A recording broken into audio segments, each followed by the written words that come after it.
A warmer for the low. Welcome to lovely Las Vegas for Coast to Coast Soups with myself, Greg Peterson, now part of the VSiN family of podcasts. We've got an excellent podcast for you. As in segment number 2, we're going to be joined by one of our good friends, Blake Lovell, who does such an amazing job over at Southeastern 16. We're going to be chatting with him about what we've all seen out of some of these SEC teams thus far this season. We're going to be previewing some of the games that we've got for Friday and Saturday moving forward as well. And we're going to have a good time taking a look at some of the just intriguing things that we've seen and why we haven't seen quite the same results out of the SEC thus far this season as we did last season. In the final segment, going to get you guys picks and analysis out of every game on the betting board for this college basketball Friday as we hit some bank shots. If you have a question, comment, segment idea, what have you for this podcast, you have one of two ways we offer those in. First one is my Twitter/X timeline at gunit_81. Keep in mind, there's they mean does not matter, so as per usual, please do send these into the timeline. And the other way is find an Apple Podcast review. If you rate this podcast 5 stars, it is very much appreciated. And then from there, you're able to fire in whatever you'd like to hear on this podcast via that 5-star review. While I did not get in any Twitter/X questions today,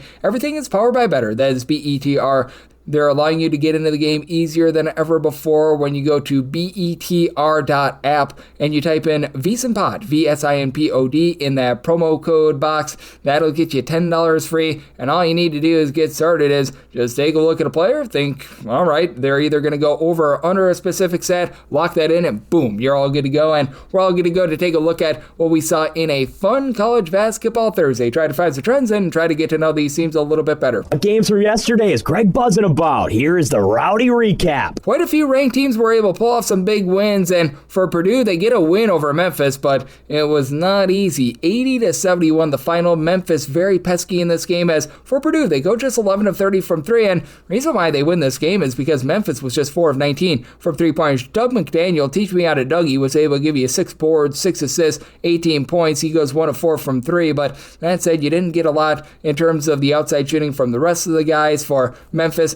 they did lose the battle down low as well, 37-34, as Trey Kaufman ran, who missed the first 2 games of the season, very big in this game, 12 points, 11 rebounds, and for Braden Smith, a very pedestrian day in terms of scoring, only 5 points. Now, did throw in their 11 assists to only 2 turnovers, but for Memphis, they cleaned up a lot of their turnover woes, only 12 in this one after they had 18 against UNLV, so they do a nice job of holding in there. No such problems for St. John, so they very nearly did double up the bracket busting Bucknell Bison. How about 97-49 the final as for Bucknell? 4 of 21 from 3-point range, a little bit of a rough go of it in their games against power conference teams thus far, and for St. John's, much improved with their 3-point shooting. They go 10 of 26 from 3-point range. You had off the bench Ruben Prey be able to supply 14 points, 10 points out of Dylan Mitchell. He actually had a double-double off the bench with 4 steals and 3 blocks as well to go with his 10 points, 11 rebounds, but Bryce Hopkins was your main headline guy in this game. He was able to supply 20 points for St. John's. They were able to go very deep into their bench, and they were able to get a lot of guys a lot of minutes. They get a nice convincing win. They do not get the cover on about 32.5, but for Tennessee, still a solid effort. They take down Tennessee State by a count of 89-60. For Tennessee State, just 5 of 27 from 3-point. Tennessee's still been having some issues in the backcourt, though. 17 turnovers from them. Now, they did force Tennessee State into 22 turnovers as well, but for Jacoby Gillespie, 4 turnovers, 5 assists, 4 boards, 17 points. The scoring and everything has been good, but does need to cut down on those turnovers a little bit, and Nate Ament, he's been solid. He did give the team 3 turnovers as well, but 4 steals, 4 assists, 6 boards, 15 points. So Tennessee, they do find a way to persevere, and we'll talk about them a little bit more with Blake Lovell in the second segment. We had Wake Forest give Texas Tech a very good run for their money. Wake Forest just a near miss in this one. 84-83 the final for Texas Tech. JT Toppin once again to the rescue. 9 boards, 21 points. He was able to headline things, but Luwan Watts, he was able to provide 6 boards, 6 assists, only 8 points on 1 of 9 shooting, but did a lot of things to help this team win. For Wake Forest, they've cleaned up that offense. They go 8 of 18 from 3. They only turn the ball over 8 times, while Texas Tech, they turn the ball over 14 times, but Christian Anderson came up with some big shots, 3 of 6 from 3-point range, and for Wake Forest, Juke Harris, he was able to supply 26 points, and Miles Colvin, the Purdue transfer off the bench, he was able to give 19 points of his own, and then Rider University is right now looking all sorts of brutal. They get absolutely dump trucked by Houston. Houston more than doubled them up, 91-45 the final is for Houston. Their offense very much got online here. 10 of 26 from three-point range. Defense, obviously, very rock solid. And for the defense, they won the turnover battle 23-7.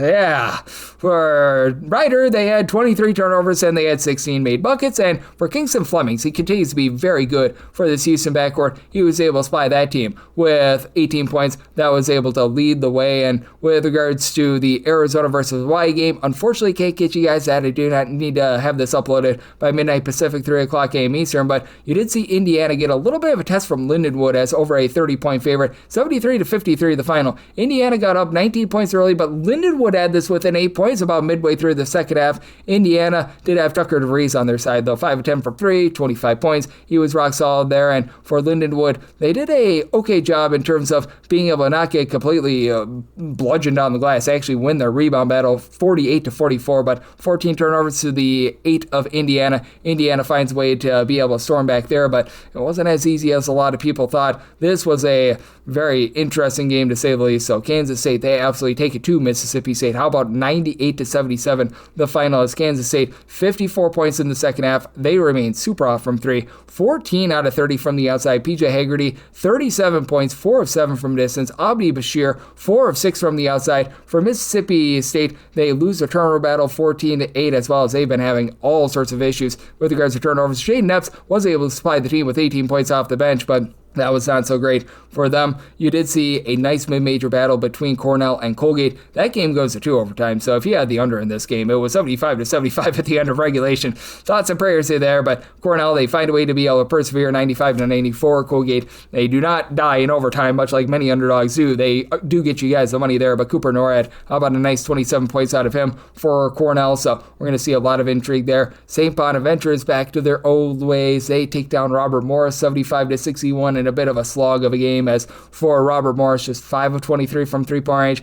Lots of turnovers in this game. Robert Morris had 15, St. Bonaventure had 14, but St. Bonaventure also had Frank Mitchell on their side. 19 points, 16 rebounds for the Bonnies. They also had a double-double out of Kanan Charles, 12 points, 10 rebounds, so they do a nice job being able to get the job done out there. You had a near Division II upset from Delaware State. They barely are able to get by Keene, 66-64. I think that Keene is D3. They might be D2, but for some reason I do think that they're D3, so yeah, that was not necessarily what they were looking for out there, but this is what Missouri was looking for. Some good high-powered offense, 102-68. They absolutely take it to South Dakota. As for South Dakota, they were unable to get a lot going with regards to their offense with 17 turnovers in this game. And for Missouri, they ran very much inside. They only took 11 threes. They did go 6 of 11 from 3 with Jacob Cruz. He went 3 of 5 from three-point range off the bench, 15 points, but Mark Mitchell, 22 points. He's been oh so versatile. And Javon Porter, 19 points, 12 rebounds, so that was rock solid. This was not rock solid.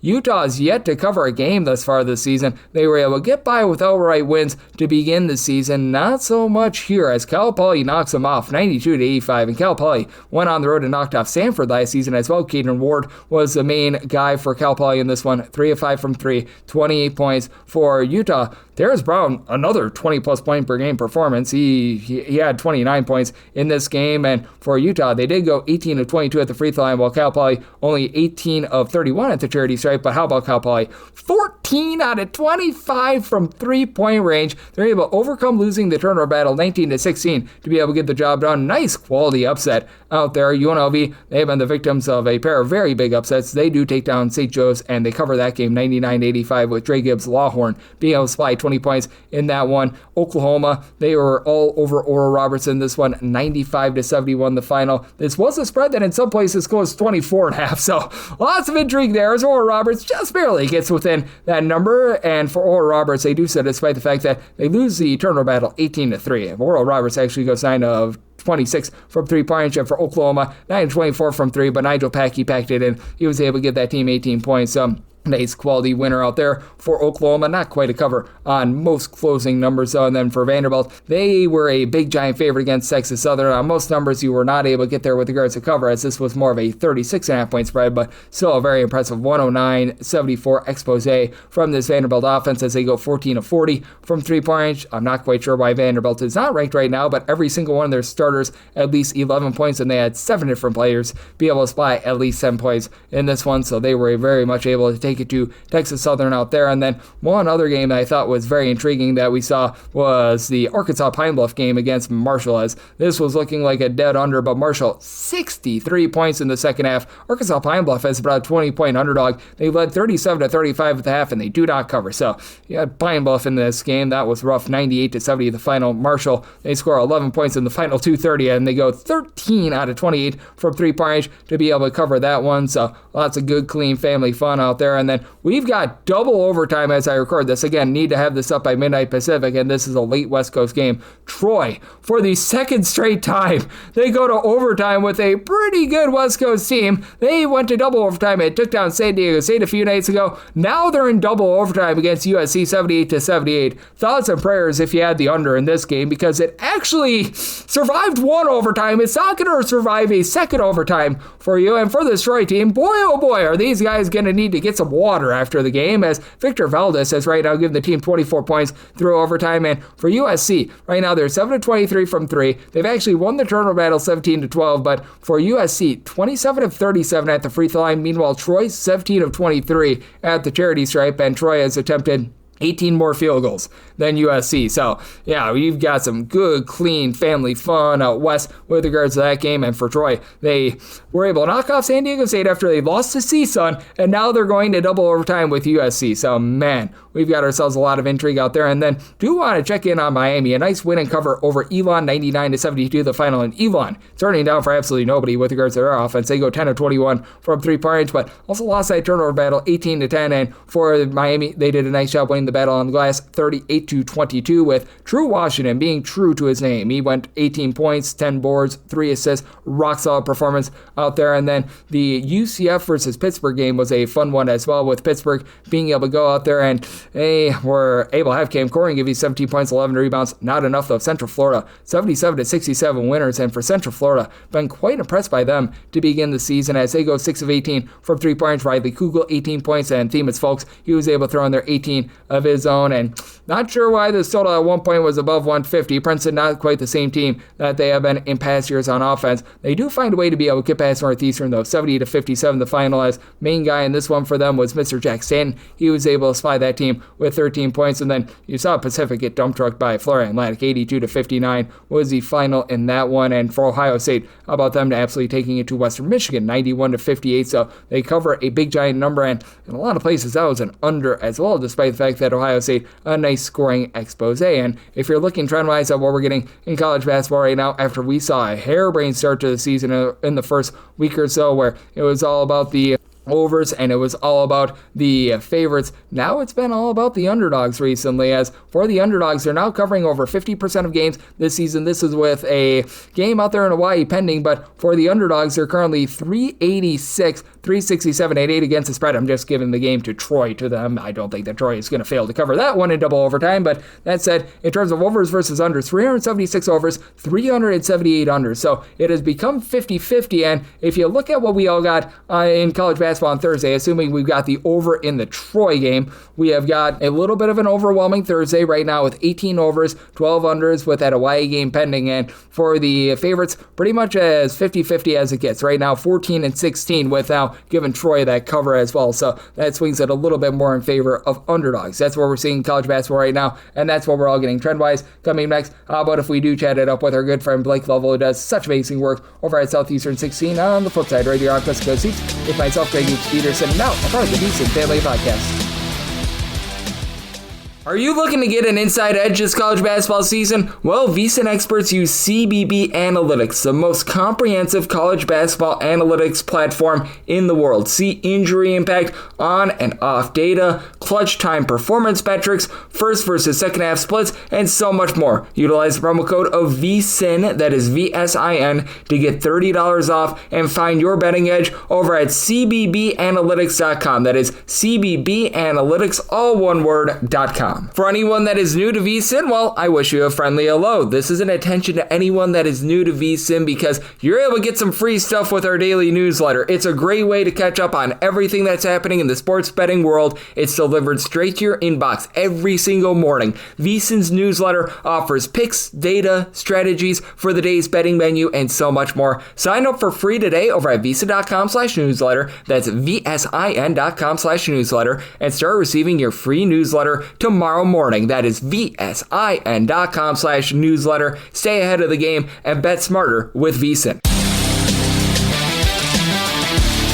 And we're back in lovely Las Vegas for Cups with myself, Greg Eaps Peterson, now part of the VSIN family of podcasts. Always great to be joined by this man, as we've got Blake Lovell aboard. He does an incredible job over at Southeastern 16, taking a look at this great game that we all know and love of college basketball. I know that he's dialed into a little bit of everything that we're seeing on that front, and I know that we've got ourselves a lot of great SEC teams that are going to be in action over the next few days, so very fitting that we have him aboard, as you're able to follow him on the old Twitter/X at the Blake Lovell. Last name is spelled Lovell. And Blake, it's always a pleasure, my friend. Thank you. Yeah, thanks always for having me, Greg. Absolutely, Blake. And Blake, before we dive into a little bit of what we're going to be seeing this weekend, just what have you made out of the first 2.5 weeks of the season? Because it feels like it's been a little bit up and down and airbrain, and the SEC was unable to duplicate what they did last year in terms of winning like over 90% of their non-conference games, but certainly there have been some surprises to the positive and the negative with the SEC, and I feel like it's been a little bit of a mixed bag for the conference thus far this season. Yeah, I mean, I think my stance has kind of always been, even as the SEC guy, I don't think the expectation should have ever been for the SEC to replicate what it did last season. I mean, it was historic for a reason. It's just because that didn't happen very often. To have that non-conference record at 185-23, it's not like the expectation should have been the SEC was going to do the same. It just was never going to be that way this season. And I think now with the way kind of you look at the start of this year, I think the best way to describe it is, whereas last year, we can't forget, I mean, the SEC was 4 wins away from an all-SEC Final Four. You got 2 teams there, but you didn't eventually get, all 4 there. And so it's like, still get 2, you get the national champion. And I think it's something where, again, I don't think the top of the league is going to be as strong this year. And I think we're kind of seeing that so far, whereas you don't have teams that feel like they're starting at the top. Whereas last year, I mean, Auburn's historic resume, Florida was on a tear. You had other teams, even a team like Oklahoma goes 13-0. And so I just don't think you have that strength at the top of the conference. Clearly, Florida's a work in progress. I think Kentucky's a work in progress. I mean, even some of the unbeaten teams like Tennessee, they're still a work in progress. Alabama, to me, probably the best team in the SEC. I mean, that seems to be the clear case right now. I still think they have things they have to work on. And if you look at it like that as a whole, I just think it's going to be a different season for the league. And that's why you're seeing them drop some of these early games. Yep, absolutely. I think we're in lockstep there that the SEC is still going to be very, very rock solid. To have pretty much like all but one team go and win all but one or drop 0 of their games in non-conference play, that was just not able to be duplicated. And right now we've got ourselves some very good games that are going to be involving SEC teams, as the team that was the caboose in the SEC last season, they're going to have a good one against Butler. And I think that this is going to be a good litmus test really for both of these conferences, because Butler is picked to be more towards the bottom of the Big East, but I think that they've got some upside. And South Carolina, I feel like, has been a little bit better than expected as well. And it's indicated from the betting line. Some places have South Carolina as a slim favorite, some have Butler as a slim favorite, so very fitting there. And how do you take a look at this game, and are you in agreement that this could be a little bit of a good litmus test for the SEC? Because if your bottom team is able to knock off a team like Butler, I do think that speaks very well for the SEC. Yeah, no, it's a big game for South Carolina, and I think one of the reasons why is not just because they do look like a team, I think, that has a little bit of a different feel to them this year. Offensively, I think they're going to be better. We see that. I mean, their guard play so far, just the overall perimeter play, I mean, it is just completely different than what we saw last year. They're shooting the ball well, but it's like, you look at their non-conference strength of schedule, and it's, towards the bottom. Like, it's going to wind up being one. I think with some of the teams they still have to play, they have, I think, still 5 Ken Palm teams right now. They're, 300th or lower. They've already played basically 4 teams that are like 250-ish or lower.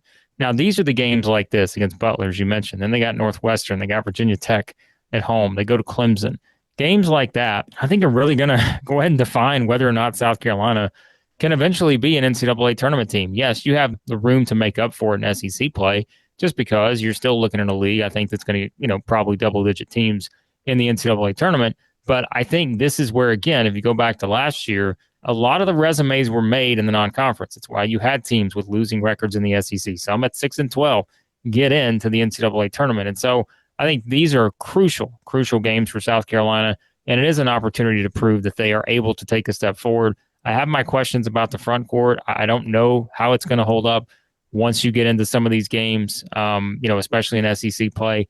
But I think their guards and the way they're shooting the ball right now, it's good enough for them to be kind of a sneaky team to watch. But I think they got to win at least one of these games this weekend against Butler or Northwestern to feel like, all right, maybe this is a team that can kind of stay right there, at least in the NCAA tournament bubble conversation, but potentially. Yep, absolutely. I think that that's going to be big for them. And then we do have a pair of teams that were picked more towards the bottom of the SEC that they're going to have teams that, well, they should be able to beat up on. LSU is going to be facing off against Omaha and recognize that they made the NCAA tournament last year, but LSU a 19.5-point favorite. If they lose that game, that's not great. And at Texas A&M, they're a 23.5-point favorite against Manhattan. They should be able to get the job done. And for Texas A&M, I feel like it's been a mixed bag. I see really the potential there, but you also see some of the growing pains with them trying to figure out their rotations. And for LSU, there was not a lot of expected of them, but I thought that Deaton Thomas was a very underrated transfer, and I feel like LSU to this point, albeit against a lot of outgoing competition, they've looked very good. I've been impressed with LSU. I think, again, the difference, just like we mentioned with South Carolina, but I think it's to a greater extent with LSU. I think this is a team offensively I don't really feel like I'm going to have a lot of questions about. I don't know if they're going to be a top 5 shooting team inside the arc the entire season, but they do some things well that I think to win in the SEC, you got to do well. And, well, Greg, starts with free throw shooting. There's some teams in the SEC that can't shoot free throws. LSU's a top 25 team in the country shooting 80% right now from the line. So, that's not an opponent thing. That's just a team that can shoot it well from the free throw line. That could matter. They're a great offensive rebounding team so far. You know how much that really does matter in SEC play because you do get a lot of plays at the rim and you have a lot of good offensive rebounding teams, whether it's Florida, Tennessee, and so forth. That's always kind of a theme. And so I think with Thomas, you mentioned him, I think he's been a big difference maker in terms of being able to run their offense and put them in a position where they have multiple guys who can score. I mean, Nwoko averaging 20 points a game right now. Who saw that coming in terms of him, getting off to such a great start? Max McKinnon, Markel Sutton, Jalen Reed, we talked about him. We cannot forget the impact that guy was having last year before he got hurt in game number 8 or whatever it was. So I think LSU, of the two teams that didn't make the tournament, I think they've got the higher upside when you compare them to South Carolina. And I think even right now, if you compare an LSU to a Texas A&M, and I know this A&M team's going to get better once they get Mbako in the lineup, but I still think when I look at the way LSU's playing, I feel like they are the kind of team based on their overall makeup and knowing it's a pretty pivotal year for Matt McMahon. I think so far, so good. Yep, I'm right there with you. I like what I've been seeing out of this LSU team, and they do look a little bit revamped on offense, as you were alluding to. Defense might be leaving a little bit of something to be desired. We're going to need to see how they are able to just improve on that regard, but that said, so far so good out of them, as we do have Blake Lovell, who does such an amazing job over at Southeastern 16, and he's joining me on Coast to Coast Hoops. And with regards to the SEC, you've got a few other teams like Kentucky should absolutely take it to Loyola, Maryland, and Florida should absolutely take it to Merrimack. If they don't, then we've got some issues there. But I think that's going to be interesting to see what we get out of this Georgia versus Xavier game that's going to be out there for the Charleston Classic. And by all means, Georgia should be the odds-on favorite to be able to win this tournament, in my opinion. But what have you made out of this Georgia team? Because everyone's talking about the offense, but Lawson, how many points you're scoring, this defense has been absolutely superb. Yeah, no, I mean, I think that's the thing is the surprise probably for people is the offense because we've seen some of these Georgia teams leave a little bit to be desired there. But I think, again, they've been a work in progress ever since Mike White took over there in 22. Now you kind of see where they're at. But defensively, I mean, go back to it. Like when he was at Florida, that was the thing you kind of could count on for the most part until maybe the end there where it just felt like, all right, they just couldn't get anything going, maybe even on both sides of the court. But they had some really good defensive teams there. And even going back to his Louisiana Tech days, I mean, he had some teams that defended, and they're going to get after it defensively. And I think that's going to be important because right now, you mentioned, I mean, they're forcing a ton of turnovers in terms of the way they are getting after teams on that side of the court. And so I feel like this Georgia team, and something else, Greg, I mean, the stat that just wowed me more than anything is when you consider, the way the defense is playing right now, knowing it's a team that is currently second in the country in average offensive possession length. Like for Georgia to be sitting there, they were first several days ago, but now it's at 2. They're averaging 13.2 seconds per possession.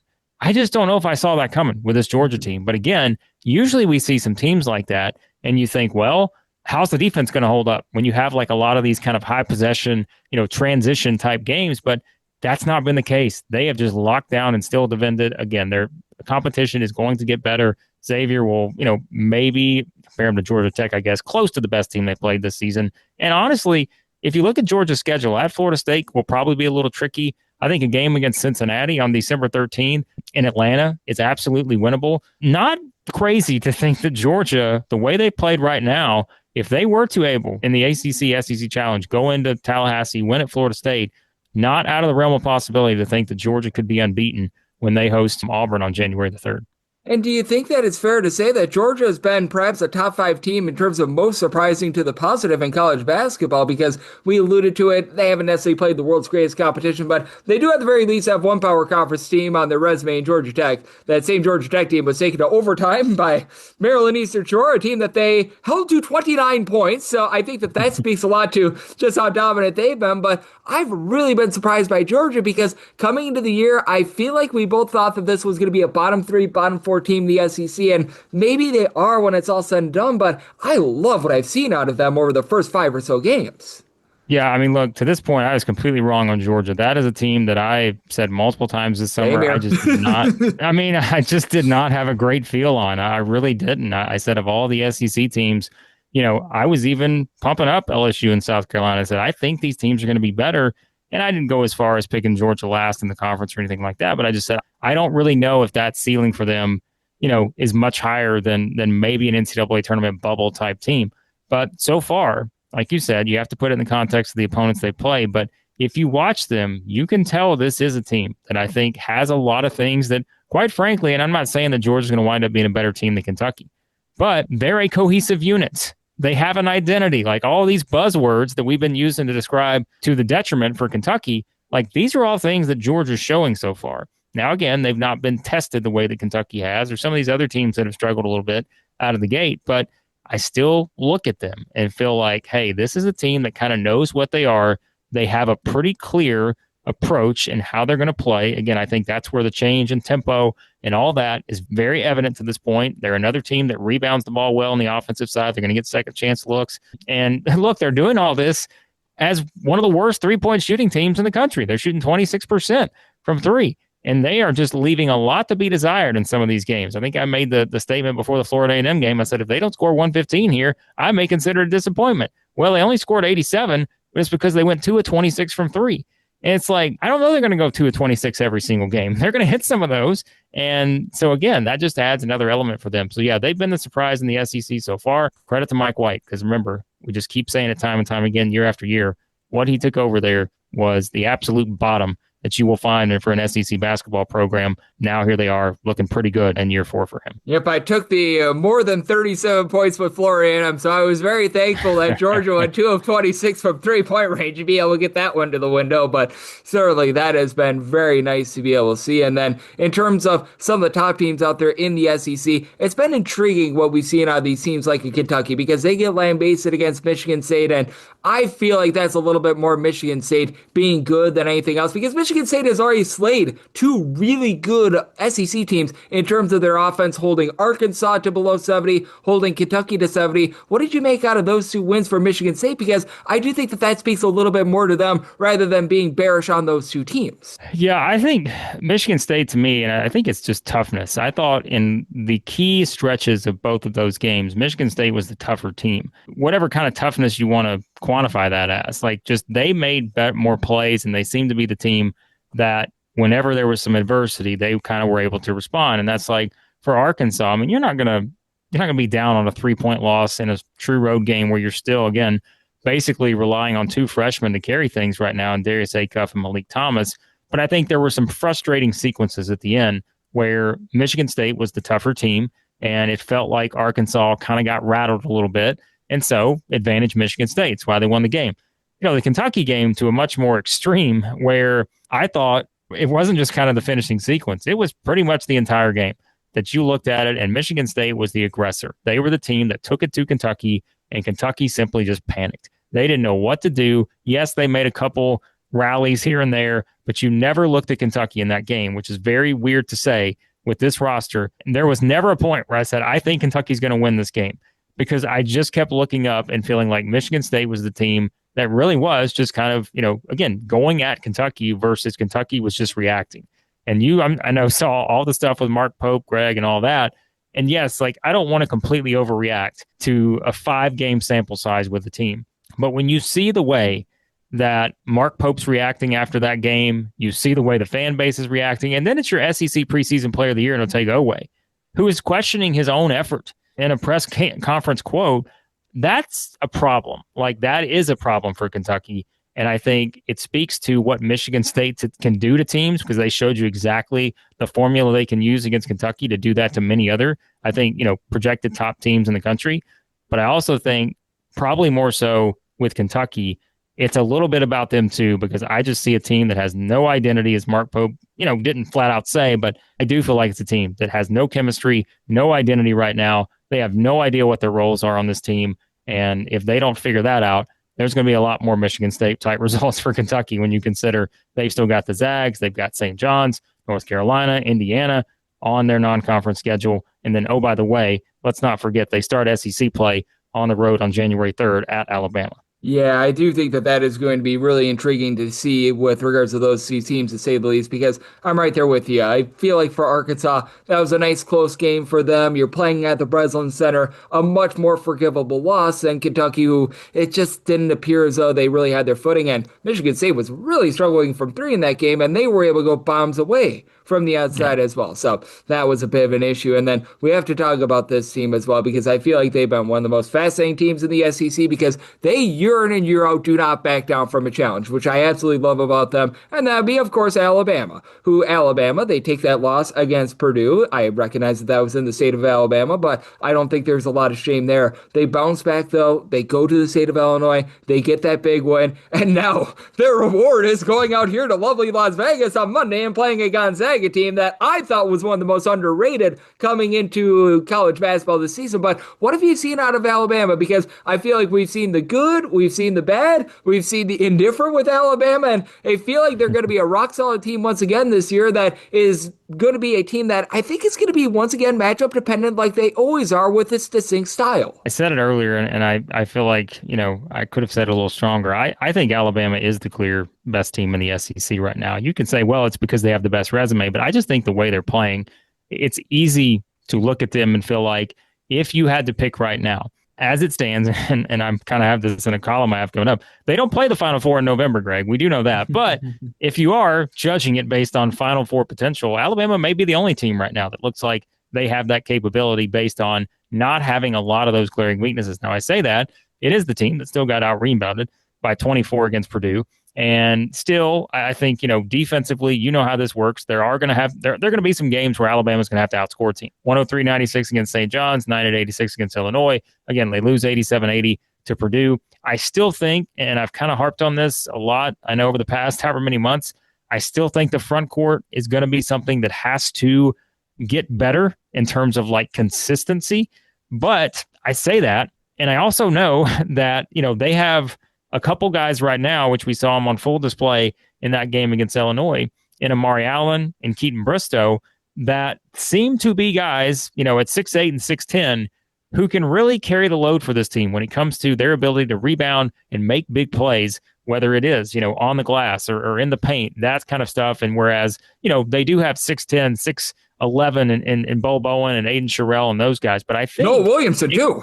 Well, yeah, don't forget about Williamson, right? He's 7 foot. But I do wonder, if you look at the way the minutes eventually shake out for this team, they're going to rely a lot, I think, on Bristow based on what he did last night against Illinois. And so I think that is an area that's a work in progress. But the fact is, Alabama is going to do what I think we're going to say the same about Florida.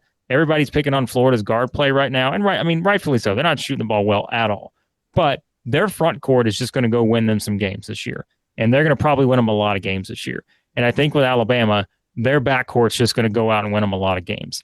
And so I think that's what's going to, eventually separate them. Yes, they'll get into some high scoring games. They may still have some games where they get out rebounded considerably, but they did that, got out rebounded by 24, lost by 7. And it was basically, whatever, 1-2 point game with a minute and a half to go. I think that just shows you the upside for this Alabama team, I think, could be higher than any other SEC team long term. And a lot of it has to do with LeBaron Philon and just the guard play overall, because I just don't know how many teams are going to match up with Alabama from that standpoint. And when you hear Nate Oates, we talked about this on our show, when you hear Nate Oates, a guy who is a no BS type guy, Greg, come out and say, I think we got a national championship type team, he doesn't say that. He doesn't throw that around. That's not what Nate Oates does if you've listened to him over the years. And so for him to say that after Illinois, that shows you that this guy's seen some things and he knows that, hey, we may have what it takes to get there. And you talked about picking on guard play, so you set me up for this final team to talk about as well. That'd be Tennessee. They've been turning the ball over a lot this year. They've been getting the job done. They've been winning these games, but from my side of things, I've been betting against Tennessee when they've been laying like over 30 points, and that has been getting there. What do we make out of Tennessee? Just a little bit of just moving on from this guy Ziegler, because obviously he was one of the Van Wilders of college basketball. Felt like that guy was at Tennessee for longer than I have been away from Tennessee. And for reference, that was the first job that I took in college. I was in Tennessee from 2015 to about 2017. Felt like Zakai Ziegler was there when I got there. But that said, what do we make out of Tennessee right now? Because the defense is going to be there. They've been rock solid down low, but that guard play just seems like it's leaving something to be desired. Yeah, I think that's the thing with Tennessee. We know what the knowns are. And I think one of the other comments I've made is like, if you'd have polled 99, or if you'd have polled 100 people, 99 of them this summer would have said, hey, if you had to pick your 2 leading scorers, who's it going to be? Everyone could have said Jacoby Gillespie and Nate Amon. Anyone. If you're a Tennessee basketball fan, you would have said those 2 without even thinking. The problem becomes beyond that. And now they have a bigger problem, Greg, because J.P. Estrella has been one of the biggest surprises, not just in the SEC, but in college basketball this year in terms of the impact that he's made to this point. This guy was leading the nation, I think, in offensive rebounding after 3 games. Scored 23, 17, and 12, and did all that in 20 minutes per game each in those first 3 games. Then got hurt against Rice, and I don't know that there's an actual timetable for his return right now. It sounds like, based on some reports out there, it's not going to be a season-ending type thing, which I think would just completely be brutal for this Tennessee team, because I think they need Estrella bad. And the reason I say that is because I do feel like this is going to be one of those teams, much more so than maybe the past couple seasons, that's going to hit some of those really rough patches offensively. That's been a theme in the Rick Barnes era, and Tennessee fans have had their frustrations with that. Now, having Dalton Connect and Chaz Lanier the past couple of years has been able to give them less of those stretches. And I still think with Gillespie and Ament, like those guys are going to do enough to where they're going to have some of those breakout type games where one of them goes off for 30 or something like that. But when you're talking about the way teams are going to game plan, and we're going to have a great example of that, I think, next Tuesday, when you have a coach like Kelvin Sampson who goes in, and how is he going to defend Tennessee knowing that those 2 guys are the 2 guys you have to stop? And if you stop them, then you're going to make everybody else beat you. And I think that's the question we're still searching for with Tennessee without Estrella, that is. Who's going to beat you? And I don't know that there's a great answer right now. You've got some capable guys who have been, had some nice scoring games. I mean, Felix Akpara just went for 20 in the last game against Rice. Akpara is not a scorer. He's not someone who you need to score 15 a game. Ethan Berg's had some nice games. Like Amari Abram, I still think has the capability to get there. But there are more questions, I think, offensively with this team. And so I'm curious to see how it plays out. I don't know exactly right now, and I think that's why I feel like Tennessee probably next week might be the team that has the most to prove for me, because they haven't really played anybody so far. But once it steps up next week and you're playing Houston, even 10, 12 days later, they're playing Illinois. Then they got Louisville 10 days after that. This is where we're going to find out, is this going to be a team that can win the SEC this year? Or is this a Tennessee team that if you catch the wrong matchup, you're looking at them as a first round, second round type exit in the NCAA tournament? That is going to be really interesting to see, to say the least, because with Tennessee, what's been able to help them out the last few years is having that go-to scorer. We remember the Chaz Lanier last year. 2 years ago, what Dalton Connect was able to do was massive. So they're going to be an interesting team to watch moving forward. And Blake, you're doing an incredible job taking a look at this great sport of college basketball. You're dialed into a little bit of everything. So love to get people at home know what's on tap for you and how people can follow along on social media and other platforms. Yep, always appreciate it, Greg. Yeah, check us out over at Southeastern 16. Of course, all of our SEC basketball stuff daily over there. Yeah, everything else college basketball related. You can follow me on Twitter/X at the Blake Lovell. And Blake does an incredible job taking a look at this great game of basketball, and every single time he joins me on such great insights. So a big thanks to Blake for joining me on Coast to Coast Hoops, now part of the VSiN Family Podcast. And coming up next, it is time of the podcast. I give you picks and analysis on every game on the betting board for this College Basketball Friday as we read some bank shots.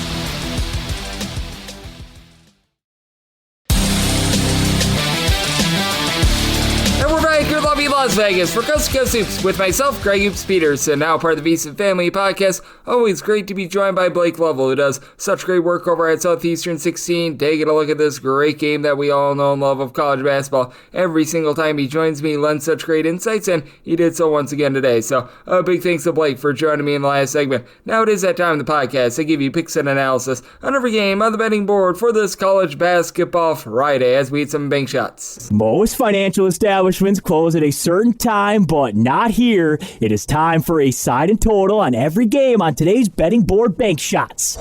Do note that as per usual, any changes that are made to these plays will be listed up on my Twitter/X feed at gunit_81, and we are going to be going in Las Vegas rotation order. This is where we go with the games that don't involve the really big tournaments up top with regards to those major teams, and then we go with the tournaments starting in pretty much tip time order: the Paradise Jam, the Charleston Classic, and then you've got the Bahar Mar and the Hall of Fame Classic, and then the extra games. These involve the smaller teams in the MEAC, the SWAC, the Atlantic Sun, the America East, the Northeast Conference. If I haven't said the Big South, those are going to be the games at the bottom. So very convoluted today, and we've got ourselves a lot of games. So how about if we waste no time and get into it? 801, 802 on the betting board. It is Butler, and they're going to be on the road against South Carolina. And South Carolina does find themselves as a 1.5 point underdog in some spots. In other spots, 1.5 point favorite. We are seeing a flip of favorites in some spots. So on this game, it is 154.5, and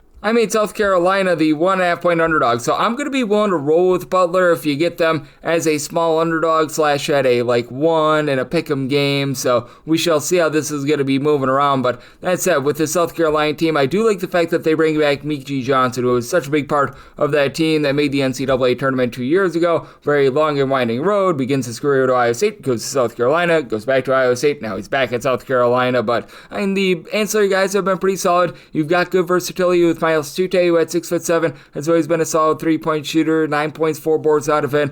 Mongolian Mike, who's been very much around the block, 4 schools in 4 years. He's been doing a nice job, giving the team 11.5 points per contest. Has never been a great scorer throughout his career, always like a 7 or so point per game guy, but he'll throw in there 3 boards at 6'8", 6'9", 2.5 assists per game. It's been a career mid-30s 3-point shooter, so I do like his overall game. And then down low, Jordan Butler at 7 feet tall. He gives you a little bit of size there, but I do think that for Butler, they're going to do a good job down low with Yohan Traore coming on over after he's been around the block a little bit. He provides a nice post presence with about 10 points, few rebounds per contest, and just the overall versatility of Michael Ajayi. So right now, averaging 15 points over 11 rebounds per game. Think that that'll go downward, but go back 2 years ago when he was over at Pepperdine. This guy was shooting 46% from 3 at 6'7", 17 points, nearly 10 boards per contest. This guy I thought was one of the more underrated players in the transfer portal. You bring back Finley Bizjack to help run that offense. He and Jalen Jackson have played very well in the backcourt. Bizjack a little bit more off the ball with 15 points per game, and then Jackson, who was a 19-plus point per game scorer over at Fort Wayne 8 seasons ago, he's been a little bit more of that facilitator. He's been able to give the team about 5 assists per game. Jamie Kaiser, a little bit of an upside guy after he just didn't necessarily find his role over at Maryland. He's doing a nice job in terms of supplying the team with some offense as well. Now, it is not a Butler team that's going to be getting out of sorts, and it's not a South Carolina team that's looking to run it and gun it. As a matter of fact, for South Carolina last season, they were well outside the top 275 in terms of total possessions per game. They've sped themselves up a little bit this year, but it's not as if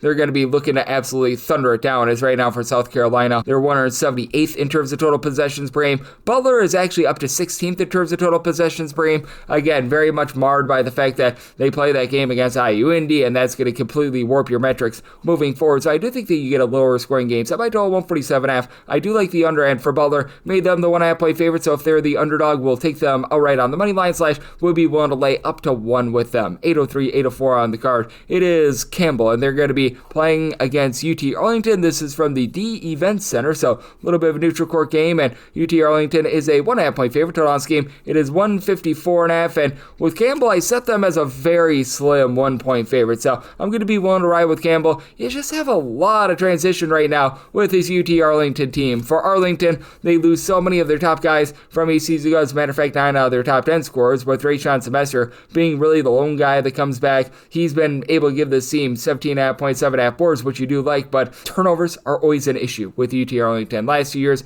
they've been well outside the top 250 in terms of turnovers on a per possession basis. They're turned the ball over about 17 times this season, all while shooting 30% from 3. Now, they're allowing bonus to shoot only 22.4% from 3-point range, so I did set a little bit of a lower total here of a 154 as a result, even though Campbell, under John Andrewchuk, he comes over after being an assistant at Florida last season. He's very much looking to push tempo. Last year for Campbell, they were a top 40 team in opponent's 3-point shooting percentage and outside the top 3 in terms of total possessions per game. Right now, Campbell up to about 122nd in all of college basketball in terms of total possessions per game. That 3-point shooting defense has taken a little bit of a fall off as well, but you bring back Cam Gregory from a season ago. He was very rock solid over at St. Francis of Pennsylvania a few seasons ago. He's been able to get this team right in that neighborhood about like 10 or so points per contest. Chris Fields, who comes on over from Norfolk St, he's supplying the team with 7.5 rebounds per game. And Davideus Butka, he's a international man of mystery, began his career over at Pepperdine. He's been able to supply 9+ rebounds per game, but it's all about DJ Turn It Up Smith, who's been supplying the team with 38% 3-point shooting, 22 points per game.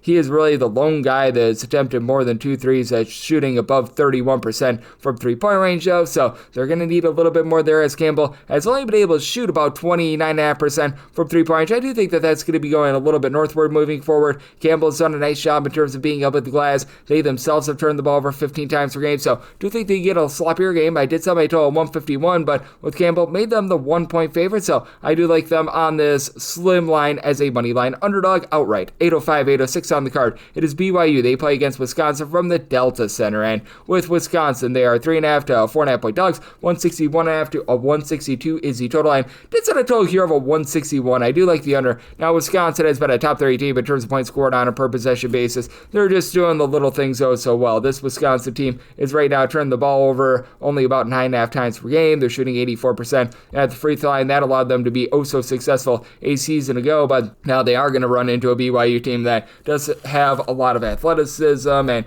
just a lot of guys in general I think can take away someone like a Nick Boyd and a John Blackwell. These two guys have been able to combine for 39.5 points per contest between the two of them, 5 assists, 2.5 turnovers between the two, and both are shooting above 37.5% from 3-point range. Now, I love the game of Nolan Winter, a guy that stays right around 7 feet tall, 14 points, 9 rebounds per game, so he's been able to do a pretty rock solid job there. And Braden Carrington, that's always just been a conduit to a good offense in general, but for BYU, you do have the star freshman at AJ Devanza. He's been able to do a really nice job in terms of supplying on what a lot of people are hyping him up to be, 20 points, 6 boards, but for BYU, the defense has actually been quite stingy as well. They have been a top 75 team in terms of points allowed on a per possession basis. Now, the offense, even though they're not necessarily shooting at the best from 3-point range, 32% from the outside, very efficient as well. Only 7.8 turnovers per game. They're a top 15 team in terms of fewest turnovers on a per possession basis. I do feel like this might be a BYU team that speeds up a little bit more moving forward as well. It's not like they've been playing at warp speed, 243rd in the country in terms of total possessions per game. Meanwhile, you've got a Wisconsin bunch at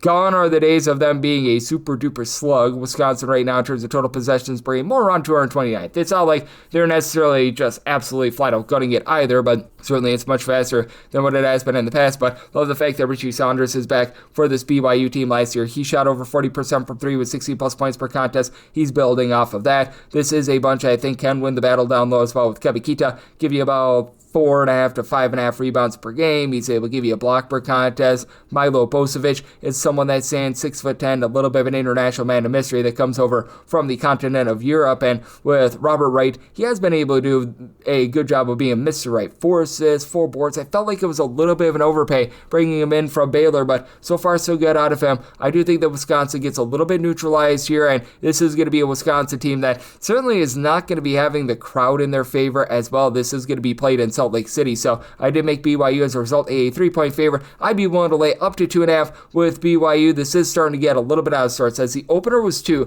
Now that we're getting 4.5, that does become my buy point on Wisconsin. So I'd be willing to take a 4.5 here. And with regards to total, set mine at a 161. So 161.5, 162, that begins to be my buy point on the under. 807, 808 on the card. It is Virginia, and they play against Northwestern. This is from Greenbrier Colonial Hall, and right now with Virginia, you're finding them as a 3.5 to a 5-point favorite, and your total on this game between 146.5 to a 147.5, and I'm going to be willing to take Northwestern with the points, as I did set them as a 3.5-point underdog. There was one place that actually opened this up at 1. I thought that was a little bit strange, but that said, with Northwestern, it's been more than just Nick Martinelli. Last year, he was tremendous. 20 points, 5 boards, he was Mr. it all, and he still gave the team 20 points per game, but we talked about this with Rocco Miller on the podcast yesterday. Arlington Page, who comes over from Cincinnati, he's been able to breathe some life into this team. 8 boards, 16 points per contest. You've got a guy like a Max Green, who is a 6'6", a little bit of a combo player, comes over from Holy Cross. Last year, he shot 38% from 3, 15 points, 5.5 boards, 3 assists over there, and he's been able to lend that versatility with 6 points on currently 50% 3-point shooting. That should be going downward, and Northwestern overall, they're shooting 40% from the outside. I do think that ticks downward a little bit, but Northwestern is always very efficient with the ball. Year in and year out, they're in the top 40 in terms of fewest turnovers on a per possession basis. They've only been turning the ball over 8.8 times per game this season. Now, Northwestern has always had a little bit of a tough time on glass, and right now they're grabbing fewer offensive rebounds than their opponents, and that is going to be big for Virginia, a bunch that has done a really nice job in terms of bringing in international gentlemen to be able to hold it down low, as you've got Thuris to Ritter, who's been able to supply 6 boards, 17 points as a 6'9", little bit of a do-it-all guy. And then someone who's a little bit more of a post presence, and Jonan Grulo, he's been able to give you 7.5 rebounds per game. But I really like the pickup of Ogana Onyesu. 2 years ago, when he was over at Kentucky, he was averaging 2.5 blocks per contest. He's back to averaging 2.5 blocks per contest, so Grulo has been able to give you more than 4 blocks per game as well. And when people think about this Virginia team, they were thinking a little bit more offense with bringing in Coach Odom, who was doing a solid job over at VCU. But keep in mind that VCU team under Coach Odom, they were a top 15 team in the country in terms of points allowed on a per possession basis. They were one of the better teams in terms of turnovers forced on a per possession basis. And I mean, both of these teams have been able to do a very solid job on defense. Neither of these teams getting out of sorts with regards to their tempo. Both are outside the top 150 with that regard. Virginia's right now 27th in the country in terms of points allowed on a per possession basis. You've got a Northwestern team that's currently 19th, so I set a lower total here of a 141.5. I think that we're getting up too lofty, especially with this being on a neutral court I think that this is like a ballroom sort of setting, so I'm going to be in on the under end with Virginia. I set them as only 3.5-point favorites, so taking those points with Northwestern. 809, 810 on the card. It is Florida State playing goes to Georgia Southern. Georgia Southern, a 16 to a 16.5-point underdog. 176.5 is the total, and I set a total of 168. I'm going to be in on the under. Now, both of these teams have been able to do a solid job with their offense, as Florida State, in terms of points per possession at home, a top 35 team in all of college basketball, and got a Georgia Southern team that's pretty much played all their games on the road, and despite that, they have been about 135th in the country in terms of points scored on a per possession basis, and this is a Georgia Southern team that's going to be turning down for nobody. 23rd in the country in terms of total possessions per game. Florida State is 35th, but both of these teams have been masters at generating turnovers. Florida State, as a matter of fact, number 4 in the country in terms of turnovers forced on a per possession basis, with over 20 turnovers per game forced, and Georgia Southern has been a top 60 team as well. So while you might get a ton of possessions, you're going to get a lot of dead possessions, and for Florida State, they've been very reliant upon the 3-ball to be able to get their offense going. This is a unit that right now is getting over 41% of their points from made threes. That is a top 15 mark in all of college basketball, and now they fare against a Georgia Southern team that they are a bunch that has been able to do a really good job in terms of guarding the 3-point arc. Division I foes are shooting just 27.1% from 3-point range against them, and it's not too much of a fluke because last year they were 83rd in the country in opponents' 3-point shooting percentage, and they bring in some big-time pieces from a season ago, like a Nakavian White, who last year he supplied this team with about 10 points, 3.5 boards, 2.5 assists per game as a do-it-all guy. Tyler Moore, he's out giving you more. He was a nice 14-plus point per game scorer for this team 2 years ago. He transfers on over to UAB. He's come back. He's been able to give this team 12.5 points. Currently shooting over 44% from 3. Probably in for a little bit of regression there, but Holden Applewhite, who was over at Murray State the last few seasons, he lends versatility versatility as well. When he was over at Murray State, more of a 5 to 6 point per game guy that shot in the mid-30s from 3 at 6'7", but I think that that's going to be big against the Florida State team and Luke Locks that they're certainly looking to crank tempo. They have been able to do a nice job in terms of bracing positionless basketball. As we know, Leonard Hamilton, he always did a lot of that when he was over at Florida State, so they've been embracing that with Losser J. Jones being able to give you 13.5 points per contest, comes on over from St. Bonaventure, and he's been able to pop it well at about 37% from 3. Robert McCray, who was a nice do-it-all player over at Jacksonville State, has actually been your main scorer with over 16 points per contest, and then Chancey Wiggins at 6'10", he's able to give you some nice three-point shooting as well, but you do want to note that he was missing in their last game. That was a victory, but a non-cover against UT Martin, so that injury should be hurting this team just a skoge. You have Kobe McGee, another nice three-point shooter as well, but I think that Georgia Southern is going to be able to guard the arc relatively okay. You're going to get a lot of turnovers, so I feel like the totals went too high. I'm going to be in on the under in this spot. Georgia Southern, I'm going to be willing to take those points as I set them as more of a 14-point underdog. 8-11, 8-12 on the card. Air Force is going to be playing us to SIU Edwardsville. Edwardsville is a 2.5-point road favorite total on this game. It is 131.5, and I set Edwardsville as an 8-point favorite. I'm going to be willing to lay this number. Man, it's not great with Air Force, to say the least, as this is an Air Force team that is currently 313th in the country in terms of points scored on a per possession basis, and their true 7-footer and Wesley Chalkowski last season, he was giving that team only 2 rebounds per game. He's been a little bit better down low this year. He's been giving you more like 3.8 rebounds per game, but this is an Air Force team that year in and year out is outside the top 300 in terms of rebound percentage. They're not doing the world's worst job right now, but that's because they're facing off against a bunch of undersized teams like Austin Peay. They were going up against a Miami of Ohio team that loves to bomb from 3. They finally got their first win against Alabama State, so that's a big giant issue, and you just need more out of Kyle Marshall. He's one of those main guys that returns from a season ago. Last year, 7 points, 4 boards, shot in the mid-30s from 3, and he's averaging just 3.5 points per game, has clearly been dealing with ailment. He's already missed a game this season. Caleb Walker, he last year was pretty solid with about 6 points per contest. He was able to shoot about 40% from 3 in a limited role, 3 rebounds per game, and he's been able to build off of that a little bit, but this is an SIU Edwardsville team that they have held out of their 5 opponents this year, all but one of them, to fewer than 66 points, and I think that they're going to continue to do a nice job on defense. Their numbers are a little bit warped. They're now outside the top 100 in terms of points allowed on a per possession basis due to the fact that they played that harebrained game against Wisconsin, but still, these guys have done a nice job locking it down. They lose that top guy from a season ago in Rayshawn Taylor, who was really the head of the snake for the team, as he was supplying that team with over 18 points per contest, was just really a nice stat sheet sufferer in general, but even without him, they have done a really good job in terms of being able to mix and match with someone like a Ring Malaith, who's been able to come in. He's given this team right around about 5.5 boards, 15 points per game. He's able to pop it from 3. He doesn't necessarily do the world's greatest job of being able to hit those threes, but you know what? You've been able to have some solid size with Miles Thompson, who was a good 3-point shooter last year, coming in, giving this team right around about 10.5 points per game. You've got Joe Valeri, a nice ancillary piece from season ago, and they brought in Jack Champion, who was over at Southern Indiana a season ago. Not too much of a scorer, and he was over at Southern Indiana last year, averaging like 6 or so points per contest. He's back there here with Edwardsville, but 3.5 assists, so 1 turnover per game. He's supplying good, clean offense, and for Air Force, with them just being rudderless, with them getting just dominated on the boards, I think that SIU Edwardsville takes the fight to them. I know that elevation is a little bit tough, but that home court advantage just has not been there for Air Force because they don't have the talent to take advantage of it. So, did set a total here of a 132 at 131.5. That's my absolute max spy point on the over, but we're going to go over, and with Edwardsville, I'm willing to lay the 2.5. I set them as an 8-point favorite. 8-13, 8-14 on the card. Louisville and Cincinnati are going to be doing battle from Heritage Bank Center, and Cincinnati, they are on to being an 8 to an 8.5 point underdog. 162.5 to 163.5 is the total line. I did set a total here of a 163.5, so 163 or less. I'm in on the over. Cincinnati's actually playing much faster this year. They're in the top 50 in terms of total possessions per game, but hasn't really worked out for them. They're well outside the top 175 in terms of points scored on a per possession basis because you lose Jizzle James before the start of the season.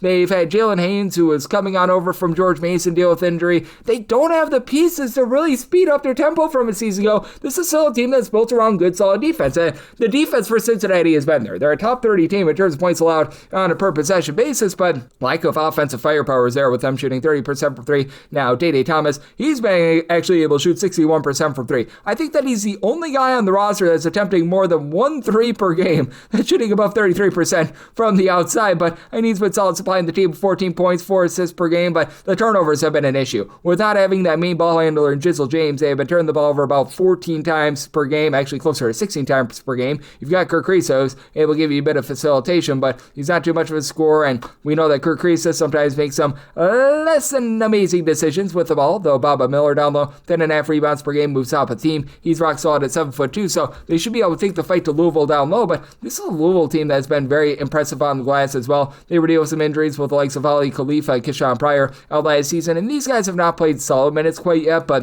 just the fact that you've got them back in the rotation, that's big for a Louisville team that it feels like they're now Noah's Ark. They've got two of everything. Javon Hadley has good versatility, 11.7 boards. He's shooting over 40% from three. They just got shooter upon shooter. Isaac McNeely, who shot over 40% from three over at Virginia last year. He's back in the fold, and he's been able to give 12 points per contest. Mikael Brown has been one of the best freshmen in all of college basketball. Over 6 assists, 19 points per game, shooting in the mid-30s from three-point range. Ryan Conwell has been able to shoot about 44% from three after he was rock solid over at Xavier last year. So, you just have guys that are able to throw it in there from three. Keani Roos has been solid as a freshman as well. Actually, he's a year two player, but really didn't play last season. He's been rock solid as well. I do think that Cincinnati could have a tough time matching up with a Louisville firepower, a Louisville team that's currently in the top 10 in terms of points scored on a per possession basis. They'll be able to take the fight to Cincinnati down low, and with this Cincinnati team trying to be able to speed up, I think that it plays right into the hands of Louisville, a team that's currently generating 17 turnovers per game. I do think that you get enough possessions here, 4 and over at 163 or less. Semi-total 163.5, and with Louisville made them the 9.5 point favorite, willing to lay up to 9 with them.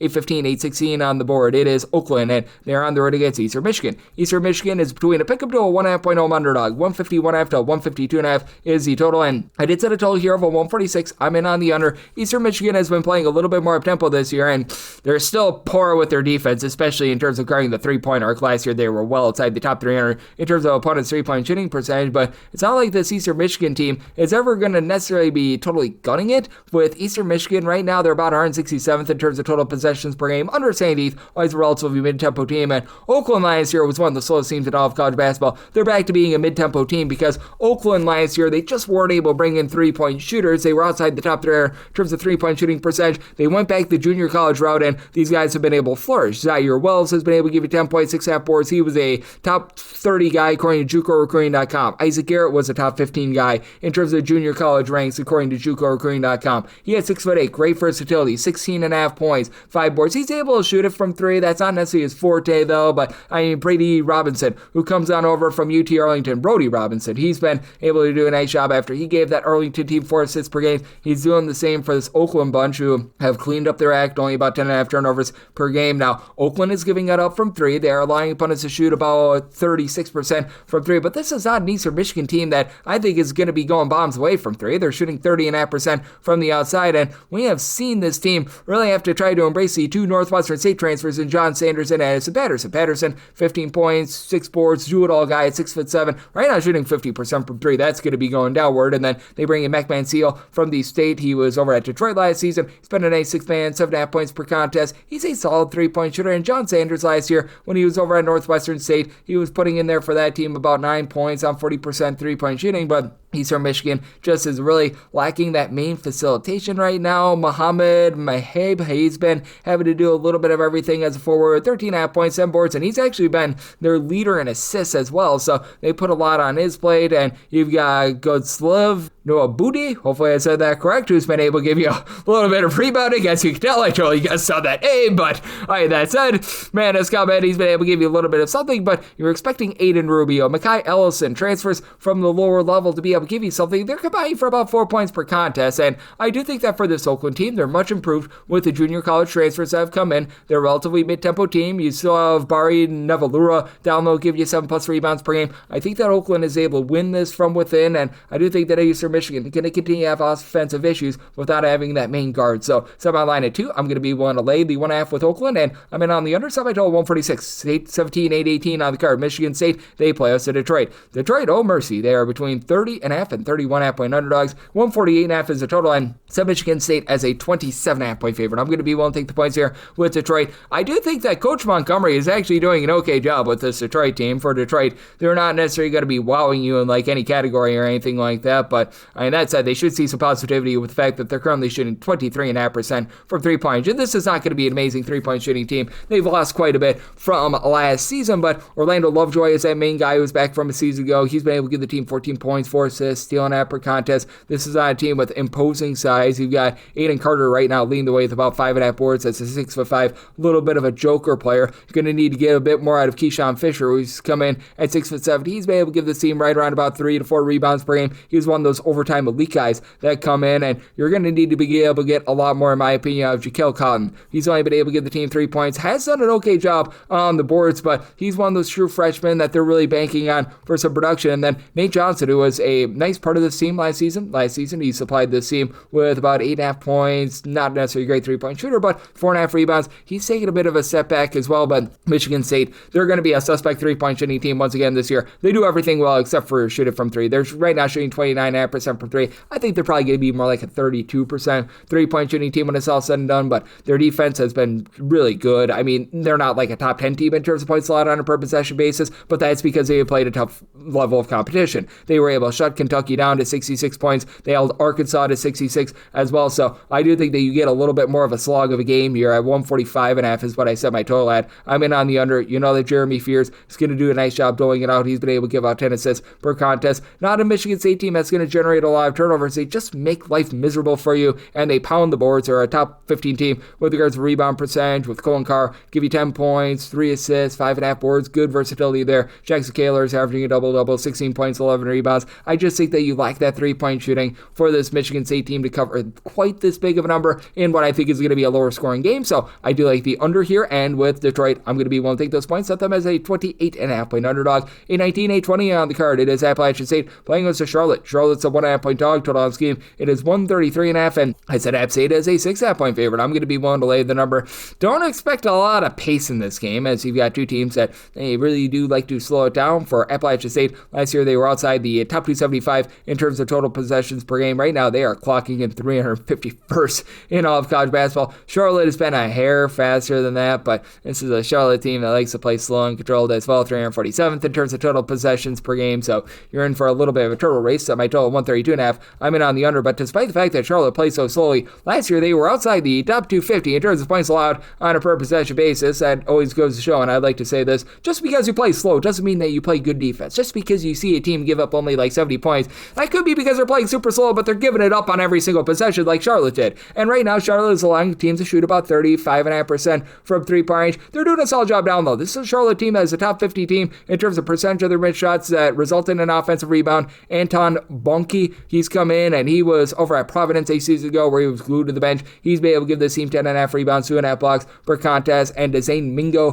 who was over at Marshall last season, their main facilitator, with about 5 assists, 12.5 points per contest. He's done a nice job giving out 4 assists, 2 turnovers per game. Charlotte last year was very good at being able to take care of the ball, taking a half a step back this year, but still 11.5 turnovers per game is not bad, but also shooting about 64% of the free throw line, and for a team that, I mean, they are taking quite a few free throws. That's not necessarily too amazing, and you go up against an Appalachian State team that's not afraid to get physical with you. This is an Appalachian State team that will foul. They'll put you on the free throw line a little bit because they're looking to be able to control the boards as well, and they do lose a little bit of size from past years, but Luke Wilson, no relation to a man that has been in many, many comedies. He's been able to give you 9 points, 5.5 rebounds per game, so there's no joking about that. Last year, gave the team a block per contest. He's been even better this season. Then Kassan Jennings, he comes over from Kennesaw State and South Florida, over at South Florida last year. Solid 7-point per game scorer, as well. He's been about a mid-30s 3-point shooter. He's been able to help elevate this offense a little bit. They do lose a little bit of that facilitation from a season ago where you had so many guys like Tate Fields and company that were able to do a nice job in the backcourt, but you've got Aaron Banks, who he comes on over from Georgia Southern, and he's been able to do a nice job in terms of supplying this team with 9.5 points. Last year, Georgia Southern, about a steal and a half, 2.5 assists. He just very much fits the system, and he elevates the team with his 39% 3-point shooting. I do think that in the end, this is an Appalachian State team that going to be able to get after it. They do find a way to get the job done. Offense has been leaving something to be desired, as we saw that when they scored only 53 points against Ohio State, but I'm going to be willing to lay the number here with Appalachian St, made them a 6.5-point favorite, and at a 133 or higher, I'm in on the under semi-total at a 132.5. 821-822 on the card. Western Illinois plays us to Coastal Carolina. The Chanticleers are a 1.5 to a 2.5-point road favorite. Total on this game 136.5 to a 137.5, and with Coastal Carolina, I made them the 2-point underdog. I like Western Illinois. You're right on the money line for Western Illinois. When they've been at full force and when they've been able to overachieve, it's been because of their low post play and being able to hit the boards. And for Western Illinois, certainly they're not back to what they were a few seasons ago when they were just absolutely cleaning house on glass. But I do like what you've been able to get out of Francis Nokasa, who has been able to give you about 6 rebounds per contest. Isaiah Griffin, I thought, was a really good get from Idaho State. Last year over at Idaho State, he was a starter for that team where he was supplying about 10.5 points, 4 boards, not necessarily a great 3-point shooter, but a guy that's going to be able to do a nice job in terms of hitting the glass, play a little bit bigger than his 6'6" size would indicate. And Tyron Cook is starting to be able to cook for the team as well. When he was over at VMI 2 seasons ago, 12.5 points, 2.5 assists, mid-30s 3-point shooter. He's been able to supply the team with 8 points per contest, much needed because they do lose Ryan Myers from a season ago, and then Gonar Blues of relation to Omaha Blue of Wake Forest, a former top 50 recruit. He's been able to give this team a little bit of something off the bench as well. It is a Western Illinois team that has been able to do a good job getting games at their pace, as well as this is a Western Illinois team that year in and year out is one of the slower teams in all of college basketball, currently 359th in the country in terms of total possessions per game, and they play against Coastal Carolina team that last year they were well outside the top 300 in terms of total possessions per game, and they're not a team that's going to be looking to run it and gun it either. They're up to about 190th in terms of total possessions per game, but for this Coastal Carolina team under Justin Gray, they are going to be looking a little bit more to be controlling the glass, look to more of their big men, but they lose that true 7-footer Noah Ammenhauser from a season ago, so they're looking to Jerry Ngogpot, who we've spent some time over at Louisiana Monroe, and he's been able to give you about 6.5 rebounds per game. They do return one of their top scorers from a season ago in Rushy Jones. He's been able to give the team 16 points, 3.5 assists per game, and Coastal Carolina, they've been able to ascend on their 3-point shooting. They're about 35.5% from the outside, and right now opponents are shooting just 26% from 3. We should see that go northward. They've been able to prevent teams from getting a lot of second and third chances, but here's one thing that Coastal Carolina doesn't do: generate turnovers. Last year out of 364 Division I teams, 364th in terms of turnovers forced on a per possession basis. So even though this is a slower game, I do think that you're going to be able to get some good offensive execution here. That's a big reason why I did set my total at a 140. I'm going to be in on this total over, but that's it for Western Illinois. I think that they do a good job holding up inside. They get those clean possessions and they find a way to get the job done on their home floor. Set them as 2-point favorites. So like Western Illinois on the money line and the over. 823, 824 on the card. It is Drexel playing us Penn, and the Quakers of Penn are a 4.5 to a 5.5 point underdog. Your total on this game between 152.5 to a 153.5. Good old situation of something's got to give. You've got a Penn team that's looking to play super duper up tempo and no defense whatsoever, and Drexel has been outside the top 250 in terms of points scored on a per possession basis, but their forte is defense and slowing it down. I set a total here of a 149. I do like the under. Fran McCaffrey, he in his first Philly 5 game was able to get the job done against St. Joe's, looked very solid there, but now he faces off against a Drexel team that, despite losing 4 of their top 5 scorers from a season ago, they've maintained their defensive identity. They've been rock solid on defense as they continue to be a top 100 team with that regard. The offense has left a lot to be desired, though, as currently they're turning the ball over 13.5 times per game. They're shooting 59% at the free throw line. That's not great, to say the least, as Shane Blakeney is really the main holdover from a season ago. Last year, Mr. Blakeney was able to supply the team with about 7.5 points, did shoot about 34% from 3, 3.5 rebounds, so I need he's able to do a pretty solid job with that regard, and you're going to need someone like a Victor Panoff, who's been with the program for a few years, to be able to send. Last year, about 6.5 points per game. Didn't shoot it well from 3, but gave the team 4 rebounds per game. But I do think that overall size is going to be taking it out of a Penn team that, under Fran McCaffrey, they're going to be very much looking to turn this into just a run-and-shoot sort of game. You've got TJ Power, a former top 25 recruit that just could not find minutes at Duke of Virginia. Give this team 13.5 points per game, but it's been all about the Ethan Roberts show. 23.5 points, 4 boards, 3 assists, right now shooting 47.5% for 3, and I think that there's going to be a bit of a drop-off with the fact that Penn right now is shooting 41.6% from 3. They're going to be a good 3-point shooting team. Do not get me wrong, but I do think that drops off a little bit, and Penn has been a little bit sloppy with the ball. They're turning the ball over about 14 times per game, and they go up against a Drexel team that's been one of the best rebounding teams in all of college basketball. Right now for Drexel, they do find themselves in the top 75 with regards to rebound percentage, and they are grabbing over 16 offensive rebounds per game. They've been able to do so with getting about 6.5 rebounds per game out of William, Garza, Oddston, who comes over from Pacific at 6'8". He's been rock solid, and I think that the Dragons are going to look to get this game at their tempo. I think that they succeed, and I think that they win the battle on the glass. So did set Drexel as a 7-point favorite. I'm willing to lay the number and made a total of 149. I like the under. 825, 826 on the card. It is Morehead State on the road against East Tennessee. East Tennessee does find themselves as a favorite here of 11.5 points. 145.5 is the total, and set a line of 8. I'm going to be willing to take the points with Morehead State. East Tennessee loses pretty much 5 out of their top 6 scorers from a season ago, and I do think that it's good to be incumbent upon them to just find a little bit more backcourt play, because for East Tennessee, they last season were able to do a nice job at sending with their 3-point shooting, something we have not seen a lot of in the Brooks Savage era, and they do have a nice go-to guy in terms of facilitation in Alan Strothers. He's only giving you about 3.5 points per contest, has ever been a scorer, but he's giving you about 3 assists per contest. He's flowing good, clean offense. That takes a load off of Jalen Smith, who comes on over from North Florida, where seasons ago he gave that team 11.5 points, 5.5 assists. He was able to shoot in the high 30s from 3-point range, but for East Tennessee State, typically this is a team that does a great job on the glass. Nobody on this roster is grabbing more than 5 rebounds per game. Brian Taylor, he comes on over from SIU Edwardsville, 14.5 points, 4.5 boards, good versatility there. And then Cam Morris, he was over at UMass Lowell a season ago, where he was able to give that team about like 4.5, 5 boards per contest. He is a guy that's able to shoot it from 3, career about 33% 3-point shooter, but he's been a little bit up, down all around. And for Morehead State, they absolutely love to slow games down. Last year, they were outside the top 300 in terms of total possessions per game. Appears as though they're going to be a pretty slow and controlled team once again this season. For Morehead State, haven't been quite as strong down low as they have been in past years. Right now for Morehead State, in terms of opponents' 2-point shooting percentage, they're clocking in about 250th in all of college basketball. And ETSU, they're more around about 76th in the country with this regard. They've been able to do a pretty nice job in terms of locking it down there, but I do think that for Morehead State, they do just enough to be able to hold in there with a guy in George Marshall, who's been in the program for quite a bit, helping lead this offense, giving them about 15 points per contest, and is allowed to play off the ball because they bring in Josiah Legree, who was over at Indiana State last season, was more of an ancillary guy for them, but was able to come in off the bench in like 13.5 minutes per game, give out 2.5 assists per game, and he's been a nice go-to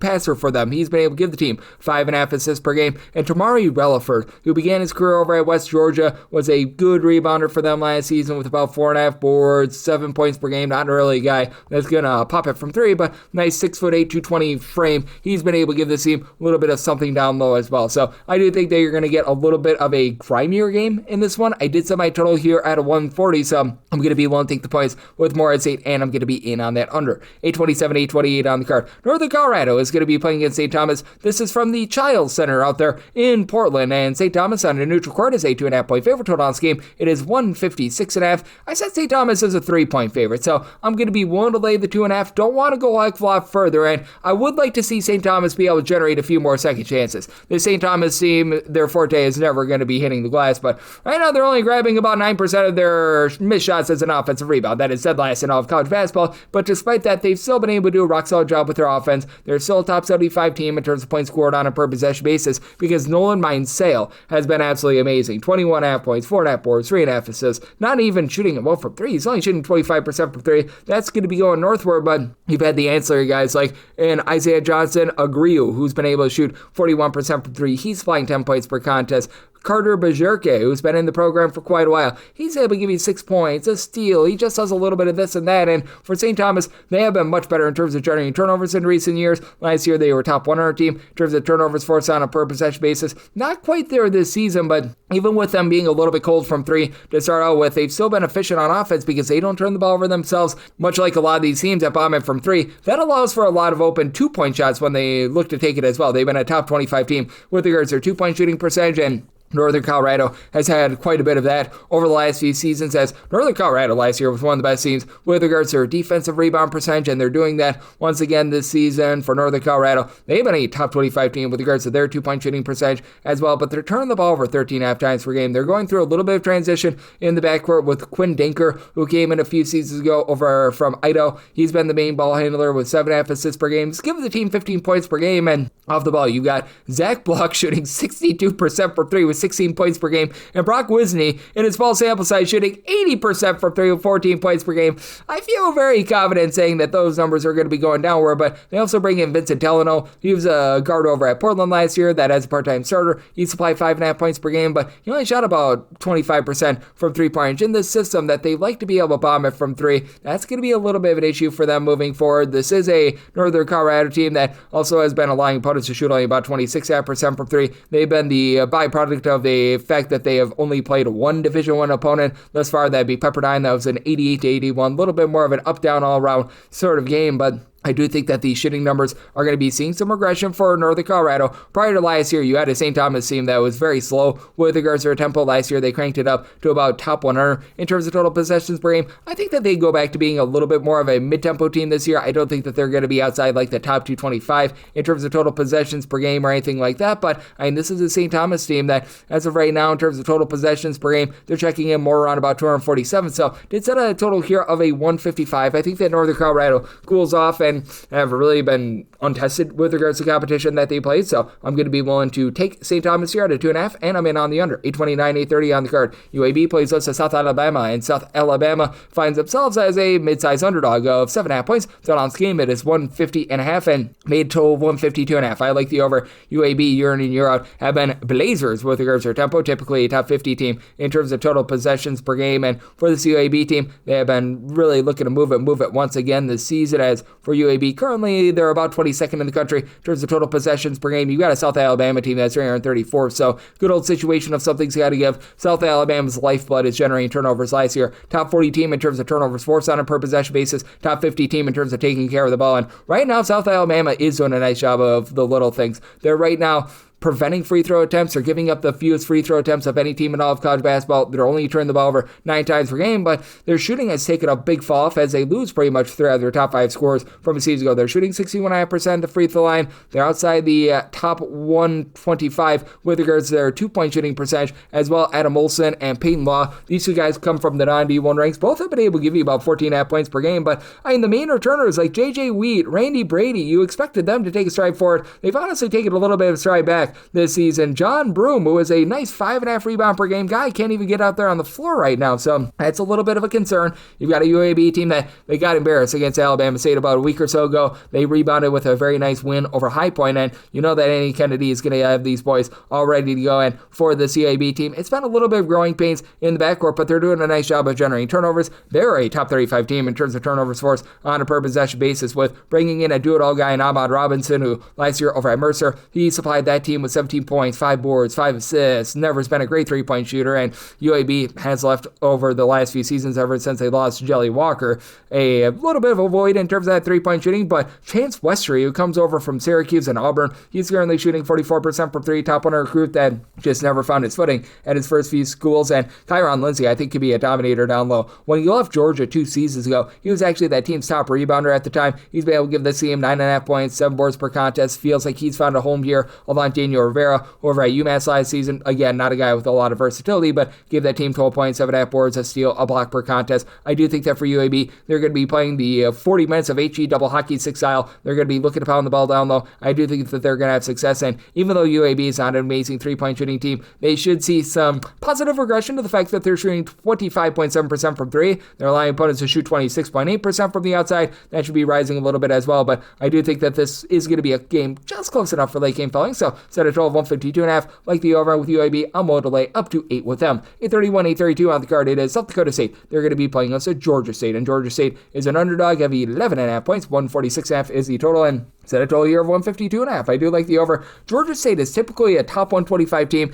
in terms of total possessions per game under Jonas Hayes. Right now, they're clocking it outside the top 250, and I do think that they're going to dial it back a little bit from past seasons, but at the same time, I do think that they are going to be able to ascend a little bit more with having a pair of guys back in the backcourt in Malachi Brown along Jelani Hamilton. Both of these guys were 8+ point per game scorers. Now, Hamilton has dealt with a little bit of ailment for this team. He was missing in their last game, and I think that he's going to be out of the fold once again here, it's hard to be able to get updates on teams like Georgia State, but I ruled them out when I set this handicap of 8.5, so that has been taken into account. But that said, you've got a guy in Ja'Kai Newton who he began his career at Indiana, just was unable to get out there on the floor last season, but he's been able to give the team 9 points, 5 boards, some good versatility there. It's a Georgia State team that's probably going to leave something to be desired with their three-point shooting overall. They're shooting about 34.5% from three, but their main forte last year was being a top 75 team in terms of opponents' three-point shooting percentage. Right now, allowing opponents to shoot just 27.1% from three-point range. I do think that that's going to be a mainstay for them moving forward, and with this Georgia State team, you do have guys that are able to do a nice job in terms of being able to pound the boards, like a Joe at Chapel has been able to come in, give the team about 8 rebounds per game. And on the flip side of things, you do have a South Dakota State team that's in quite a bit of transition. They do lose their coach, Eric Henderson, in the offseason, so they bring in Bryden Peterson, great name, and he's been keeping relatively the same style, and he did retain like 3 of the top 5 scorers from last season. Kellen Gary, Matthew Moores, Joe Saylor, they all stick around, but for South Dakota State, a team that has always been built around three-point shooting, last few seasons, it wasn't necessarily so great for them, and it's back there once again this year. They're shooting 33% from the outside. Offense has been a little bit sloppy with about 13 turnovers per game. This has never been a defense that has really generated a lot of turnovers, and we have seen South Dakota State go from being a very up-tempo team for the longest of times, where they were just very much a team that would be high-octane on offense, to being a little bit more of a mid-tempo team, and we're seeing that from them once again this season for the South Dakota State team in terms of total possessions per game. They're currently clocking in just 291st in the country, and I do think that that's a byproduct of a little bit of the competition that they've been playing, and I do think that that's going to be ascending a little bit. But also with the South Dakota State team, they're doing a nice job in terms of owning the glass. They've been a top 75 team with regards to rebound percentage. They're pulling in plenty of offensive rebounds. They're preventing offensive rebounds on the flip side, but I do think that Georgia State is going to do a nice job in terms of clawing their way for some second and third chances. And with this Georgia State team, even though they are dealing with that ailment to Jelani Hamilton, I do think that they're going to be able to buckle down a little bit more on offense. They've been turning the ball over about 15 times per game, and going against the South Dakota State team that really doesn't force the issue, I think keeps them lively and leads to some good, clean offense on both sides. So they total 152.5. I like the over and the points here of Georgia State. 833, 834 on the card. Northern Illinois is on the road against Loyola Chicago. Loyola Chicago is a 13.5 point favorite. Total on this game, it is 150.5, and I said Loyola Chicago is a 14.5 point favorite. I'm going to be willing to lay the number. Now, am I out on this Loyola Chicago team? Oh, yes, I am, but I also don't think that Northern Illinois is too much to write home about. Last year, Northern Illinois, a bottom 5 team in all of college basketball in terms of percentage of their missed shots that turned into an offensive rebound. They've had to mix and match over the last few seasons down low ever since they lost Jan and Conan Niederhauser, and you've been able to get about 4.5 boards, 8.5 points out of a true freshman, and Gustav Winther comes over from the country of Denmark, but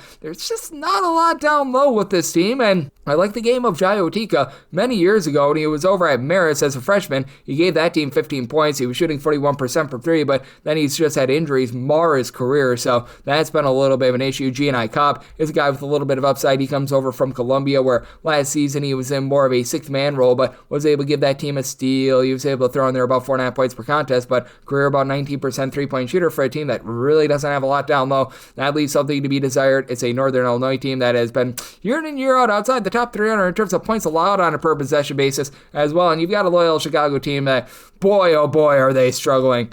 They have a 1 win on their resume, and that's what Cleveland State team has been not so great thus far this season as well, but Justin Moore has been able to give you more. 5 assists, 13 points per contest. I have no idea what's happening with Dominic Harris. He's averaging a point and a half per contest. He's been a big, giant flopperoonie with this program, but you saw Miles Rubin down low, guy that last year gave you a block and a half per contest. He's able to do a nice job hitting the boards, and for Loyola Chicago, they never do a good job in terms of generating second chances for themselves on the offensive glass, but typically they're a top 75 team in terms of defensive rebound percentage. That's really been eluding them, but in this game, they should be able to dominate the glass against a Northern Illinois team that just frankly has nothing down low. For this Loyola Chicago team, they also do allow for clean possessions as well. They're outside the top 300 in terms of turnovers forced on a per possession basis, so I do think that you're going to get a lot of good, clean offense here for a Loyola Chicago team that's outside the top 300 in terms of 2-point shooting percentage. I do think that they're going to be able to get much more clean looks there. And then you've got Will Tavares, who last year was a 40% 3-point shooter at Charleston. He's been giving the team 11 points per contest. Feels like he's starting to find his footing with regards to this team as well. So I did set my total here at a 154.5. I do like the over for Loyola Chicago. Want to lay up to 14 with them. 835, 836 on the card. And we'll see who's playing goes to Omaha.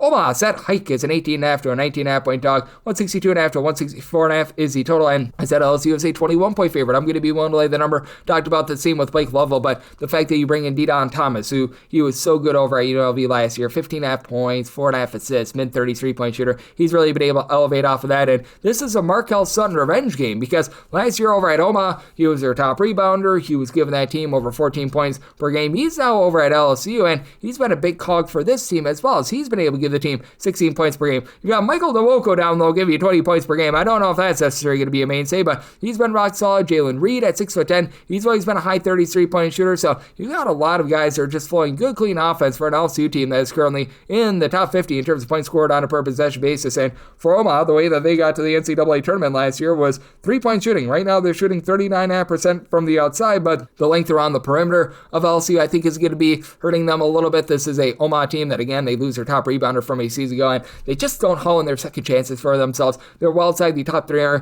in terms of their offensive rebound percentage, merely the percentage of missed shots that turn into an offensive rebound for you. And with this team, they were actually a really good defensive rebounding team. They've been letting up a little bit more there, so LSU should be able to eat their lunch with that regard. Now, you do retain a lot of the ancillary pieces from last year's team. Cameron Thomas, he's back. He's only been able to give the team 6.5 points per contest, but Deshaun Glover, Tony Osborne, Lance Waddles, all 3 of these guys have been able to give you double figures, with Waddles shooting over 45% from 3-point range, hauling in there 5.5 boards, 2.5 assists, doing a little bit of everything. But I do think that this is a big step up in class for this Omaha team. I do think that LSU is going to be looking to be able to push a little bit of tempo as well. This is an LSU team that last 2 seasons they were in the top 75 in terms of total possessions per game, more around about 140th right now. With this Omaha team, they are right in that neighborhood as well, about 145th in the country in terms of total possessions per game. But that said, this is an Omaha team that is not necessarily efficient on defense, and recognize that LSU has not necessarily played the world's greatest competition, but they've been a top 80 team in terms of points allowed on a per possession basis, while that Omaha defense has slipped all the way to 298th. I do think that LSU finds a way to get the job done here, set them as 21-point favorite, willing to lay that number, and set a total of a 163. Right now I'm seeing 163.5, 164.5. That does become my buy point on the under.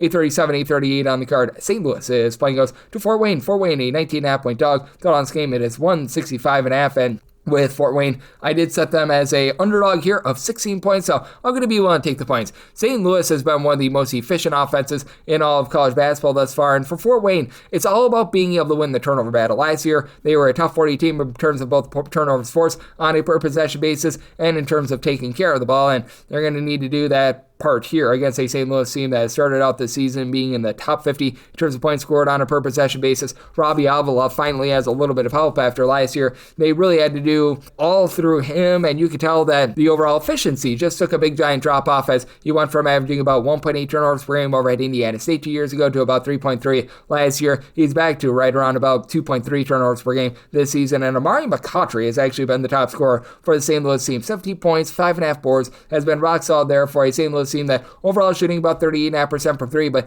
the turnovers are still a little bit of a concern. St. Louis is turning the ball over 17 times per game. They're outside the top 300 in terms of ball security, and with Fort Wayne and their ability to be able to generate turnovers, went back to it over the last 2 years. They've been a top 50 team in terms of turnovers forced on a per possession basis. I think that that's going to be enough for them to be able to remain lively. You bring in Corey Hednod, who's one of the big returners from 8 seasons ago. Last year, gave the team 8 points per contest. He's shooting 40% from 3. He's supplying 19.5 points per game. And then DeAndre 3000 Craig, who was over at Denver last year, double-figure scorer for them. He's doing it all with 16 points, 4 boards, 3 assists, 2 steals per contest. And this has been a Fort Wayne team, has been a pedestrian 3-point shooting team at about 32.5% from 3, and last year they were well outside the top 275 in terms of rebound percentage. Probably going to be back there once again this year. Maximus Nelson just has not provided a lot down low, and then your top rebounder has actually been Darius Duffy, who's been able to give you about 5.5 rebounds per game as a 6'8", a little bit of a stretch player who comes over from UW Milwaukee. But that said, I do think that winning the turnover battle for the Fort Wayne team going to be enough for them to be able to hold in there. And for Fort Wayne, even though they're not grabbing a lot of offensive rebounds themselves, they're not allowing their opponents to grab a lot of offensive boards as well. So I do think that you're getting a game with a few more turnovers than normal. Did set my total at a 166. I think that you're going to get a game that is going to be very much up and down. I'm going to be willing to take the over on 165.5,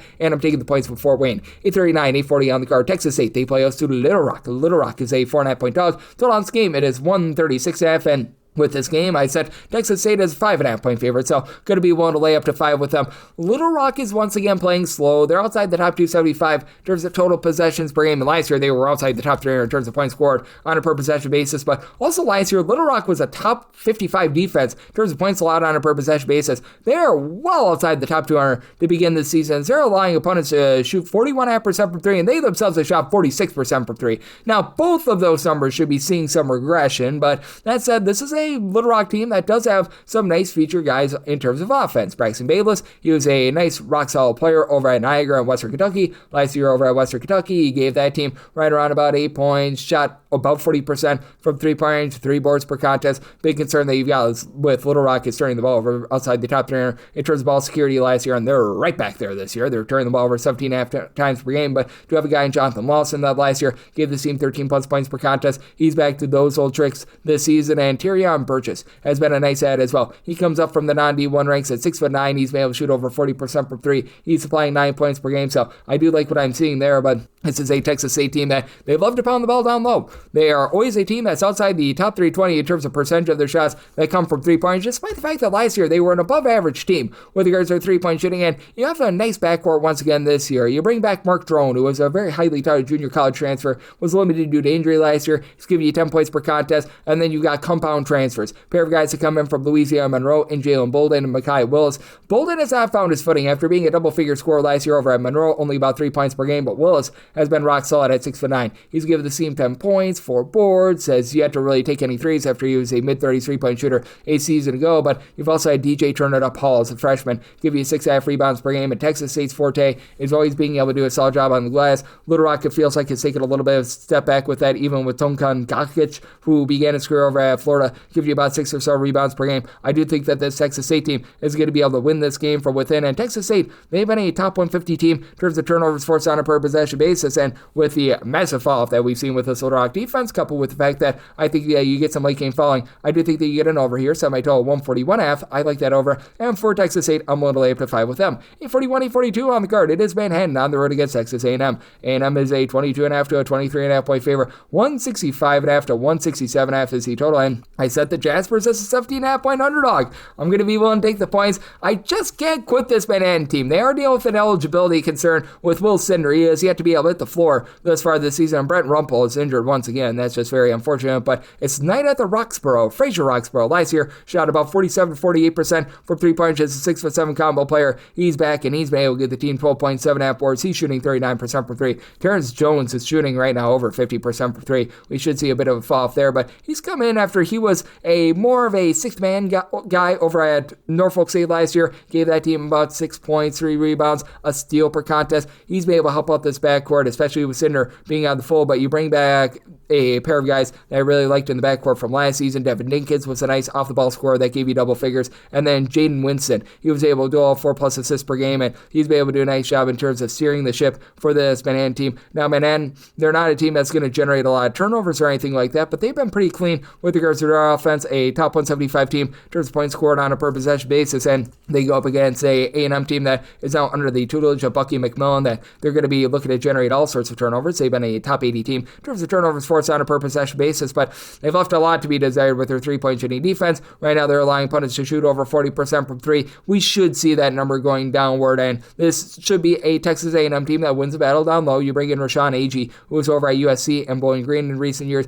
He's been able to give you 6 boards per contest, but he's one of just 2 guys that are giving you over 5 rebounds per game. Frederico, so nice they named him twice. He's been able to give you about 5 rebounds per game, and it just feels like this is a A&M team that's looking to find their rotations right now. They've been playing 10 different guys for at least 9.5 minutes per game. Nobody has seen more than 23.5 minutes per game. Right now, the main scorer for the team has actually been Ruben Dominguez, who's been able to give you 12 points per contest. That's surprising considering you bring in someone like a Pop Isaacs, who he's coming off of injury, but was rock solid over at Texas A&M and Creighton in recent years. You bring in Shakari Lane, who's nice over at North Alabama as well. So it just feels like Texas A&M doesn't quite have their identity yet. I think that helps Manhattan remain lively, and I do think that this is going to be a bit of a sloppier game as a result. This is a Manhattan team that is not necessarily looking to push tempo. It's not like they're necessarily going to be playing at a snail's pace either. And Texas A&M, they are very much going to be most likely looking to push quite a bit of tempo under Bucky McMillan right now for Texas A&M, about 101st in the country in terms of total possessions per game. This Manhattan team, 203rd. So set a total of 161.5. I like the under in the place here with with the Jaspers. 8:43, 8:44 on the card. Colorado plays those to UC Davis. UC Davis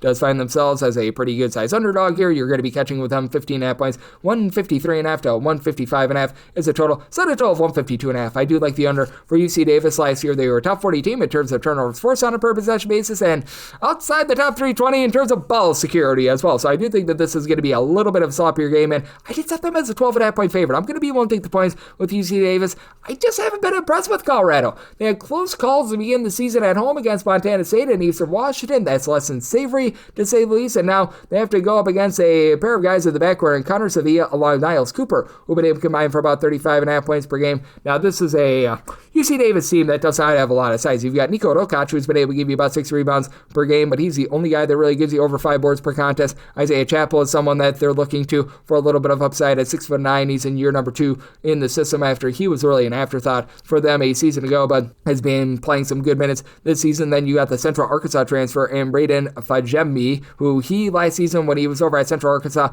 was a nice player. He gave that team 11.5 points, 4.5 assists, steal 9 per contest. He's done a big giant nothing burger for this team. He's averaging 24 minutes per game, but he's averaging about 3 points per contest. He's been able to dole it out. He's been able to give you over 3 assists per contest, but you expected maybe a little bit more impact there for UC Davis, though. They're allowing opponents to shoot less than 30% from three-point range, and this is a Colorado team that they are looking to let it fly a little bit more from three-point range. You bring in Barrington Hargress, a 20-point per game scorer in the Big West last season over at UC Riverside. He's flying 12 points per contest. For Colorado, they are shooting about 38% from three, but their forte has been getting to the free throw line. They're a top 5 team in all of college basketball in terms of free throw attempts per game. They're attempting over 35 free throws per game, so that's been where they've been really able to win a lot of these battles, as they do have a lot of versatility. You've got someone like a 6'9", 6'10", Elijah Malone, who's able to give you 10 points per contest. You've got Sebastian Rensik, who he's a former top 100 recruit at 6'9". He's able to give you a little bit of three-point shooting. He's been able to supply 15 points per contest, but I do think that for UC Davis, they do a nice job in terms of hanging in there. They've been much better at not fouling than they were a season ago as well, so that's going to be big, and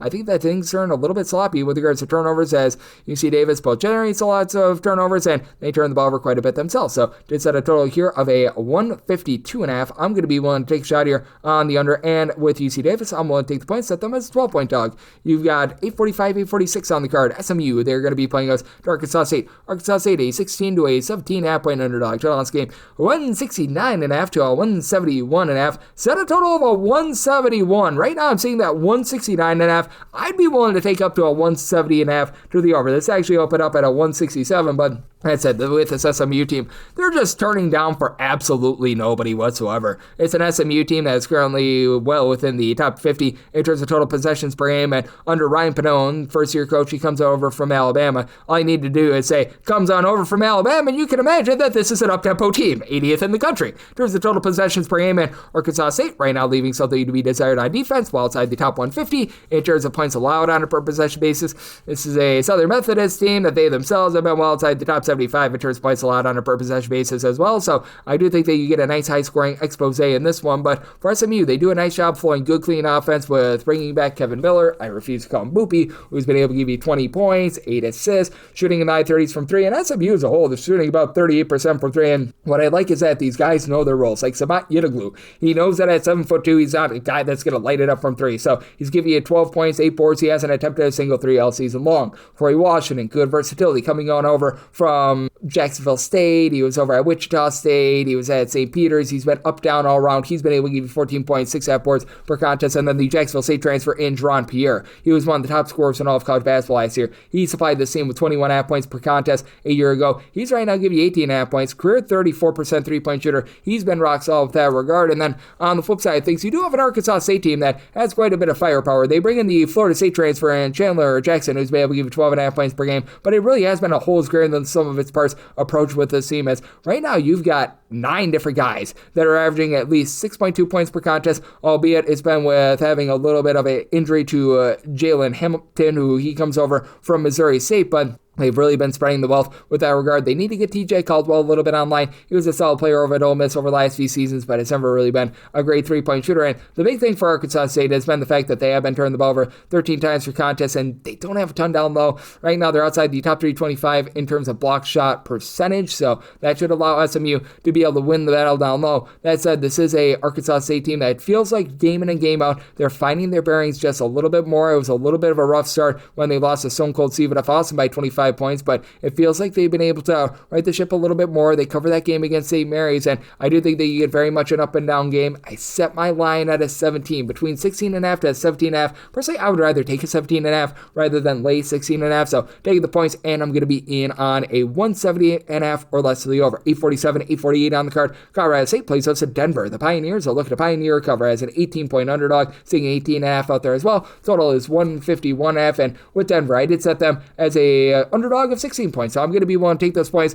with Ali Farouk-Manesh. He's done a rock-solid job here in his first few games over at Colorado State, and it's a Colorado State team that is not really looking to push tempo. Under Nico Medved, they were never really a fast team, and right now for Colorado State, in terms of total possessions per game, they're checking in only about 336 in all of college basketball, but they've been a top 50 team in terms of points scored on a per possession basis, and for Denver, they have been a team that has been relatively low tempo themselves at about 283rd in the country in terms of total possessions per game. I do think that this is going to be cranking up a little bit more as the season goes along. Tim Bergstetter, he was the coach over at MSU Morehead at the Division II ranks last season. He has brought with him a few guys that were rock solid at the D2 level, as Logan Kinsey was one of those guys. He's been able to supply the team with 14 points per contest. You've had Jeremiah Burke come on up from North Dakota State. He's been the main man with about 20.5 points per contest. It's been a lot of mixing and shaking with guys from the D2 ranks, pairing with some of these guys with a little bit of Division I experience, like Julius Rollins, who last year over at Western Illinois, he gave that team as a starter 9.5 points, 4.5 boards. Not an amazing three-point shooter, but career about 33% three-point shooter, and I do think that these pieces are all working out very well for a Denver team that they're shooting about 37.5% from three. They've been efficient on offense. They're not going to force the issue on defense, though. They're well outside the top 3 in terms of turnovers forced on a per possession basis, so it's a make it and take it sort of style. And for Colorado State, this has been a team that has been incredibly efficient with the way that they've only turned the ball over 10 times per contest. Again, not going to force the issue. They're only turning teams over about 9.5 times per game, and we should see some regression with the fact that Colorado State is shooting 45% from three-point. I like Josh Passarelli. He comes over from Marist. He's been able to lead the way with 16.5 points per contest, but this is just absolutely wild. Each of your top 5 scorers right now for this Colorado State team are shooting at least 43.8% from three-point range. Just something that is unsustainable, in my opinion. Jevin Muniz, he's been pretty rock solid as a little bit of facilitator, 5 assists per contest, 8.5 points after he was over at Florida Gulf Coast 8 seasons ago, a bit of a 6'6" point forward. And for Colorado State, they've always been a good team in terms of not allowing a lot of second and third chances. They're back in the top 50 in terms of their defensive rebound percentage, so it's an interesting spot here, but I think that both of these teams, even though they're slow, they're going to be able to get good, clean possessions here. I did, as a result, set a total of a 156. I'm going to be one to take a shot on the over. This actually opened up at a 158 with the total, and it's been pile driven down, but I like the over, and I do like the points here. With Denver, set them as a 16-point dog, 849, 850 on the card. New Mexico State plays us at Samford, and Samford does find themselves as a pretty mid-sized underdog, as Samford right now, you're finding them as a 8 to 8.5 point underdog. Total on this game, it is 144.5, and with Samford, I did set them here as an underdog of 8.5, so this is right at my max 5 point on New Mexico State. I'm going to be willing to lay up to 8 with New Mexico State. Ever since they had the coaching change a few off seasons ago, this has been very much a defense-oriented team, and one that last year was actually in the top 15 in all of college basketball in terms of opponents' three-point shooting percentage. Jason Newton has done a great job of being able to instill that, and despite the fact that they might not have as much size as they did a season ago, you still have some solid rebounders. Julius Mims is someone that comes over after he began his career over at Idaho. He was giving that team about 6.5 rebounds per game. He's been able to supply 8 rebounds per game. Sear Malonga, he was over at East Carolina. He's come in after he was glued to the bench the last few seasons. He's supplied this team with about 8.5 points, 4 boards per contest, and with this New Mexico State team, they over the last few seasons have really dealt with some three-point shooting woes, and they probably will this season, but being able to bring in there a go-to scorer in Jamel Jones is big, as he was that guy over at Cal State Bakersfield, meet for the Roadrunners last year. For that team, shot about 35% from three, 19 points, 3.5 boards, 2 assists, just a guy that makes things happen. And I do think that there's quite a bit of upside with Curtis Terrell as well, a guy that comes in, he's only been able to give the team like 4.5 points per contest here in his first few games, but I do like his overall game coming on up from the non-D1 ranks. On the other end, you've got a Samford team that just has not been able to find their bearings thus far. They have the coaching change in the offseason. They go the Lipscomb route with Lenny Acuff, and Acuff did bring with him Dylan Faulkner, who's been a nice go-to number 2 guy down low. He's been able to give the team 14 points, about 5.5 rebounds per game, and when Acuff was over at Lipscomb, his offenses were always pretty rock solid in terms of doing the little things, and they're doing so once again here. They're only turning the ball over about 9.5 times per game, but currently shooting 66% at the free throw line. They are really leaving something to be desired with getting the ball inside, outside the top 3 with regards to their 2-point shooting percentage, despite the fact that you've got Norris squared, with Keaton Norris give you 13.6 assists per contest, and his brother Cade Norris being able to supply about 7.5 points per game. You don't necessarily have a ton of depth as well. Jackson Pollard, who comes down over from Queens NC, is able to give you about 5 points, 5 boards, but I do think that in the end, this Mexico State team has been rock solid on defense, finds a way to persevere. I do think that Samford is going to be looking to crank up the tempo a little bit more as the season goes along, and I do think that you get just enough possessions here for the overs. I did set my total at a 146.5, and with New Mexico State, relatively mid-tempo team last season. They were just really efficient on defense. They were one of the most rough 3-point shooting teams in all of college basketball last year. They were able to improve that. So, like the over, and I'm willing to lay up to 8 here with New Mexico State. 851, 852 on the card. Long Beach State plays against Montana State. Montana State is a road favorite of 3.5 points. So on this game between 139 to 139.5. And with Montana State, I did set them as a 1.5 point underdog. I'm going to be willing to take a shot at your Long Beach State outright on the money line. And I do recognize that Long Beach State, coming off of a year last year where they were outside the top 280 in terms of both points scored and points allowed on a per possession basis, and it hasn't necessarily been the world's greatest start to the season for them. They're just 1-4 straight up, but I mean, they've had near misses in their last 2 games against Illinois State, a very respectable effort. They were able to hold in there against Pacific as well. That loss against Fresno State, that was a little bit less than savory, but that said, I actually have liked the way that the backcourt has been flowing things. Isaiah Lewis was a 9-point per game scorer over at Little Rock last season. Shaquille Bender is a guy that I really liked over at Manhattan last year, gave that team about 2 assists, 11 points per game. Has never been a great 3-point shooter, and for Long Beach State, they have taken a little bit of step back in terms of their 3-point shooting from the season ago, but I do think that they're going to be a bit down low, a bit better. You've got Derek Michael Ziviero. Last year, he gave the team 5.5 rebounds per game. He's really fallen a little bit out of favor because they've been looking to Peter Mestrovich, who comes over from Syracuse, to be able to be that main post presence for them. He has, in the first 5 games, been able to supply about 7 boards, a steal, 12 points per game. He's actually shooting in the mid-30s from 3-point range as well, and on the other end, I just think that this Montana State team does leave a little bit of something to be desired down low. Now for Montana State, they've had a few near misses of their own. They go on the road. They played within single digits against both Boise State and Colorado. They had that tough game against Denver. They lose that one, and you do bring back a pair of guys from the backcourt from the season ago, Patrick McMahon, along Chad Miller. These guys have been able to combine for about 25.5 points per contest, but McMahon has actually been dealing with a little bit of ailment. I know that he's already missed at least 1 game thus far this season, and it's going to be very interesting to see what you're going to be able to get out of him moving forward. Additionally, you've had Davion Brown actually be the top scorer for the team, comes on up from the non-D1 ranks, 14 points per game, and they're relying upon Chris Hodges to be able to supply a little bit of something down low. 6'9" big man that comes in from Wisconsin, but just never really saw any minutes when he was over at Wisconsin. To the credit of Montana State, they're not allowing opponents to grab a lot of second chances. Top 55 team in terms of defensive rebound percentage, but they're only grabbing about 8.5 offensive rebounds per game themselves. That's outside the top 315 in all of college basketball, and they're just not getting to the free throw line. Montana State is dead last in the country right now in terms of free throw attempts per game, and that actually might be for the better because they're shooting 65.5% at the free throw line, which makes no sense because they're in the top 80 in terms of both 2-point and 3-point shooting percentage, but they can't hit free throws to save their lives. It's a Montana State unit that typically has been pretty good with their 3-point shooting defense, allowing teams to shoot 27% from 3-point range as far this season. Should see a little bit of regression though, but it's been a bit mix and match down low, and I do think that Long Beach State is going to have a little bit more size, and I do think that Long Beach State is going to see a bit of a come up from the fact that currently they're shooting just 30.4% from 3-point range. It is a circumstance where I did set Long Beach State as the 1.5 point favorite. I do like them outright on the money line. Set a total here of a 143.5 as well. I know that Long Beach State is a team that has been a little bit more slow and controlled under Chris Hacker, but do think that Montana State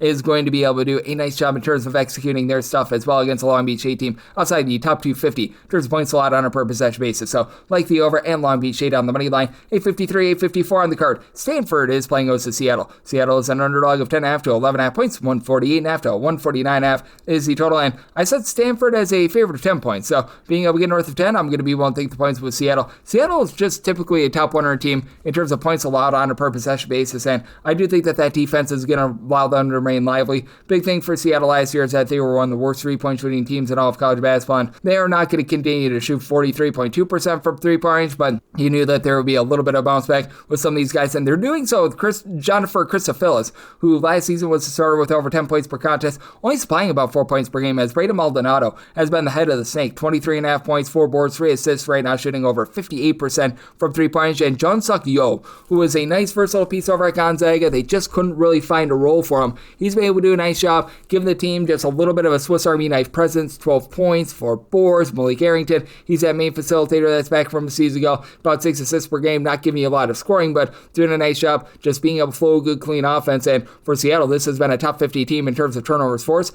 on a per possession basis. Now, as we know, they're facing off against some smart kids in Stanford, and they've had one of the best freshmen in all of college basketball. Abuke Okori has been able to supply 25.5 points, 3 assists per game. He has been tremendous for a Samford team that they themselves have been a top 30 team in terms of turnovers forced on a per possession basis, while they themselves only turn the ball over about 11 times per game. So you've got a bit of strength on strength action going on there. Both of these teams outside the top 140 in terms of total possessions per game. Seattle relatively mid-tempo, 142nd with this regard. Stanford, they're actually now 83rd, but that said, I do think that that's going to be coming back down, where last season they were more outside the top 225 with regards to total possessions per game. And you just look at the history of Kyle Smith. His teams always play very slow and control. Go back to his time over at Washington State, San Francisco, Columbia. So I do think that that is going to be tapering down a little bit. And it's been a little bit surprising that Ryan Archibald, who's one of the main guys that returns from a season ago for Samford, he's only been able to give the team 3.5 points per game. After, as a starter last year, he supplied about 7.5 points, 5 boards. He's been dealing with a little bit of injury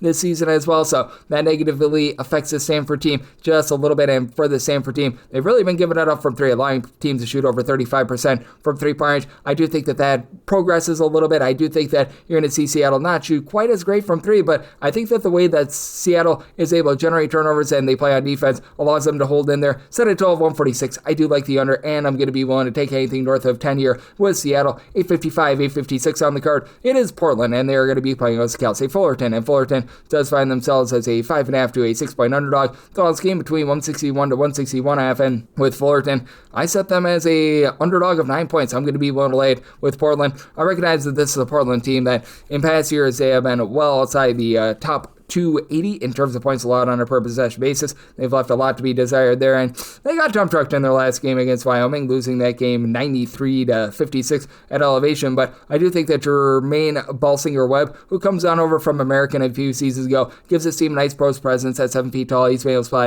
about 7.5 points, 3.5 rebounds per game, and it's really been all about the freshman in Joel Foxwell, who has been the main scorer for this team. About 15.5 points, 5 assists per game for a Portland team that is only shooting about 28.5% from three, but they're allowing opponents to shoot now less than 31% from the outside. They've been able to hunker down a little bit more with that defense. They've become a top 100 team in terms of turnovers forced on a per possession basis, while their offense has taken a pretty big step back. They're turning the ball over about 15 times per contest as well, but got a Fullerton bunch at last year. They had absolutely no facilitation whatsoever. They were outside the top 300 in terms of both points scored and points allowed on a per possession basis, and while they're quite a bit more respectable on the offensive side of things, they've been averaging over 80 points per game. Much of that is due to the fact that against Caltech to begin the season, they scored 136 points against a non-D1 team, and we've really seen the offense taper off in their last two games. They've been averaging about 68 to 69 points per contest in those last two games against Pacific and Cal, and they certainly gave it up on defense to Cal, as you've got Jefferson De La Cruz from Benegado. He comes on over after he spent some time at Valparaiso, Western Michigan. He's been able to slide this team with about 12.5 points per game, and now you do have a bit more of a main facilitator in Bailey Nunn. He comes on over after he had Sacramento State last year,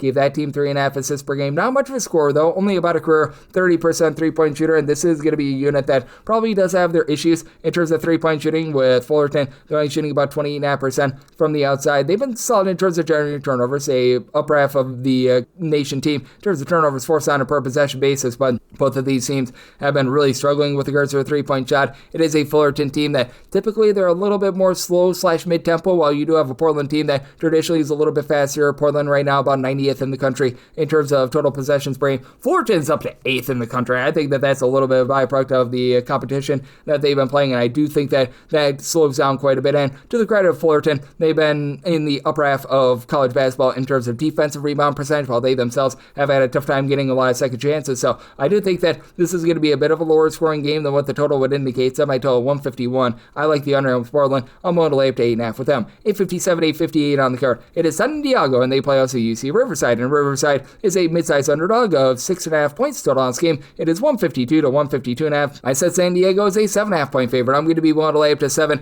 I do think that San Diego is a revamped team. They did a great job in the offseason, bringing in some good players in the transfer portal. Steve Lavin, I still have a few question marks about him as a coach in this day and age, but now you've got more three-point shooting with this bunch, bringing in Juan Sebastian Godacito, who was over in the back last season. He's come in, he's been able to give the team 14.5 points, shooting 47% from three-point range, and then Tim Moore has been able to give you a little bit more down low. He was over at NJIT last season, a little bit of a 6'6" Swiss Army knife guy. He's been able to give you about 8 or so points per contest. And then Tyler Johnson, he's an upside guy, a former top 100 recruit, began his career over at Louisville and Wake Forest.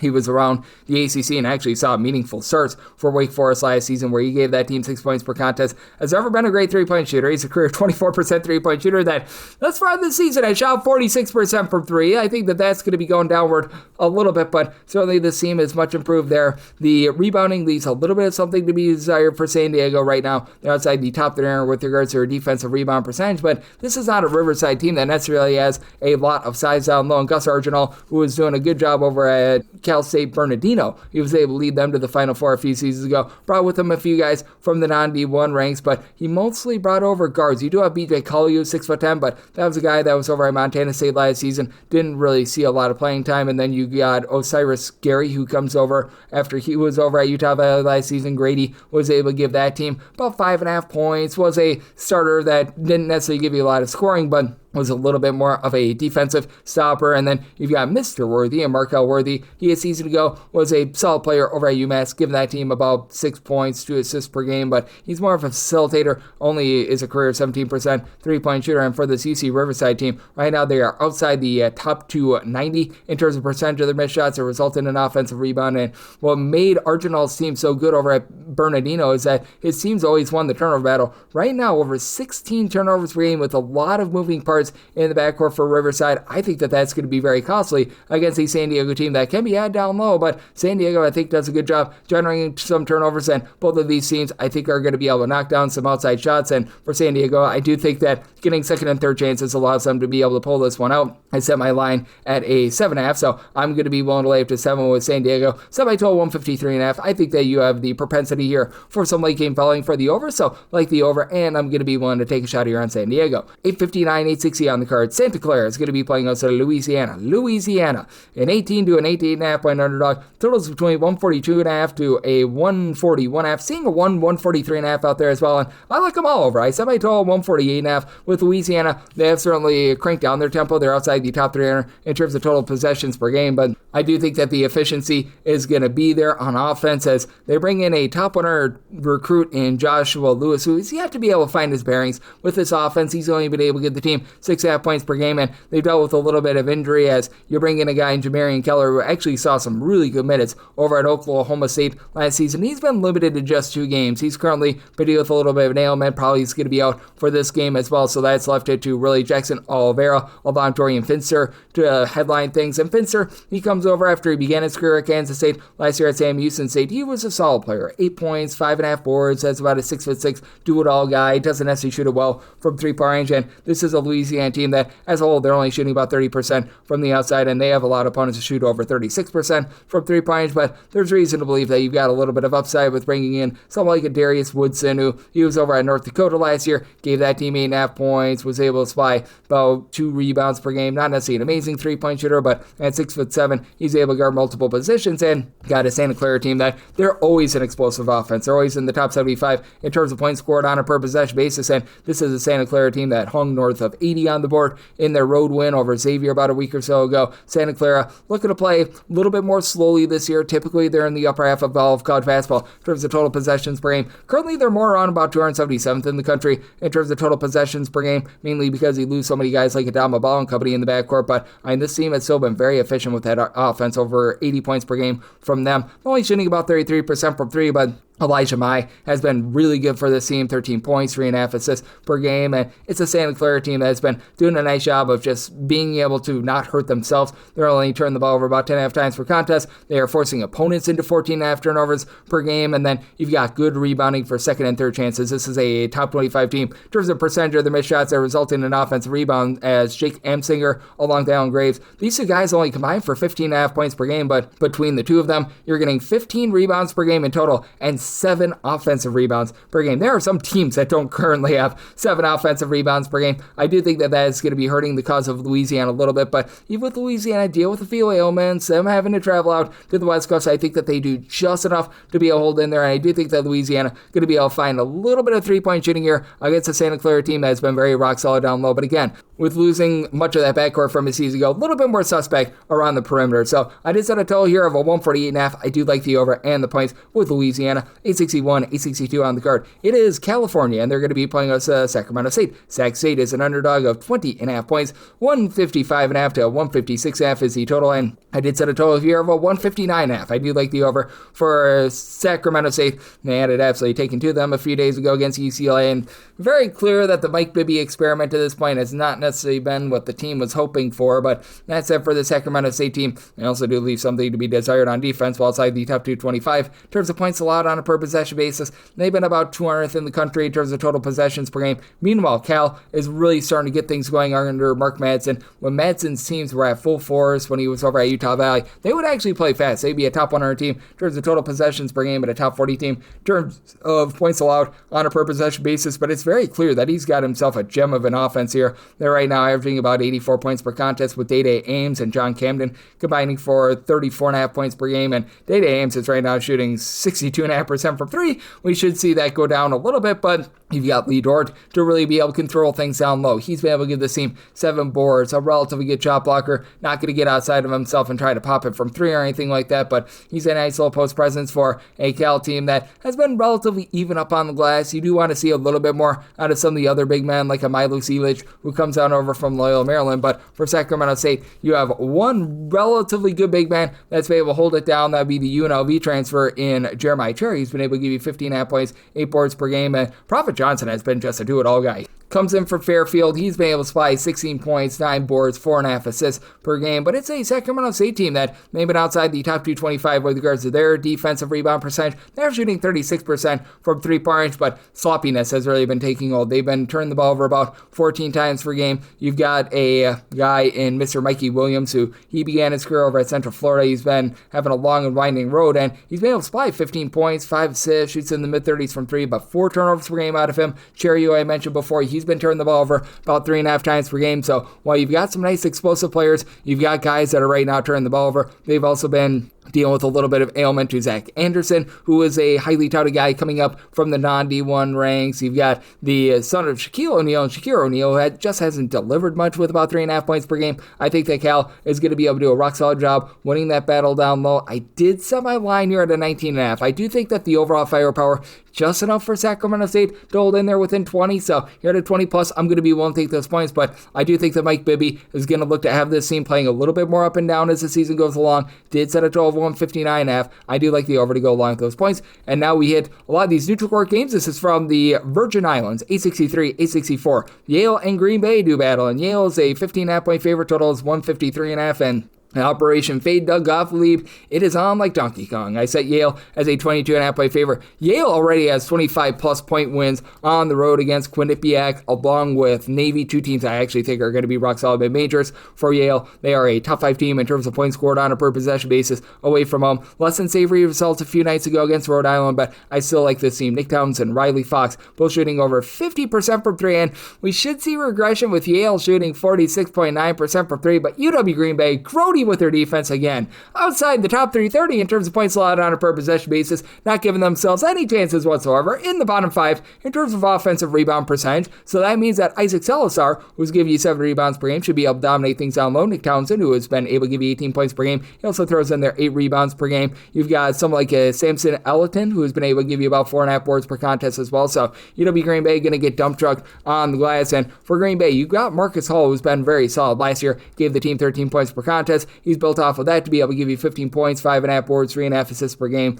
He is one of 2 guys on the roster averaging more than 3.2 rebounds per game. It's CJ O'Hara at 6'4", 9.5 points, 4.5 rebounds per game. Just a real lack of size for this team as they went the international route with Muran Cisic to be able to give them a little bit of size. He's done a big giant nothing burger for this team. The team was supposed to have Sheldon Williams-Dryden coming in from West Georgia in the transfer portal. That did not happen. They lost a lot of their key pieces from a season ago, like Anthony Roy and company. And for the CW Green Bay team, they're right now shooting 29.5% from three-point range. They've got not a lot going on offense. They had that close call against Minnesota. I think that that's more of a concern for Minnesota rather than Green Bay getting things righted, as currently they have a radio show host coaching their team. So this is a circumstance where I set my line at 22.5. I'm going to be willing to lay with Yale. Did set my total at a 152.5. So right now we're seeing 153.5. Just don't know if UW Green Bay does their part with this total, like the under, and I do like Yale. 865, 866 on the card. It is UMass playing against Charleston from the Virgin Islands. Charleston right now a 1-point favorite on a lot of spots. Totals between 158 to 158.5. And for Charleston, I had to put them as the underdog here of 2 points. You've got a lot of injury concerns with this unit, as you just don't know if you're going to be able to get someone like a Mr. Dean. First name Mr., last name Dean. He comes on over from USC Upstate. He was a 15 plus point per game scorer. Are you going to be able to get him out there on the floor? I really liked what this guy was able to do over at Bradley a few seasons ago. And Connor Hickman, he has yet to play this season along Kobe Duggan. Now, it looks like Mr. Dean should be good to go here. He played in the last game or two. He's been able to give you about 11.5 points per contest, but you're still dealing with those two main guys in terms of former 15 plus point per game scorers being out of the fold, and that's left it to Jalen Counter to really do it all for this team. Right now, 13 points, 5.5 boards, 4 assists. He comes in from Middle Tennessee. Not necessarily an amazing three-point shooter, though. A career 30% three-point shooter. And this is a Charleston team that last year, they were based around three-point shooting.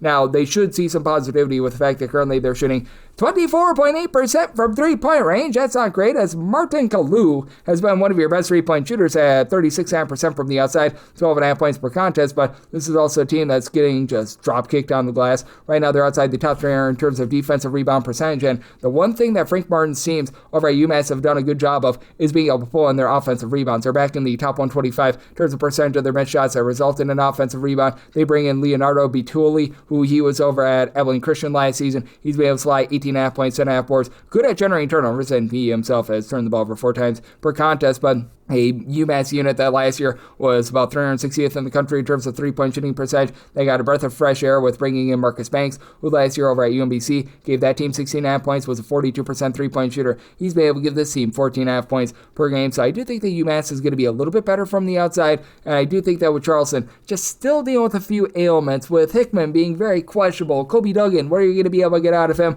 I think that UMass is able to win that fight inside, and this is a UMass team that they really do look to push a little bit of tempo. Charleston does as well. Now, Charleston has been a little bit more slow at 319th in terms of total possessions per game with dealing with all those injuries, but still have a UMass team that has been pushing pace 25th in the country in terms of total possessions per game, so made a total of 162. I like the over, and I do like UMass as an underdog on the money line. 867, 868 on the card. Iona is going to be playing against Akron. This is also from the Virgin Islands, and Akron is a favorite of 10 to 10.5 points. 170 to 170.5 is your total. Now, Iona is allowing teams to shoot less than 20% from three-point range. That's number one in all of college basketball. We're going to see regression there. Even with that regression, I did set them as a 7.5-point underdog. I'm going to be willing to take the points. I've been very impressed by Dan Garrio and his system, and this is an Iona team that's looking to fly. This is an Akron team that's looking to fly. Both of these teams in the top 55 in terms of total possessions per game, but I do think that you're going to see a little bit more defense here as well, because with Iona, even though they have been very good with regards to their offense, shooting 40% from three,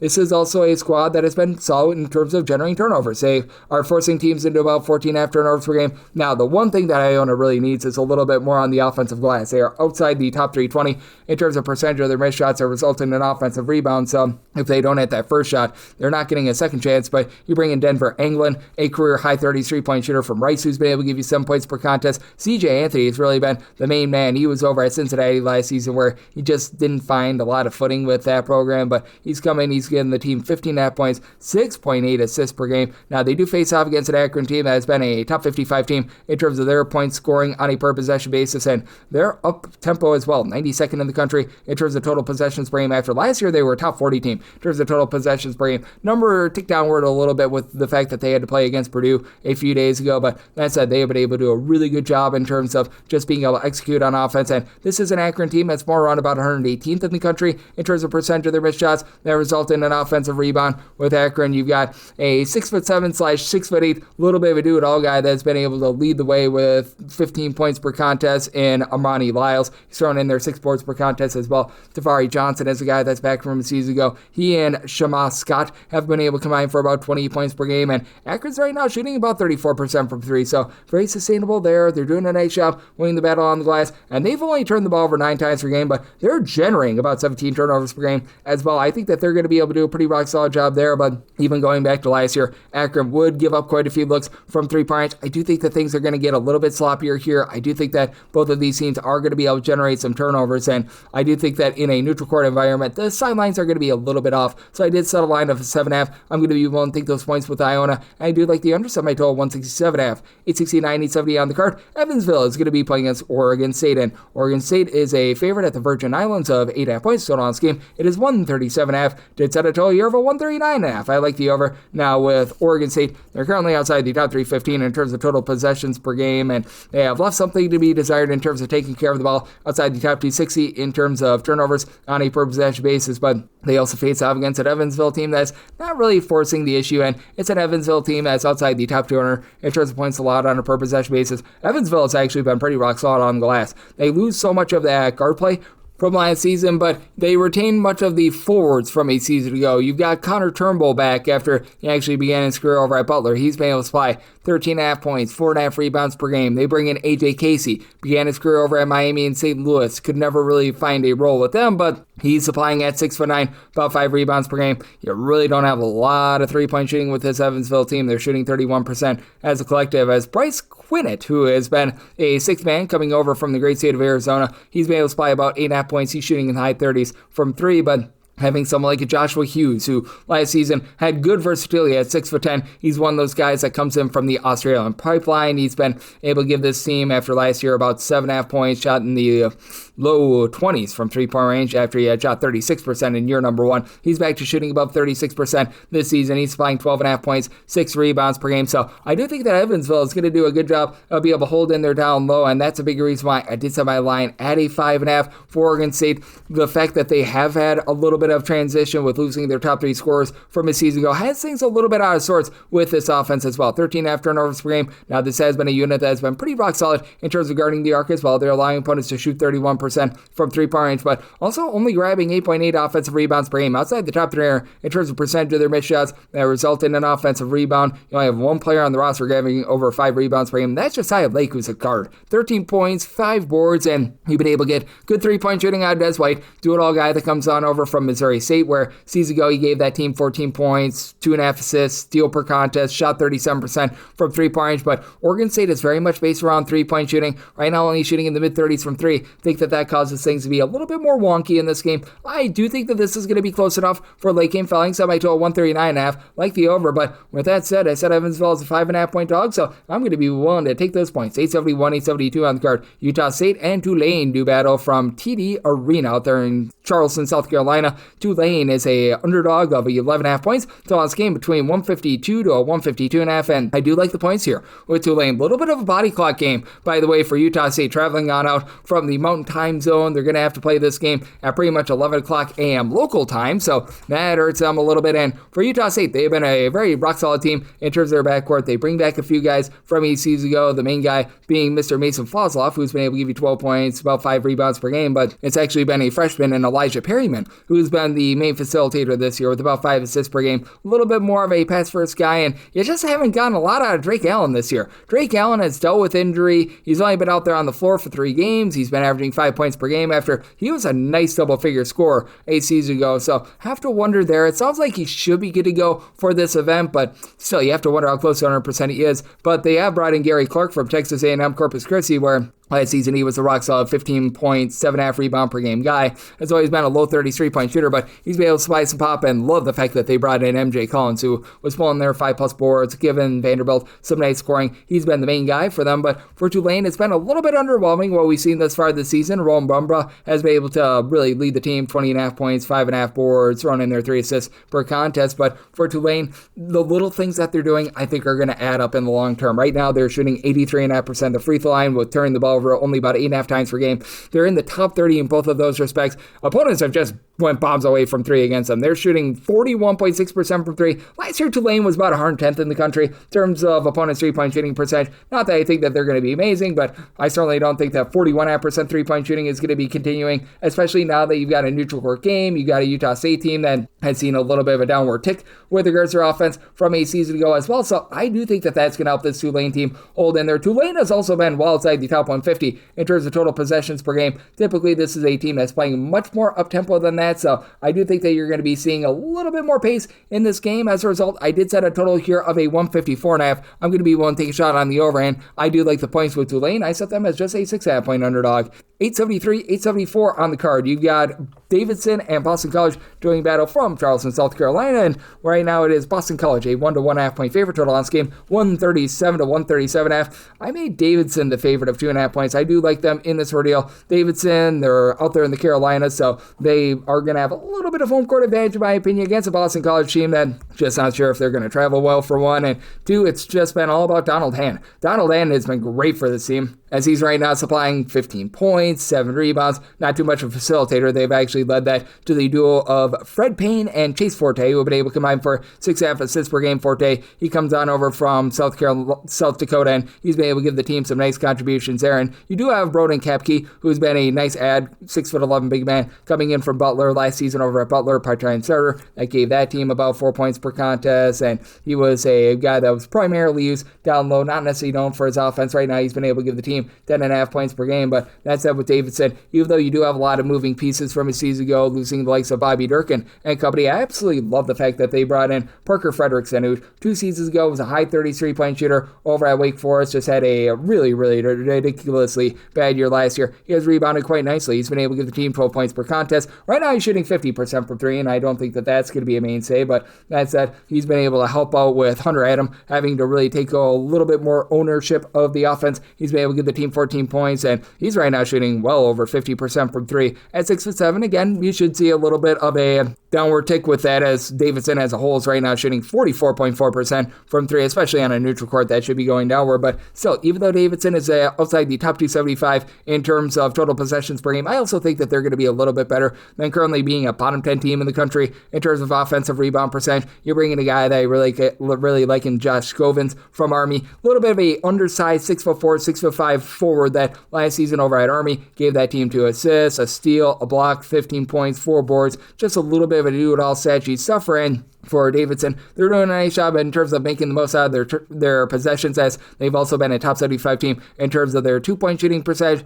Right now, I do think that for Boston College, they're going to have a little bit of a tough time just matching up with the fact that you've got so much versatility with Davidson, with having all 5 guys out there on the floor being able to bomb it from 3, and we should see Boston College see some positivity with the fact that they're currently shooting 23% 23% from three-point range, actually 24.3% from three-point range. But that said, I did set a total of 144.5. I do think that both of these teams bury some threes in a pretty good shooting environment for a neutral court. So like the over, and I do like Davidson here on the money line, 875, 876 on the card. Clemson is going to be playing against West Virginia. West Virginia does find themselves here at Charleston, South Carolina as a little bit of a underdog here. West Virginia, 3.5 point dog. Total on this game between 133.5 to a 134.5. It's at a total of 134.5. So at a 134 or less, I'm going to be in on the over, and I did set my line at 2.5. So 3+ becomes my buy point on West Virginia. Clemson has some pretty good metrics, but they have played against a lot of outmatched competition, and the one time they played against a real team in Georgetown, they did fall in that game. It is a Clemson team that should be able to control the glass in much of their matchups this season. You bring in Carter Welling, who was rock solid down low over at Utah Valley. He's right now giving the team 6.5 boards, a block per contest. Nick Davidson, 7+ rebounds over in Nevada a season ago. He's been able to supply 10 points, 5 boards, is capable of being able to shoot from 3. Clemson, not necessarily the greatest backcourt team this season. They lose so many of those guards from the season ago, and yet they have not turned the ball over at all. 7.2 turnovers per game is actually the fewest in all of college basketball. I think that that's going to help you out with regards to this total, because you do have two teams that are well outside the top 250 in terms of total possessions per game, but they're both taking care of the ball. West Virginia's only turned the ball over about 9.8 times per game. Now West Virginia also doing a good job of generating turnovers. They've been a top 75 team in terms of turnovers for us on a per possession basis, as you've got Russ Hodge bringing with him a pair of guys from North Texas and Brennan Lorient, who's been able to supply 12.5 points, 7.5 boards, a little bit over a steal, and a block per contest, and Jasper Floyd, do-it-all guy that's been able to give you about 10 points, 5 assists, 2 steals, 4 rebounds. He's actually shooting 50% from 3, though it's a very small sample size, and for this West Virginia team, they've also been pretty good at being able to guard the arc as well. Teams are only shooting about 31% from 3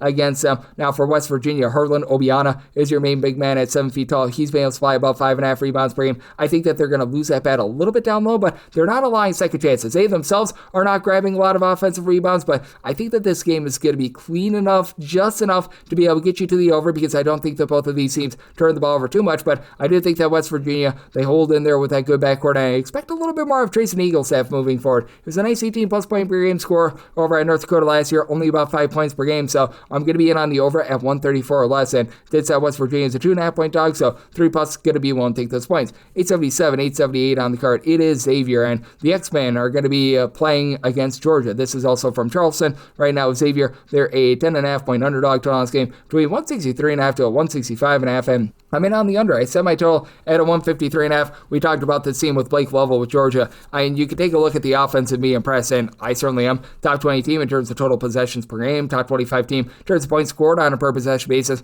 The defense has been even better, though. They're right now 4th in the country in terms of points allowed on a per possession basis. They are absolutely controlling the boards right now, as right now for Georgia, they're grabbing 17.5 offensive rebounds per game, because they're only shooting 26% from 3-point. That should be going northward, but teams also shooting just 39.1% from 2-point range. That should be going up just a little bit as well, so it's a little bit of a catch-22 there, but that's it for this Georgia team. Really like what they've got in the backcourt. Jeremiah Wilkerson, Blue Kane, these guys have been able to combine for about 30.5 points per contest, and Wilkerson was a really nice scorer of a Cal last season, and what this Georgia team is really doing in terms of their defense has been impressive with the turnovers. They're generating darn near 22 turnovers per game. Now, a lot of that came in there just absolute bludgeoning of Maryland Eastern Shore. In that game, they won that game 94-29, but still, this is a team that's generating turnover after turnover, and they do face off against a Xavier backcourt that is made up primarily of, shall we say, some mid-major all-stars. Like you bring in All Right, that's actually his name, first name, All, last name Right. He was pretty solid over at Valparaiso last year. He's given the team 9.5 points per contest. Malik Moore was over at Montana, where he gave that team 11 points per game. You've got someone like a Trey Carroll, who was pretty solid over at Florida Atlantic, and he's been the main scorer, 15 points per contest after at Florida Atlantic last year, more like 12.5 points per game. So he's been a career about 36% three-point shooter, so does a pretty solid job with that regard. But I do think that Xavier has just enough to hold in there down low. I know that they're going to have their hands full there, but Phil Brockovin, who he comes on over with Richard Patino from New Mexico, provides 6'9" size. He's been able to give the team about 5.5 rebounds per game. Anthony Robinson, he comes on over from Virginia, and he provides 6'10" size. He's been able to give the team a few boards as well. They've been dealing with a little bit of injury with Gabe Pizzato currently being out for the team. He's expected to be one of their main guys, but Papa Endai, he's staying 7 feet tall. He's not giving you any scoring whatsoever, but he can be a little bit of a post presence. I think that this is going to be a little bit more a defense-oriented game. It does feel like Xavier, after that nice win over Old Dominion, starting to find a little bit more of their bearings. Semi-total 153.5. I like the under end. At 10 plus, won't take the points here with Xavier. These final 4 games on the normal Las Vegas betting board, I have to do without numbers because these were TBD going into the day on Thursday, and they were all based on the matchups that we saw go final on Thursday, so that's why, and I'll just get you guys my handicaps. 879, 880 on the card. This is from the Bahamas, Wake Forest and Memphis to battle. I said Wake Forest is a 4.5 point favorite, 4 or less. Going to be one to lay with them, 5 or more. Taking the points with Memphis, and then 152 or less. And on the over, 153 or higher. The under. Memphis looked much better in their game against Purdue than they did when they lost against UNLV. Still a team that's been very sloppy with the ball. This is a Memphis team that, under Penny Hardaway, that's always been a little bit of a hallmark of them, as they are currently turning the ball over 11.5 times per contest. Doug McDaniel has been able to supply a double-figure amount of points, and you bring in a guy in Sincere Parker, who was a nice double-figure score a few seasons ago when he was over at St. Louis. Last year, over at McNeese, he was able to do a pretty rock-solid job as well. And then for Wake Forest, I didn't have high expectations for them coming into the year. Last year, they were absolutely atrocious with their three-point shooting, and not to say that they're amazing this year, but Juke Harris has been really nice. He's been able to give the team over 20 points per contest. So Wake Forest team that's shooting in the low 30s from three-point range, and Omaha Blue, he only played 5 minutes yesterday, so that's something that you do want to note. But Miles Colvin, he came in off the bench. He gave this team 19 points. I liked him over at Purdue a few seasons ago. Just didn't get a lot of run because of how stacked that team was, but he's been able to give you 10 points per game. A little bit of an issue that you got with Wake Forest is the potential for turnovers, because Nate Kalmezi, he was over at Washington State the last 2 seasons. He's been a guy that's been turning the ball over 3+ times per contest. Looked pretty efficient against Texas Tech, though. This is not a Wake Forest team that's going to be generating a lot of turnovers themselves, but they should be able to get the job done against a Memphis team that I think has some potential down low. You've got a Memphis bunch that has a 7-footer, and Aaron Bradshaw is a former top 25 recruit. It's just never really panned out for him, but that said, with this Memphis team as well, they've been looking to a lot of Simeon Majak down low, as he's been able to give the team a little bit of rebounding. He had 7 boards in the game yesterday as a 7'1" true big man, but that said, with this Wake Forest team, I've been very impressed with the way that their offense has been much cleaner than it was a season ago, and for Wake Forest, anticipate them being a mid-tempo team and being able to do a solid job down low. Trayvon Spillers give you 6+ rebounds per game. Entering the day on Thursday, you have a Wake Forest team that was 10th in the country in terms of total possessions per game. I do think that that's going to be taming down, and Memphis is more around about the top 75 in terms of total possessions per game, but this is also day number 2 of a back-to-back, so this is a circumstance where at a 153 or higher, I'm in on the under. 152 or less, I'm going to be in on the over, and Wake Forest set as 4.5 point favorite, willing to lay up to 4 with them, 5 or more. Taking the points with Memphis, 881, 882 out there in the Bahamas. It's Purdue versus Texas Tech. I set a total of a 147, so 146.5 or less, in on the over, 147.5 or higher. The under, and for Purdue, made them a 5 point favorite, willing to lay up to 4.5 with them, 5.5 or more. Taking the points with Texas Tech, as Texas Tech, they've been a relatively mid-tempo team under Grant McCaslin, entering into yesterday 185th in terms of total possessions per game, and Purdue is traditionally very slow in control. Purdue, as a matter of fact, 288th in the country in terms of total possessions per game. That despite the fact that they played a game against Alabama this season, they're still just a really efficient offense. Top 30 team in terms of points scored on a per possession basis. Pair of guys in Braden Smith along with Fletcher Lawyer that entered into yesterday, shooting over 40% from 3, both give you 17+ points per game, but actually entering into yesterday, it was Trey Kaufman-Renn leading the way with 18 points per game. Himself with a little bit of ailment, he and Liam Murphy have missed a pair of games thus far this season, but both of these guys are able to provide quite a bit on the glass. And then you do have a 7-foot big man that's able to do a really good job in Daniel Jacobson as well, but you've got JT Toppin, who's one of the most dominant players in all of college basketball. He's been giving you 25+ points, 10+ rebounds. I mean, he's just a do-it-all sort of guy, and for Texas Tech, the real key is being able to replace a lot of those backcourt pieces that you lose from a season ago. He doesn't sound significant, but losing someone like Kevin Overton from a season ago was a nice 6th man. That was of significance. You've been looking a lot to Tyree Bryan to be able to pick it up, and he did give the team 13 points yesterday, but it's all about JT Toppin at this point, and Luan Watts has been able to do a nice job supplying the team with double figures. 6'6", a little bit of a do-it-all guy that comes in from Washington State. Good 3-point shooter. Haven't necessarily gotten a ton off the bench for the Texas Tech team, though, and for Purdue, you just have a little bit more depth in terms of the big men that you're able to provide, and I do think that Purdue is going to do a nice job of just being relatively efficient with their offense. 146.5 or less, in on the over, 147.5 or higher, the under, and with Purdue, 1 to lay up to 4.5 with them, and at 5.5 or more, taking the points with Texas Tech, 883, 884 from Missouri, Kansas City. You've got New Mexico, and they're going to be playing against Mississippi State. So Mississippi State is a 7.5 point favorite, 7 or less, going to be 1 to lay with them.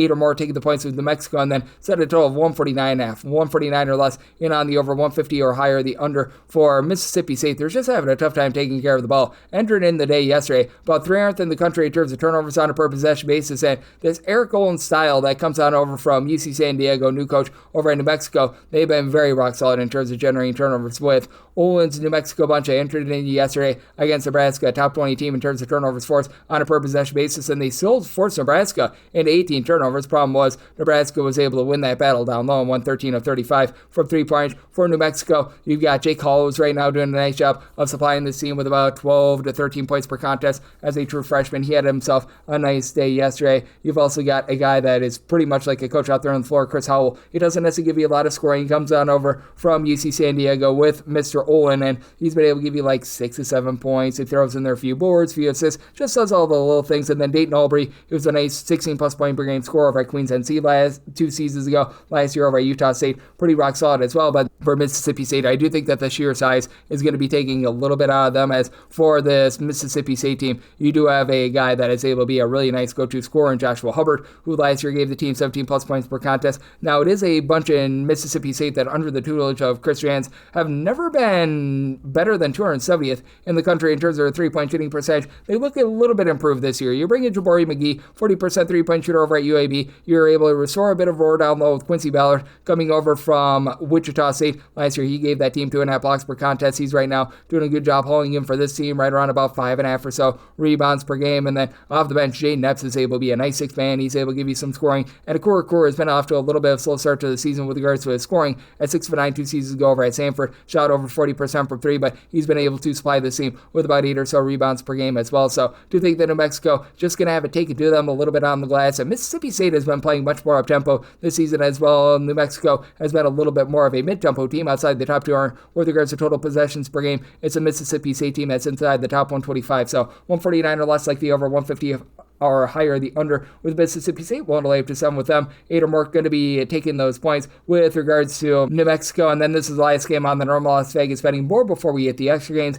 885, 886. You've got Kansas State and Nebraska doing battle from the T-Mobile Event Center. And with Nebraska, I did set them as a 1.5 point favorite. We'll lay up to 1 with them. 2 or more taking the points with Kansas State, and then set a total to where a 153 or less in on the over, 154 or higher the under. Nebraska has been a really efficient offense, top 50 team in terms of points scored on a per possession basis. And for Nebraska, relatively mid-tempo team, 185th in the country in terms of total possessions per game entering into yesterday. Kansas State has been cranking things up a little bit more. They're a top 75 team in terms of total possessions per game, and Kansas State has been one of the most unconscious teams from three-point range to begin the season, as you've got a guy, PJ Haggerty, who's right now throwing in there over 24 points per contest. He was very rock solid over at Memphis. He was really good over at Tulane, and man, that guy has really been able to elevate, but it's all about what you're going to be able to get outside of them is going to be a little bit of a question mark. As for this Kansas State team, they did a really nice job in terms of taking it to Mississippi State yesterday, as they went 14 of 30 from three-point range. But for Kansas State, right now as a collective, they're shooting over 43% from 3. I don't necessarily think that that's sustainable. They go up against a Nebraska unit that has given up pretty much 75 points or fewer in all but one of their games as far as this season, despite going against some up-tempo teams. For Kansas State, they're probably going to have a little bit of a tough time down low.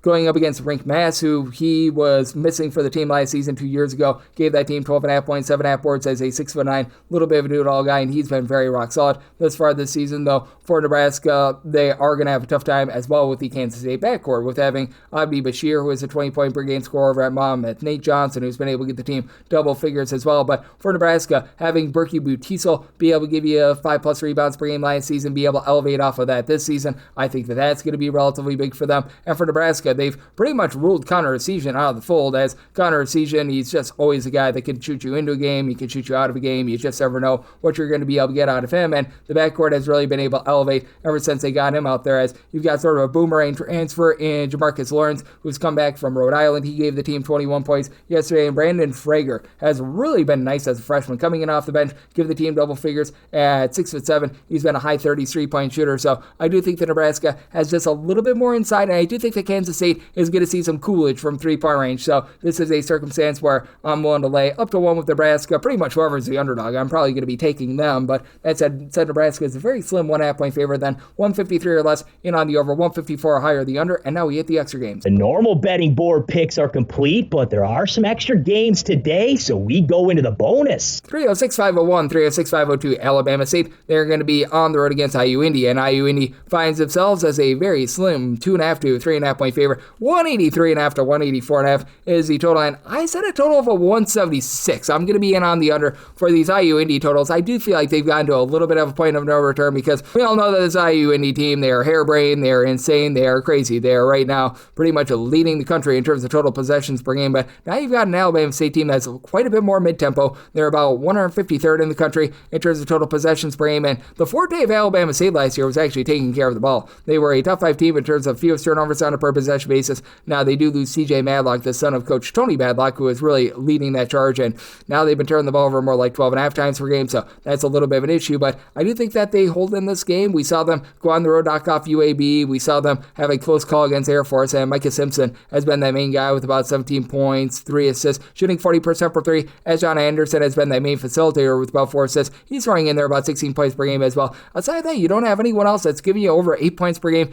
Cam Polisi, who was the top rebounder over at Canisius last year, he's been a little bit of a flop, and I don't think that either of these teams are going to be grabbing a whole heck of a lot of second and third chances. Both of these teams don't necessarily have ideal size. With IU Indianapolis, you've got a lot of guys that they come up from the D2 ranks. You've been able to get some relatively good versatility out of 6'4" Matt Compass, who's been able to give you 15.5 points per contest, and Kyler D'Agostino, 15.5 points, 3.5 boards, 3.5 assists. He's been able to do a pretty solid job as well. It's a IU Indy team that they're only shooting about 31.5% from 3. Their main issue has been allowing things down low. Teams are shooting over 60% from 2-point range. They allow a lot of blow-by layups, but I don't know if Alabama State is going to be able to do the world's greatest job of being able to create those, but I do think that Alabama State is going to do an okay job of taking care of the ball. I think that this is going to be a battle of wills, and I do think that Alabama State slows this down just enough to hold in there. Set my line at 2, so we'll take anything north of 2 here with Alabama State and set a total of 176. I'm in on the under, 306-503, 306-504. Columbia is on the road against Lehigh, and Lehigh is a very slow mo underdog of 1.5 to 2.5 points. 143.5 to 144.5 is the total, and I did set a total here of a 152. I'm in on the over. Columbia is right now outside the top 300 in terms of total possessions per game. That's a byproduct of the competition that they played. They play against New Haven. You've got a UConn team that's always very slow and controlled, so I do think that things are going to be cranked up a little bit there as Kevin Hovde, he comes over after being an assistant over at Florida last season. He maintained much of the same roster from a season ago. Kenny Nolan is back after he was a nice solid guard for them last year. 13 points. He's been able to shoot about 33% from 3. And as a whole, Columbia is a solid 3-point shooting team. They're shooting 36.5% from the outside. Miles Franklin has really been able to light it up from 3, 8.5 points, and he's right now shooting over 50% from 3. Should see a little bit of fall off there. And I did set my line at 2. Personally, between the 1.5 to a 2.5, I would rather lay the 1.5 with Columbia rather than take 2.5, because even though you've got a new coach in Hovde, you've got a lot of these guys like Avery Brown, Blair Thompson and company that have played with one another. And Thompson at 6'8", he's been able to give the team 5+ rebounds per game. Zunu Adrini Badi, he comes in and he's been able to give the team 6 boards, 2.5 assists as a 6'10", a little bit of a do-it-all big man. And I think that Lehigh is going to have a tough time matching up with that. Lehigh was outside the top 340 in terms of offensive rebound percentage last season, and they really didn't add any size in the offseason. You've got Hank Alvey at 6'9", right now is giving the team 9 points, 7 rebounds per game, but you have to have your question marks in terms of what you're going to be able to get down low. And then you've got Nasir Whitlock, Joshua Ingram, a pair of guys that are combined for about 27 points per game, but you really haven't been able to find that main guy to really be able to step up, be able to knock down those threes. Caleb Thomas, as a freshman, is right now looked to be the main point guard for the team, for a team that is turning the ball over 13.5 times per game. I think that they're going to have some issues there, and right now for this Lehigh bunch, they're allowing teams that only shoot 28% from 3. Last year, they were really allowing a lot of open looks from 3, and I do think that there's going to be some regression there. And Lehigh, they themselves have been the victims of a little bit of warped scheduling, as well as they played against West Virginia, Houston, 2 very solid teams. So I do think that both of these teams see their metrics go northward in terms of their scoring. So settle show of 152, like the over, and with Columbia, 1 to lay up to 1.5 with them. 306-505, 306-506. Stonehill is going to be playing us to Lafayette, and Lafayette does find themselves as a road favorite of 1.5 points. So on this game, it is 142, and I disagree. I said Stone Hill, as a matter of fact, is an 8-point favorite. So I'm going to be taking Stone Hill on the money line now. Will Batchelor, the transfer from Holy Cross, being out the last 3 games, has certainly hurt this Stone Hill team. But who is Lafayette to being a road favorite here, as they're 356th in the country in terms of points allowed on a per possession basis? They've lost their main big man from a season ago, and Justin Vanderbond, who has given the team 3 blocks per contest. So they've really been suffering there. Now you do have 2 nice go-to scorers. Andrew Phillips has been able to give you 15.5 points, 3.5 boards per contest. Caleb Williams, he's been able to give you 17 points, 3.5 boards. And for Lafayette, they've done a solid job in terms of being able to find some open looks from 3-point range, shooting about 33% as a collective. But down low, they're outside the top 300 in terms of their 2-point shooting percentage as well. They're shooting as a collective 65% at the free throw line. And for Stone Hill, they have not generated any turnovers whatsoever. They have allowed for a lot of clean possessions. They're outside the top 340. There's a turnovers forced on a per possession basis, but they're shooting 34% from 3 as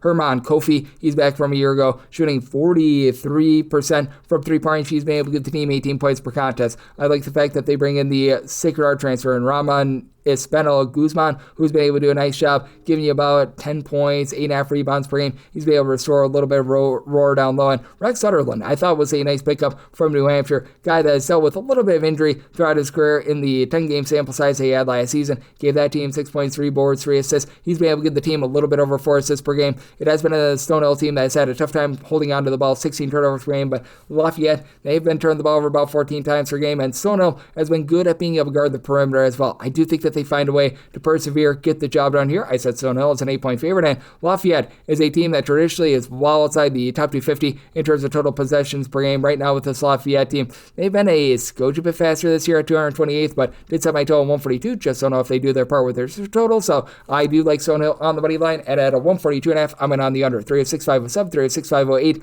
You've got Central Connecticut on the road against Rutgers. Rutgers is a 14.5 point favorite, seeing a 15.5 out there as well. Total on this game is 136.5. Now, I personally took a shot on the under when this opened up at a 139.5. 136.5 would begin to be my buy point on the over, as I did set my total at a 137.5, but still do like Central Connecticut here. I did set them as an underdog of 13.5 points. This Central Connecticut team is just like going to the dentist. These guys are very relentless. You've got a pair of teams that are not going to be really pushing a lot of tempo. Rutgers is back outside the top 200 in terms of total possessions per game after they had their one-off year with 2 NBA draft picks on the roster. Central Connecticut, 210th in the country in terms of their total possessions per game. And Central Connecticut, top 55 team in terms of points allowed on a per possession basis away from home. Have to love what you're getting out of Darren Smith, a 6'7" combo player. So right now gives the team 15.5 points, 4 boards. Last year was a north of 44% 3-point shooter, more in the mid-30s this season. But Melo Sanchez, he actually began his career over at Hawaii Pacific, spent some time over at Arkansas as well. He's been able to come in. He's been able to give the team 10 points. He was a big reason why they knocked off Boston College a few days ago. It's a Central Connecticut team that, they're not amazing with their offense. They're outside the top 125 in terms of points scored on a per possession basis, but they keep things clean. They only turn the ball over about 11 times per game, and they're a top 15 team in terms of fewest free throws attempted per possession by their opponents, so they keep teams off the free throw line. It is a Rutgers team that has been much better down low this season as they've really restored that roar. They're a top 75 team in terms of offensive rebound percentage. You've been able to get good production out of Dylan Grant. He's been able to give you 8 rebounds, 19 points per game, not necessarily versatile. And for Rutgers, they are shooting his collective about 36% from 3. Dennis Balladou has been able to shoot about 37% from the outside, 9.5 points. And the addition of Tariq Francis from NJIT has been great. He's been very versatile, 14 points, 4.5 boards, 3.5 assists for a Rutgers team that they have been doing a nice job taking care of the ball with about 10.5 turnovers per game. I think that this is going to be more of a control game. Again, now that we're getting down to a 136.5, that would be my buy point on the over, even though I took this earlier at the under. But that said, with regards to this as well, I set Central Connecticut as an underdog of 13.5 points, so taking those points, and at this current number, we'll be looking at the over. 3 of 6, 509, 3 of 6, 510. Sacred Heart, they are going to be playing with Holy Cross. Holy Cross, an underdog of 6.5 points, 149.5 is the total, and with Sacred Heart, I did set them as a favorite of 8 points, so I'm going to be willing to lay the 6.5. Holy Cross last year was a top 15 team in all of college basketball in terms of a 3-point shooting percentage, but they were also dead last in terms of free throws attempted on a per possession possession basis, outside the top 300 in terms of points allowed on a per possession basis, and they just don't pull in their offensive rebounds, which means that Anquan Hill, who last year over at Sacred Heart gave that team 14 points at 6'8", 6'9", shot over 40% from three. He should have a field day here. Now, you do have a versatile 6'6" big man in Joe Nugent. He, for Holy Cross right now, shooting 45.5% from three, 14 points, 4 rebounds per game. I like his overall game. And then Tyler Boston quite literally shot 81% from three-point range last season. Obviously, you were expecting a little bit of fall off there, 13 points, 3 assists, stealing half per contest out of him. But you bring back more of the ancillary pieces, DeAndre Williams, Gabe Warren in the backcourt. These guys have been pretty rock solid. But for Sacred Heart, even though they do lose some of the backcourt they had from the season ago, bringing back Hill is just a big cog for the team. And additionally, you know that this Anthony Latina team likes to run. They're typically in the top 100 in terms of total possessions per game. They're always rough in terms of being able to guard the three-point arc, but right now teams are shooting 40.4% from three against them. This should settle into more like 36, 37%, which is still awful. That's still going to be outside the top 300 in terms of college basketball, but still that should be going downward just a little bit. And you got Deshaun Gittins. He was pretty solid over at Florida National last season, a 6'3" do-it-all guard who gave the team like 8 points, 4 boards, stealing after contest, like what he does. Not necessarily an amazing three-point shooter, so Sacred Heart going to see that taper off just a little bit, but you bring back Niall Ralph Bayer, who last season he was rock solid in the backcourt with about 9.5 points, a guy that was able to shoot 43% from three-point range as well. And with the Sacred Heart team, they've been a little bit better at generating turnovers upper half of college basketball. In terms of turnovers forced on a per possession basis, they face off against a Holy Cross team that really doesn't generate a lot of pressure. And with this Holy Cross team, they just don't have any size down low, so someone like a Jan Farrell should be able to own the glass, and that allows Sacred Heart to be able to get the job done. I did set a total here of a 154. Holy Cross typically outside the top 250 in terms of total possessions per game, but very, very inefficient on defense. So, like the over, and I'm willing to lay with Sacred Heart. 36-5-11, 36-5-12. Siena is going to be playing against Albany. Albany is a 10.5 point underdog total on this game. It is 142.5, and with Siena, I set them as a 9.5 point favorite, so 10 plus that is my buy point on Albany. Now, with Albany, you do lose quite a few pieces from a season ago, including a guy in Amari Marshall who's able to do a nice job, give this team 16 plus points per contest, and you had to replace Mr. Justin Neely down low as well. But Effie West Ingram, who comes over from Ryder, he's been able to give this team 4 boards per contest when he's been out there on the floor. Dealt with a little bit of injury to begin the season, should be all good to go here. But Amir Lindsay has been a nice eye opener for the team after last year. He was more of an ancillary guy that came out off the bench, gave you 6 points, shot 36% from three. He's really built off of that in terms of year 1 to year 2 bump in the guard spot. He's been able to give the team 16 points per game. And then you got Nasir Muhammad, who comes over from Northern Illinois, where he was a solid player last year. Part-time starter, 7.5 points. Not necessarily an amazing three-point shooter. And for Albany, they're going to be leaving something to be desired there. And with this Albany team, I mean, they're like a box of chocolates. You don't get the same team twice. You've had some up-tempo teams with Dwayne Killings. You've had some low-tempo teams. Right now, they're embracing being able to guard the three-point line as teams are shooting just 23% from three against them. That'll be going northward, but they have also been turning the ball over about 16.5 times per contest. But they face off against a Siena team that they had 3 guys that blocked over a shot per game 8 seasons ago, and all 3 of those guys are gone. So the advantage that you've got with Siena on the glass is a little bit less than what it would have been 8 seasons ago. Now, they're still grabbing 15 offensive rebounds per game, as you've got a guy in Tasman Goodrick who's been able to give you 10.5 points, 9.5 boards, 4.5 of them being on the offensive glass. And then you've got Brandon Coyle, who's got good versatility at 6'7", 9 points, 5 boards. Last year shot nearly 40% from three. That's been ticking downward a little bit. And then Gavin Doty, he's been able to give you 17.5 points at 6'5". He's always been a guy with some versatility, but he's only shooting about 30% from three-point range as well. And with this Siena team, they've been a top 175 team in terms of turnovers forced on a per possession basis, and they do keep you off the free throw line. A top 25 team in terms of fewest free throws allowed on a per possession basis, but it's also a Siena team that has not really been looking to push a lot of tempo. Their total possessions per game was a little bit warped last season by the fact that they played like 100 million billion different overtime games. And you take a look at the Siena bunch this season in terms of total possessions per game, 330, ninth in all of college basketball. Don't think that's going to be there when it's all said and done. Albany has been a more mid-tempo team, so did set a total here of a 145.5.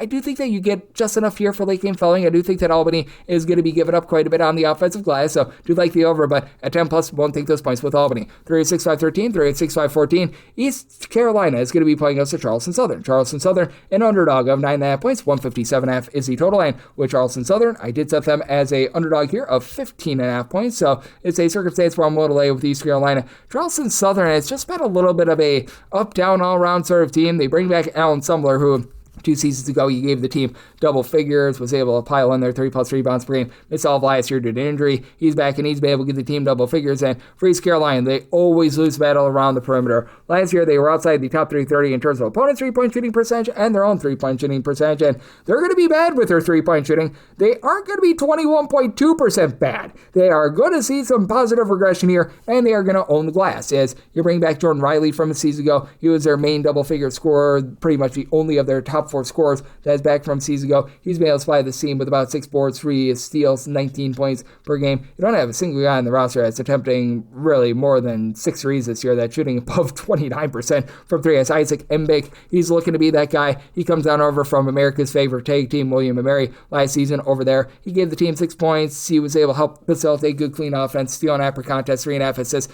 per game. He's only shooting about 30% from 3, but I do like what Giovanni Amaruju, who comes over from George Mason, is flying down low with about 9 boards, 17 points per game, and I think that that's going to be tough for this Charleston Southern team to really match up with. It's a Charleston Southern team that year in and year out, they always have a tough time in terms of taking care of the ball, and they've been turning the ball over 14 times per game this season, while they themselves on defense are outside the top 325 in terms of turnovers created on a per possession basis. Now this bunch is shooting about 37% from 3-point range, but you do have a few question marks in terms of guys outside of your main starting 5, as the starting 5 has been great. You've got Reese Jones down low, giving you about 6 boards, 8 points per contest, and Bryson Blaine has come in, and he was over at James Madison to begin his career, just dealt with a lot of injury in general when he was there, went down to the non-D1 ranks. He has resurfaced. He's been able to give you 21 points, 8.5 boards, 3.5 assists, shooting 43% from 3. Should see that tail off just a little bit as well, but with the amount of clean possessions that you're going to be able to get for this East Carolina team, and the fact that Charleston Southern has been a bunch that has been allowing over 13 offensive rebounds per game, they're right now dealing with a little bit of an injury to one of their main big men in Davion Bradford. He comes over from Siena, where he was at 7'1", giving that team over a block per contest. That should allow East Carolina to be able to own things down low. It's only total 152.5. Again, with East Carolina, I don't think that they do their part with their 3-point shooting, but I also do think that they're going to be able to maul on the glass, so I like the under, and I do like East Carolina laying the number. 3-6-5-15, 3-6-5-16. Army is going to be on the road. They're facing off against Marist, and Marist finds themselves as a sizable 15.5 point favorite. 129.5 to 130.5 is your total, and for Marist, set them as a 16.5 point favorite. Going to be willing to lay the number with this Army team. They lost pretty much everything from a season ago. You lose each of your top 4 scorers for a team that really didn't go into their bench whatsoever. And now they're looking to a freshman in Jackson Furman to really be one of the main heads in terms of backcourt. He's been able to give you 12.5 points per contest. You've been looking to a lot of guys that just played very sparingly last season, like Jason Holloway, to be able to give you 12.5 points per game. Ryan Curry is that main guy that comes back. He last season did give this team 12.5 points, shot 37% from 3, and he's been able to give out 4.5 assists per contest this season, but it's an Army team that's playing a little bit too fast for their own good. They're inside the top 100 in terms of total possessions per game, and it's just not working. They're trying to take a lot of threes, by the way. Over 55% of their shots are coming from 3-point range, and they're shooting 25% from 3. Now, that should be going northward, but they're also allowing opponents to shoot 36% from 3, and they're going to be completely owned down low by a Marist team that each of the last 2 years has been in the top 15 in terms of opponents' 2-point shooting percentage. Marist year in and year out outside the top 300 in terms of total possessions per game, but reason to believe that this is going to be a pretty efficient offense. Right now shooting in the mid-30s from 3-point range. Rajon Blackwell, he comes on over from the non-D1 ranks. He was out there in the Carolinas. He's been able to give the team 15 points, 5.5 boards. Love what he's able to do. Elijah Lewis is a guy that is back from a season ago, as he's been able to give this team 11 points per game. And Justin Menard, he's not going to give you a ton of scoring, but he over the last few years has become a nice facilitator for this team. Was giving you 2.5 assists off the bench 8 seasons ago. This season, 8 points, 4 assists, 2 steals. He's actually shooting 46% from 3-point range as well, but for Marist, they're doing a pretty solid job in terms of being able to generate turnovers as well and turn those into fast break opportunities. A top 150 team in terms of turnovers forced on a per possession basis, and with Army really being outside the top 300 in terms of pretty much every metric, I do think that Marist lays it on them, and I do think that Marist gets it going from 3-point range against an Army team that has been very much playing around the perimeter. So by total 138.5, I like the over, and with Marist, willing to lay up to 16 with them. 306-517, 306-518. You've got Morgan State. They're on the road against Old Dominion, and Old Dominion does find themselves as a double-figure favorite of 12.5 to 13.5 points. 155.5 is the total, and I did set Old Dominion as a 16.5 point favorite. I'm going to be willing to lay the number. Now, for Old Dominion last year, they were one of the most, shall we say, shaky 3-point shooting teams in all of college basketball, outside the top 355 in terms of their 3-point shooting percentage, and they've really been hurt by the fact that Robert Davis dealt with an injury to begin the season, but that said, it looks like he should be all back, and he should be back at full force. As you take a look at their last last game. It was a bludgeoning at the hands of Xavier, but still he was able to get out there on the floor for 31 minutes. That was a season high for him, so he's back, and he was able to score double figures in that game. So that's going to be able to help them out big time because you've got Casey Shaw and LJ Thomas that come in from the mid-major ranks. Shaw was a nice 14-plus point per game scorer over at Maryland Eastern Shore last season, and LJ Thomas, he was Mr. Do-It-All over at Austin Peay last year, 14 points, 4 assists, 4.5 rebounds. He's left something to be desired with his three-point shooting throughout his career, but that said, for this Old Dominion team, I do think that they're going to be able to win from within. It's an Old Dominion team that last year was a top 25 team in terms of offensive rebound percentage. They've been struggling a little bit with that regard this year, but you've got Caleb Sweaton-Roger, who's back from a year ago where he was giving the team a block and a half, 5-plus rebounds per game as a true 7-footer, began his career over at Maryland. And then you bring in Drew McKenna, who he began his career over at Georgetown, didn't see good minutes for them, but at 6'8", he should be able to lend a little bit of versatility. Flip side, you've got a Morgan State team that they do have a little bit of size of their own. Christopher Oliver, he's a true 7-footer. He's back after he last year gave the team about 5 rebounds per game. Christian Meeks as a 6'6", a little bit of a gadget guy. He's actually been leading the way with 4.6 rebounds per game. But even with that size, right now for Morgan State, they do find themselves outside the top 200 with regards to rebound percentage and outside the top 275 in terms of their 2-point shooting percentage, and their allowing opponents to just absolutely dump truck them down low. They're allowing opponents to shoot 61.9% on their twos, and for an Old Dominion team that really has a tough time being able to pop it from 3-point range, that's going to be massive for them. Now the backcourt is a little bit better for Morgan State. Alfred Worrell Jr., he comes over from Southern Miss, where last season he gave the team 8 points as a little bit of a off-the-bench priority reserve. Rob Lawson, he's back from a year ago. He's been able to supply 14 points, 4 assists per game, and you've gotten nearly 5 assists per game out of Elijah Davis, guy that began his career over at Incarnate Word along with Mississippi Valley State. And for Davis, he last season over at Incarnate Word, part-time starter that was able to give the team about 4.5 points per game, but again, not a great 3-point shooter, so makes it very interesting with regards to the total because Morgan State, typically a very up-tempo team, and Old Dominion last year was a little bit more of a mid-tempo team. They've been playing quite a bit faster this year. I think that that's a byproduct of the competition that they've been playing, as they're about 181st in the country currently in terms of total possessions per game. This is a Morgan State team that has slowed down a little bit from last year, checking in more around about 192nd, but that said, with regards to the total, I set mine at a 154.5. Do think that the lack of 3-point shooting costs you here, so in on the under, and I'm willing to lay up to 16 here with Old Dominion. 306-519, 306-520. Radford is going to be playing us UNC Wilmington.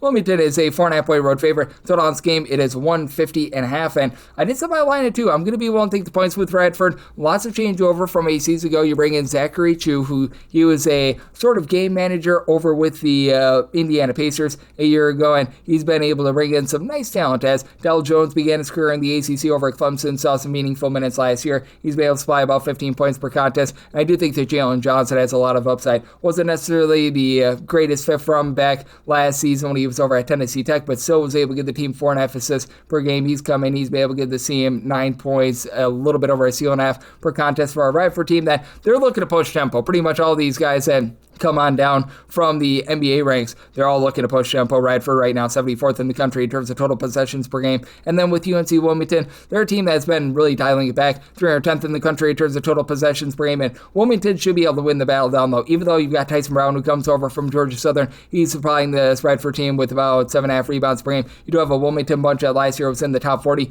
with regards to rebound percentage. They bring in a 7-footer, Patrick Wessler. Began his career over at Virginia Tech, 9 boards, 13 points per game. And Nolan Hodge, one of the main guys that helped the team make the NCAA tournament last year, he's back. He's right now giving you 15.5 points, 5 boards, 6'7", a little bit of a combo player that's right now shooting 46% from 3. Should see that dial downward a little bit, but with this Wilmington team, do you think that they're going to be able to own the glass? They've been solid in terms of taking care of the balls last year. They were a top 50 team in terms of points scored on a per possession basis. But that said, I did make a total here of a 148. Recognize that Wilmington, not necessarily a team that generates a ton of turnovers, but Radford has been a little bit sloppy with it, with about 13.5 turnovers per game. It's a Radford team that has been outside the top 300 with regards to a 3-point shooting percentage. You think that that goes northward a little bit moving forward, but like this Wilmington team and the way that they guard the perimeter. So with this, I did set my line at 2. do. I do think that for this Radford team, they do just enough to be a hold in there on their home floor, and Radford should see a little bit of positivity to the fact that opponents have been shooting more around 35% from three-point range. I do think that Wilmington goes a little bit colder from three, so going to be willing to take those points with Radford, and I'm going to be in on the under. 3-6-5-21, 3-6-5-22. Maryland Eastern Shore is going to be on the road. They're facing off against Canisius, and Canisius does find themselves as a pretty slim favorite here of 2.5 points. So this game down to 127.5. I said a total of a 136, so I'm actually going to be in on the over. Maryland Eastern Shore currently dead last in the country in terms of points scored on a per possession basis. That's because they're turning the ball over on 27+% of their possessions. That is also dead last in the country. Canisius is grody, though. They are outside the top 325 in terms of turnovers forced on a per possession basis. They're outside the top 350 in opponents' 2-point shooting percentage, so they've got a lot to work on as well. Last year, Canisius was one of the worst rebound rate teams in all of college basketball as well, so I could only set them at 2. I'm actually going to be willing to take the points with Maryland Eastern Shore. Already won on the road against Longwood. They held in there to the tune of overtime against Georgia Tech. They also scored 29 points against Georgia, but still some relatively solid results there. Now you do have Michael Everbrow, who comes over from Canisius to help out on the boards. He's been able to give you 5 boards, 7.5 points per game after beginning his career at the Metro Atlantic, and he was over at Central Arkansas last season. Brian Najonja, he comes over after he was over at Central Michigan last season, and Brian, I'm not going to say the last name incorrectly again, he was a starter at Central Michigan with about 5.5 points, 3.5 boards. Not a guy that's going to really light it up from three after Canisius last year was actually a top 80 team in terms of 3-point shooting percentage, but they do lose so many of those pieces from the backcourt from a season ago, so now you're looking to Khalil Singleton, who was over at Holy Cross, and when he was over at Holy Cross, was always a career like 38-39% 3-point shooter, and for Maryland Eastern Shore, certainly they're not going to be a team that's going to be lighting up from 3-point range or anything like that. They lose Casey Shaw, their main ball handler from a year ago, and it's become whole as greater than some of its parts. They don't have a single guy that's averaging above 8.7 points per game, but right now they've got 7 different guys that give you at least 5 points per contest. They've only been able to shoot 29% from 3-point range as a collective, but they're not getting completely plowed on glass. Christopher Flippin, who last year gave the team a pretty flipping good amount of rebounds at 5 per contest, he's down to about 3 rebounds per game, but you've got Trey Brown, who's been able to give you about 5 points, 5 rebounds per game. Joseph Lusardo has been that main scorer. He's been able to give you 8.5 points per game. Comes in actually from the country of Australia. And Zion Obinla, he's a guy that at 6'8" has a little bit of versatility. He's been able to give the team about 6.5 points per game, and even though Maryland Eastern Shore has a tough time taking care of the ball, they've done a great job guarding the perimeter. Teams are shooting just 22% from 3 against them. Again, that's a number that is going to be going very much northward. They've had a little bit of tougher time down low, but do you think that you see some positive regression in terms of both of these teams with their 3-point shooting? So set a total of 136. I like the over, and with Maryland Eastern Shore at 2+, I'm going to be willing to take those points. 3-6-5-23, 3-6-5-24. Florida is playing us in Merrimack, and the Merry Men of Merrimack do find themselves as a sizable underdog here of 36.5 points. 159.5 to 162.5 is the total, and I'm very much in on the under. I set my total at a 147.5. With regards to Merrimack, I do think that they're going to be looking to slow this thing down to a crawl, as they always do. This is a Merrimack team that's 295th in the country in terms of total possessions per game, and that's actually deemed fast for them. And for this Florida team, they certainly have been looking to run and gun it. They're 11th in the country in terms of total possessions per game, and for Merrimack, it's all getting back to their roots, as last year they were a top 10 team in terms of turnovers forced on a per possession basis. Since they came up to the D1 ranks, they've been in the top 25 in terms of turnovers forced on a per possession basis in every single season, and that's because they don't do a great job on the glass outside the top 300 with that regard. So likes of Alex Condon, Ruben Chenier, Louisville have been able to give you 6+ rebounds per game. They're going to be able to dominate down low. Thomas Howell, someone is at 6'7" last year, shot in the mid-30s from 3, nice double figure score. Florida's still trying to break in that backcourt though, and Florida is currently only 127th in the country in terms of points scored on a per possession basis, and Merrimack far worse than that. Merrimack right now 225th in the country in terms of points per possession, and for Merrimack you do lose a lot of those guys from a season ago, like a Sean Trumper. You lose Aaron Scott, who was really that top scorer for them for a year ago, so they've been looking to Ernest Shelton, who has come up. He's been able to give the team 21 points per contest after he was at the non-D1 ranks last season. Ty Dorsett has been a nice piece after he was a little bit more ancillary role guy from a year ago. Again, just not a lot of size down low. Kevin R. Kennedy, who's saying 6'2", is the lone guy in the roster, giving you over 4.5 rebounds per game, but I do think that Merrimack does enough to just disrupt this Florida team to be able to hold in there. I did set my line at 29.5. I'm going to be willing to take the points because you do have a Florida team that they've got 2 very talented guards in Boogie Flan along with Xavier Lee, but I mean, both of these guys have just not learned to really play with one another. It's a Florida team that's right now turning the ball over 16 times per game. I think that Merrimack gets back to their roots with regards to being able to just generate turnovers. And for Florida, we should see positivity with the fact that they're shooting 23.7% from three-point range. Like Boogie Flan last season when he was over at Arkansas, he was shooting more like 34% from three, 13.5 points per contest. Xavier Lee, 15 points, 5.5 boards, 5.5 assists, shot in the high 30s from three over at Princeton. So that should be a number that goes northward. And Urban Klavzar, I think, is going to be a big role piece for this team as well. Comes on over from the country of Spain, where he actually played a little bit of professional basketball, was in the system for a year. But that said, I think the Merrimack going to be able to get their style, going to be able to generate some turnovers, make this a sloppier game. So by total 147.5, I like the under and the points here with Merrimack. 306-525, 306-526. Kentucky plays those to Loyola Maryland. Loyola Maryland does find themselves as a underdog of 34.5 to 35.5 points. 153.5 to 155.5 is the total, and for Kentucky, made them a 39-point favorite. I'm going to be willing to lay the number. I'm just really not in on this Loyola Maryland team. I recognize that they bring back a lot of pieces from the backcourt from a season ago. You've got Braden Speed, who's been able to give you double figures. He last year contributed about 2.5 to 3 assists per game. Jacob Tadusu was that other main double-figure scorer that's back, 17 points, 5 boards thus far this season. But for Loyola Maryland, they just lose so much down low. They're outside the top 225 with regards to rebound percentage, as you really don't have anyone outside of Jonas Artastu who's been able to give you a much rebounding. He's been coming in from Radford, 6'10" big man from Lithuania. He's been able to supply the team with about 5.5 rebounds per game, but I think that that's going to be an undoing against a Kentucky team that, yes, it was a little bit less than savory a few nights ago, what we saw against Michigan State, but I think that that's going to have them very motivated to just really blow these guys out. You've got Mohamed Diabate, who's been able to give you 5.5 rebounds per game. It is a Kentucky team that right now has been a top 25 team with regards to rebound percentage, as Denzel Aberdeen has done a little bit of everything. 14 points, 4 boards, and for Kentucky, they're only shooting 32% from three, with Ortega Owe shooting less than 30% from the outside. You know that that's going to be going northward. Colin Chandler has really been one of the main eye-openers for this team, doing it all with 11 points, 4 boards, 3 assists, shooting over 50% from three-point range, and then you've got Brandon Garrison and Adrita Jelovic, two main big men that are staying 6'9" or taller, that should be able to really own the glass in this game. I do think that Kentucky going to be looking to really crank it up tempo. Last year, we're a top 40 team in terms of total possessions per game. And Loyola Maryland,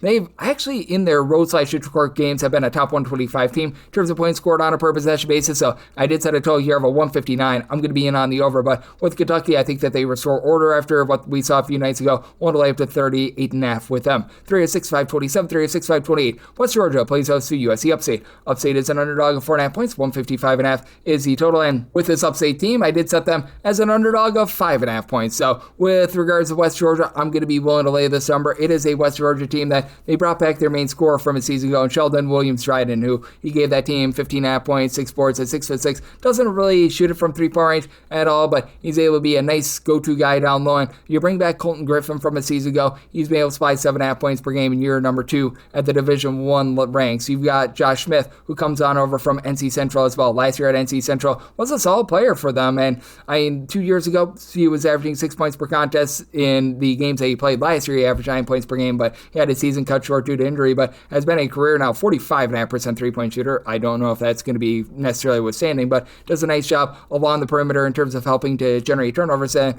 on the other end, you've got a bunch of USC Upstate that had that nice win against Fresno State. I just think that Fresno State's not very good, and for Upstate, they have been a team that's been outside the top 225 in terms of both points scored and points allowed on a per possession basis, and they still have a lot of sloppiness in terms of this offense. They have been turning the ball over about 12.5 times per game, and they just don't do a great job in terms of being able to give themselves second and third chances as well. They are outside the top 175 in terms of offensive rebound percentage. Now, you do bring back guards from a season ago in Carmelo Atkinson and Kamani Gregory. They've been able to combine for 31 points per contest, and Adkins has been shooting 54% from three-point range. Again, we should be seeing that go downward a little bit. But this is also a team that has had a little bit of a tough time in terms of being able to hold opponents to a one-and-done possession as well. They're allowing 12 offensive rebounds per game. They do bring in Lyric Davis, who he was a guy that was pretty highly touted coming out of the state of Wisconsin a few seasons ago, but I do think that West Georgia going to be able to control things down low. You do have an Upstate team that is not quite as up-tempo as they were a season ago, but they're still a top 125 team in terms of total possessions per game. At West Georgia last year, they didn't play with a lot of pace. They're looking to go a little bit faster this year. Currently, West Georgia about 197th in terms of total possessions per game, so I did set a total here of a 155.5. Right now, I'm seeing a 156 pop up. At a 156 or higher, I'm in on the under, and I'm going to be willing to lay up to 5 here with West Georgia. 306-529, 306-530. You've got Norfolk St. They play us at Hampton. Hampton is a underdog of 1.5 points. So this game, it is 132 to 132.5, and I set a total of a 143.5. I'm going to be in on the over for Hampton. They right now are outside the top 275 in terms of total possessions per game, and as a matter of fact, both of these teams are, but Hampton does a nice job in terms of giving themselves second chances. For the second straight year, they're a top 85 team in terms of percentage of their missed shots that they have resulted in an offensive rebound, and a big reason why is Xavier Long. Very versatile guy that comes in from Canisius in year number 2 here of the system. He has been able to give the team 12 points, 8.5 boards, did shoot 37% from three-point range season ago as well. Hampton not necessarily the world's greatest three-point shooting team right now at 29.5%. You do have Jaquel Gaines-Wyatt, though. He comes over from Alcorn State, where last year he was giving that team 10-plus points per contest. He has stepped in 9.5 points, currently shooting 23% from three. Again, number that should be going a little bit northward, but you've also had Michael Ely, who he was over in the Metro Atlantic a few seasons ago playing for Siena, where he was able to deliver for that team 13.5 points per game. He should be able to help up this offensive production. And for Norfolk State, they had one game against Towson where it was a 51-41 just slog of a game that's completely impacted their metrics. And I do think that they're a little bit of a better offensive team than what they've shown thus far. You've got Devin Ellis. He comes over after he, a few seasons ago, was really good over at Maryland Eastern Shore. He was able to give that team 11.5 points, 4.5 boards. He last year over at Valparaiso was just a little bit more of a priority reserve. Anthony McComb, he was over at New Hampshire 8 seasons ago, where he gave that team 13 points per contest. He's not necessarily a great three-point shooter at about 27.5% from the outside, and this is a team that is not going to be quite the same from three as they have been in past years. But Elijah Jamison, he's a career about 34% three-point shooter. When he was over at UW Milwaukee 2 years ago, gave that team 9 points, about 2.5 assists per game, so he helps out in the backcourt. And it's a Norfolk State team that's right now allowing teams to shoot only 25.5% from three. Again, a number that I do think we're going to see a little bit of regression to. And for Norfolk State, they're pulling in their over 15 offensive rebounds per game. I think that the second and third chances that both of these teams get on the glass help you out with this total. So did somebody total 143.5. I like the over, and I do think that Hampton, with everything that they've got down low, holds in. They're semi-line at 1.5. Right now, we're seeing 1.5 to 2 at a 2+. We'll take the points with Hampton to go along with the over. 306-531, 306-532. Tulsa is going to be playing us Austin Peay. Austin Peay is a 7.5 point underdog. 151.5 is the total line. With Austin Peay, I did set them as a underdog of 7.5 points. Right now, seeing an 8.5 out there, I'd be willing to take anything of 8+ with Austin Peay, a team that does a great job in terms of being able to get their tempo in games. Last year, they were outside the top 300 in terms of total possessions per game, and for Austin Peay right now, they're checking in more around about 126, and we have seen this with Austin Peay, where they play a little bit faster in the first few games of the season, and then they slow things down. But even with them speeding up here to begin the season, that defense has still been very tenacious for Austin Peay. In terms of points allowed on a per possession basis, they check in number 37 in all of college basketball. Ansel Emmanuel has been able to take some nice strides forward for the team, and you do bring back a pair of guys in Tate McCubbin, who last year at 6'8" was able to give some versatility, shoot it from three, give the team like 5 boards, 9 points per contest. And you also bring back Anton Brookshire, who's been a nice cog in the backcourt for the last few seasons with about 8 points per contest. So it's actually been a freshman in Zyrie Collins who's really been able to elevate this team. 3 assists, 14 points per game. He's been very trustworthy with the ball in his hands. And then the non-D1 transfer in Colin Parker, he at 6'8", has been able to shoot in the mid-30s from three, 12.5 points, 5.5 boards. That's really been able to elevate this team. And for Tulsa, the last few seasons under Eric Conkle, things were just absolutely miserable, but there's reason to believe that the roar has been restored with the Golden Hurricane. They have that near loss against Kansas State. They did a nice job being able to take down Rhode Island, and with Miles Barnstable, who comes over from St. Thomas, he's really been able to give this team some offensive punches. 16.5 points, 5.5 boards, 3.5 assists, and then you got David Green, who last season was a north of 40% three-point shooter at 6'7" over at Rhode Island, come in, give this team 15 points, 5 rebounds per game. They, as a collective, do a nice job in terms of hitting the glass. As you don't have a single guy currently on this Tulsa team that's averaging more than 5.8 rebounds per game, but you currently have 7 different guys with at least 3.8 rebounds per game, at least 5 guys with at least 5 rebounds per game. Miles Rigsby, Romad Dean have been able to combine for 19.5 points, 12 boards between the two of them, but I do think that Austin Peay going to be able to hold in there. Tulsa's going to have a little bit of advantage on the glass, but this is an Austin Peay team that, in terms of turnovers forced on a per possession basis, they've been a top 20 team in all of college basketball, and I think that keeps them lively in a game that I think it's going to be a little bit grimier. Semi-total 141.5. I like the under and the points here with Austin Peay at an A+, 306-533, 306-534. Arkansas plays those to Jackson State. Jackson State a 29.5 to a 30.5 point dog. 160.5 is the total, and I did set Arkansas as a 28-point favorite. I'm going to be willing to take the points with Jackson State now. Jackson State has really been taking some beatings. They have lost by 20+ points to every single Division I team that they played thus far this season, and they've been dealing with a few ailments, not having out one of their main guards in Kavion Hunt has been hurting them. But that said, I still do like what you're able to get out of Jamie Mitchell and Deshaun Ruffin in the backcourt. These two guys are combining for 31.5 points per game. For Ruffin, he's still been able to give you about 3.5 assists per game. It is a Jackson State team that's really taking it on the chin down low. That's the big thing for them. They're outside the top 330 in terms of rebound percentages. Don't have a single guy that's giving you over 4 rebounds per game. You've had a little bit of something down low from Dorian McMillan, 11.5 points, 3 rebounds per game. But Devin Ryu comes over from Louisiana Tech last season for Louisiana Tech. Gave that team like 4 points, 3 boards as a part-time starter. You just need to be getting a little bit more out of him. And then on the other end for Arkansas, Trayvon Brazil should certainly be able to control things down low. He had 6'9", has good versatility to be able to pop it from 3, though hasn't necessarily been the world's greatest with his 3-point shooting thus far this season. Malik Ewan, he comes in after he was at Florida State last year. He's able to give you some size at 6'10", and then you've got a backcourt that has 2 just very good lightning rod freshmen. Malik Thomas, Darius Acuff, they're combining for about 37 points between the two of them. And both are giving you over 4 assists per game. This for a team that has been really doing a good job in terms of exploding on offense. Held down a little bit by Michigan State, but I just think that Michigan State's really good on defense. And for Arkansas, they have been a little bit hot and cold with regards to their defense. They have been outside the top 125 in terms of points allowed on a per possession basis. They're coming off of a very, very close call against Winthrop, so the motivation is going to be there. Billy Richmond, along with Nick Pringle, have been nice ancillary pieces. Both give you about 7 points per game apiece. But I do think that Jackson State, with that backcourt, they find a way to hold in there, because for Arkansas, they're very good at taking care of the ball. They've been a top 45 team in terms of fewest turnovers on a per possession basis on offense, but outside the top 275 in terms of generating turnovers, that's big going up against a Jackson State team that has been quite sloppy with the ball. They've been turning the ball over about 15 times per game.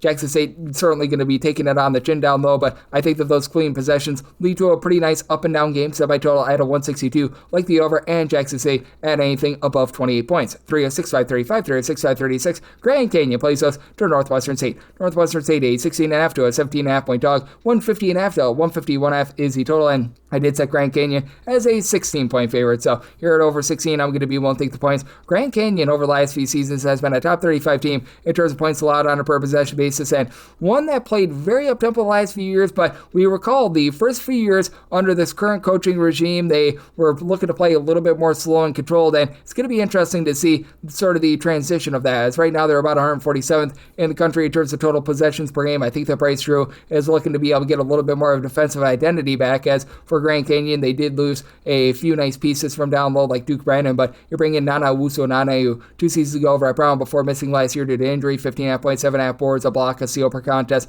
Absolutely love his game, and for Grand Canyon, they're still doing a nice job on the glass. Currently 38th in all of college basketball in terms of rebound percentage, and they go up against a Northwestern State team that they lost Jared Colonel, their main shot blocker from the season ago, and that's left them hampered down low. Currently 339th in the country in terms of rebound percentage, but for Northwestern State, they've got quite a bit of firepower with regards to backcourt, and this is a team that, unlike a season ago, they do a much better job in terms of being able to generate turnovers. This unit has been able to generate about 12 turnovers per contest. They're currently allowing teams to shoot over 41% from 3. Their 3-point shooting defense was rough last season, but should see a little bit of positivity there. But you bring in someone like an Izzy Miles, who over at Tarleton State was able to give you over a steal per contest. Micah Thomas, he's a do-it-all guy in year number 2 in the system after last year. 12.5 points, a steal, shot 41% from 3 points. And Northwestern State legitimately has quite a few guys that can bomb from 3. They're shooting about 33% from the outside. Chris Murbiu, who he was with the program a season ago. Last year, he was able to give you only about 2.5 points per contest. He's been able to take some nice strides forward as well in Grand Canyon. You do have to have some question marks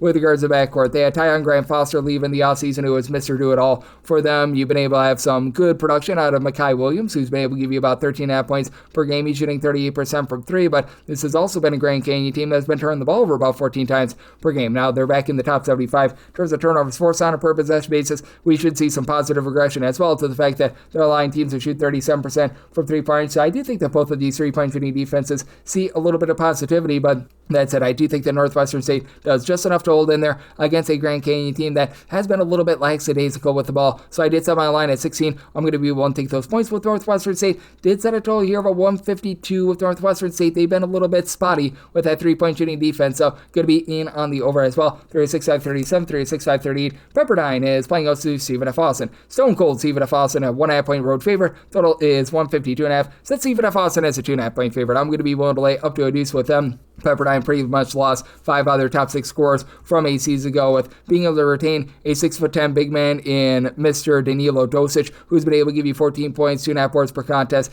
You need to get more than 2.5 rebounds per game out of someone that's saying 6'10", by the way, but that said, he's been a nice contributor for a Pepperdine team that has been able to do a pretty solid job in terms of keeping things clean. They're only turning the ball over 11 times per game, which is pretty impressive considering they've got a lot of new pieces in the backcourt. Aaron Clark, who began his career over at Wake Forest, and Styles Phillips, who he began his career over at Grand Canyon. They've been able to combine for about 25.5 points per game, and Phipps has been able to give you 6.8 assists at 2.5 turnovers per game. And then Javon Cooley has been their main scorer. He was at Marist many years ago, where at Marist during the 2023-24 campaign, he was giving that team 7.5 points, shot 47.5% from 3. I don't think he's going to duplicate that at 6'5", but he's able to give you some nice punch off the ball. But that said, with the Stephen F. Austin team, always a top 40 team in terms of turnovers generated on a per possession basis. And now they've got much more down low as well, as you've got Krishan Christmas, who's back after he last season was rock solid down low. He's been able to give the team 6.5 rebounds per game. Jared Colono last year at Northwestern State, he was giving that team 2 blocks per contest. He's been able to give you 8 rebounds per game. And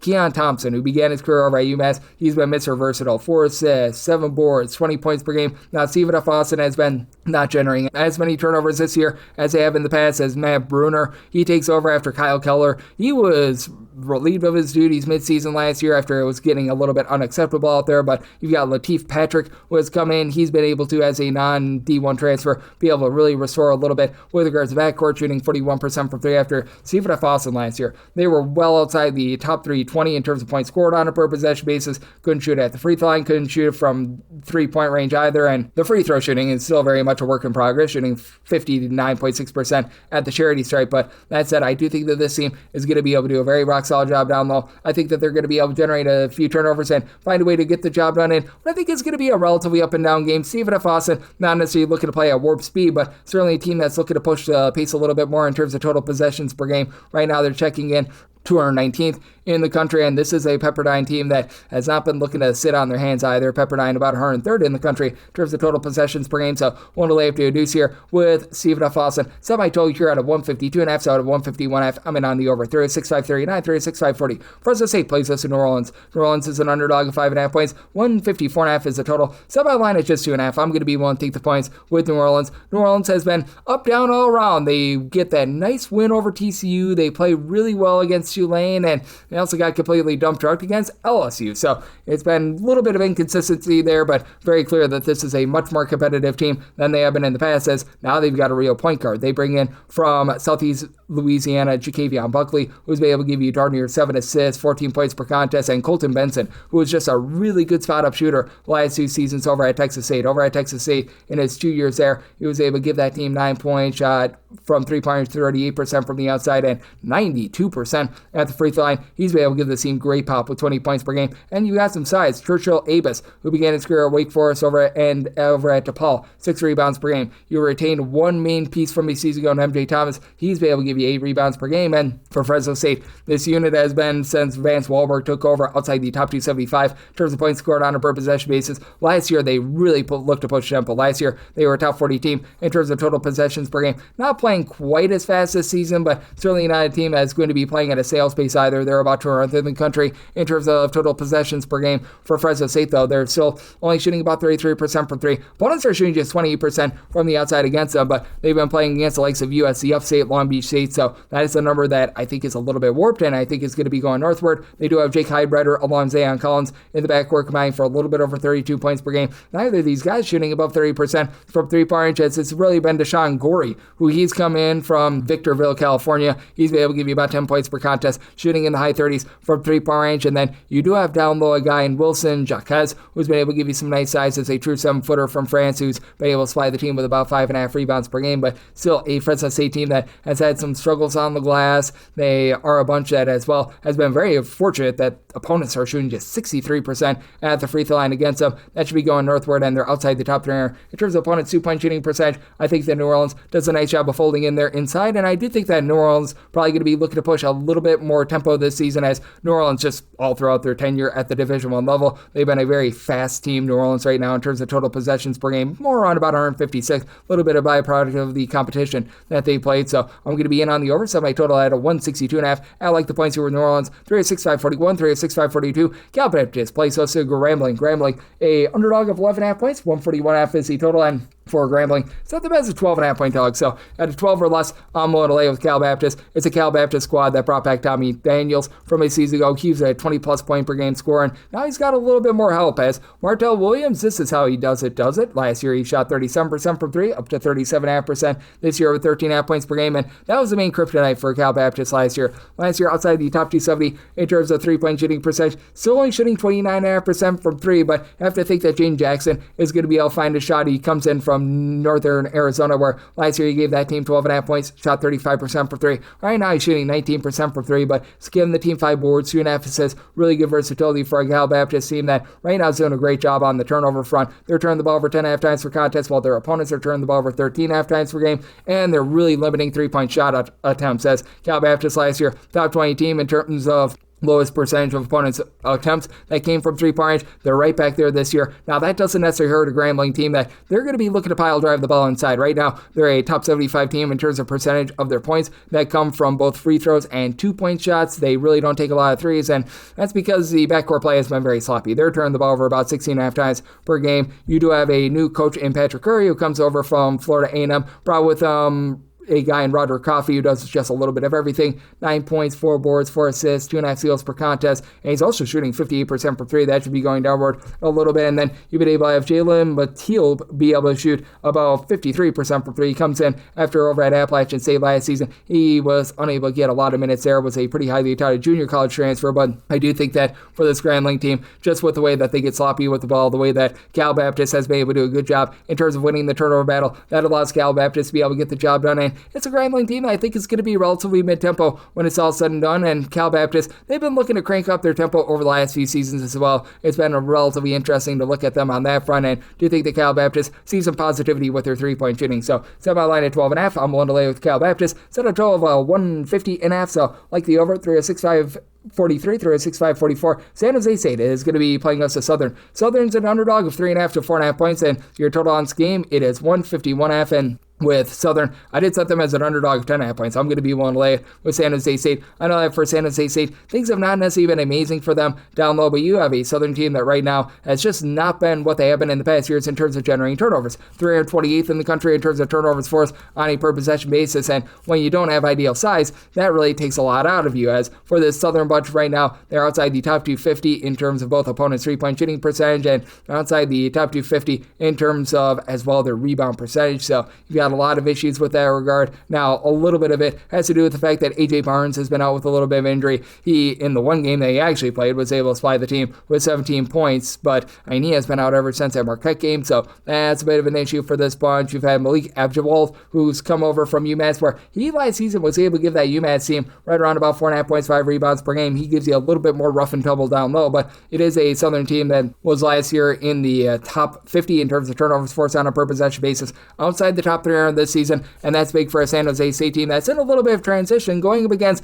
a San Jose State team that they're really looking to use all their guys. They really didn't have a go-to scorer last year. It was very much whole is greater than the sum of its parts, and for San Jose State, they put the trust in Kobe Garland in the backcourt. He's right now giving the team 22.5 points per game, shooting 57% from three-point range. Obviously, that's going to be going downward. You bring in Javon Hanna, a nice double-figure scorer last season over at Western Michigan. Not a guy that's really going to pop in and lock it from three-point range, but he's able to help out a little bit as well, and this team is now getting in there. Jafat Mondele, who missed the first few games of the season, was able to get out there in their win over a non-D1 team. He supplied 13 points in 13 minutes in that game, so we'll see what he's able to provide moving forward, but the San Jose State team should be able to win the battle down low as you bring back Cedric Nananana, who gave the team about 4.5 rebounds per game, and Yafat Mundi, who he was over at Iona last year, where he was pretty rock solid, 9.5 points, 7.5 boards, steal per contest, and he's been able to do a nice job in terms of providing some punch down low for San Jose State. You also have a Southern team coming off of a double overtime thriller against Washington a few days ago, so circumstance where I set San Jose State as a 10.5 point favorite, I'm going to be willing to lay the number, and did set a total here of a 152.5 at the 151.5.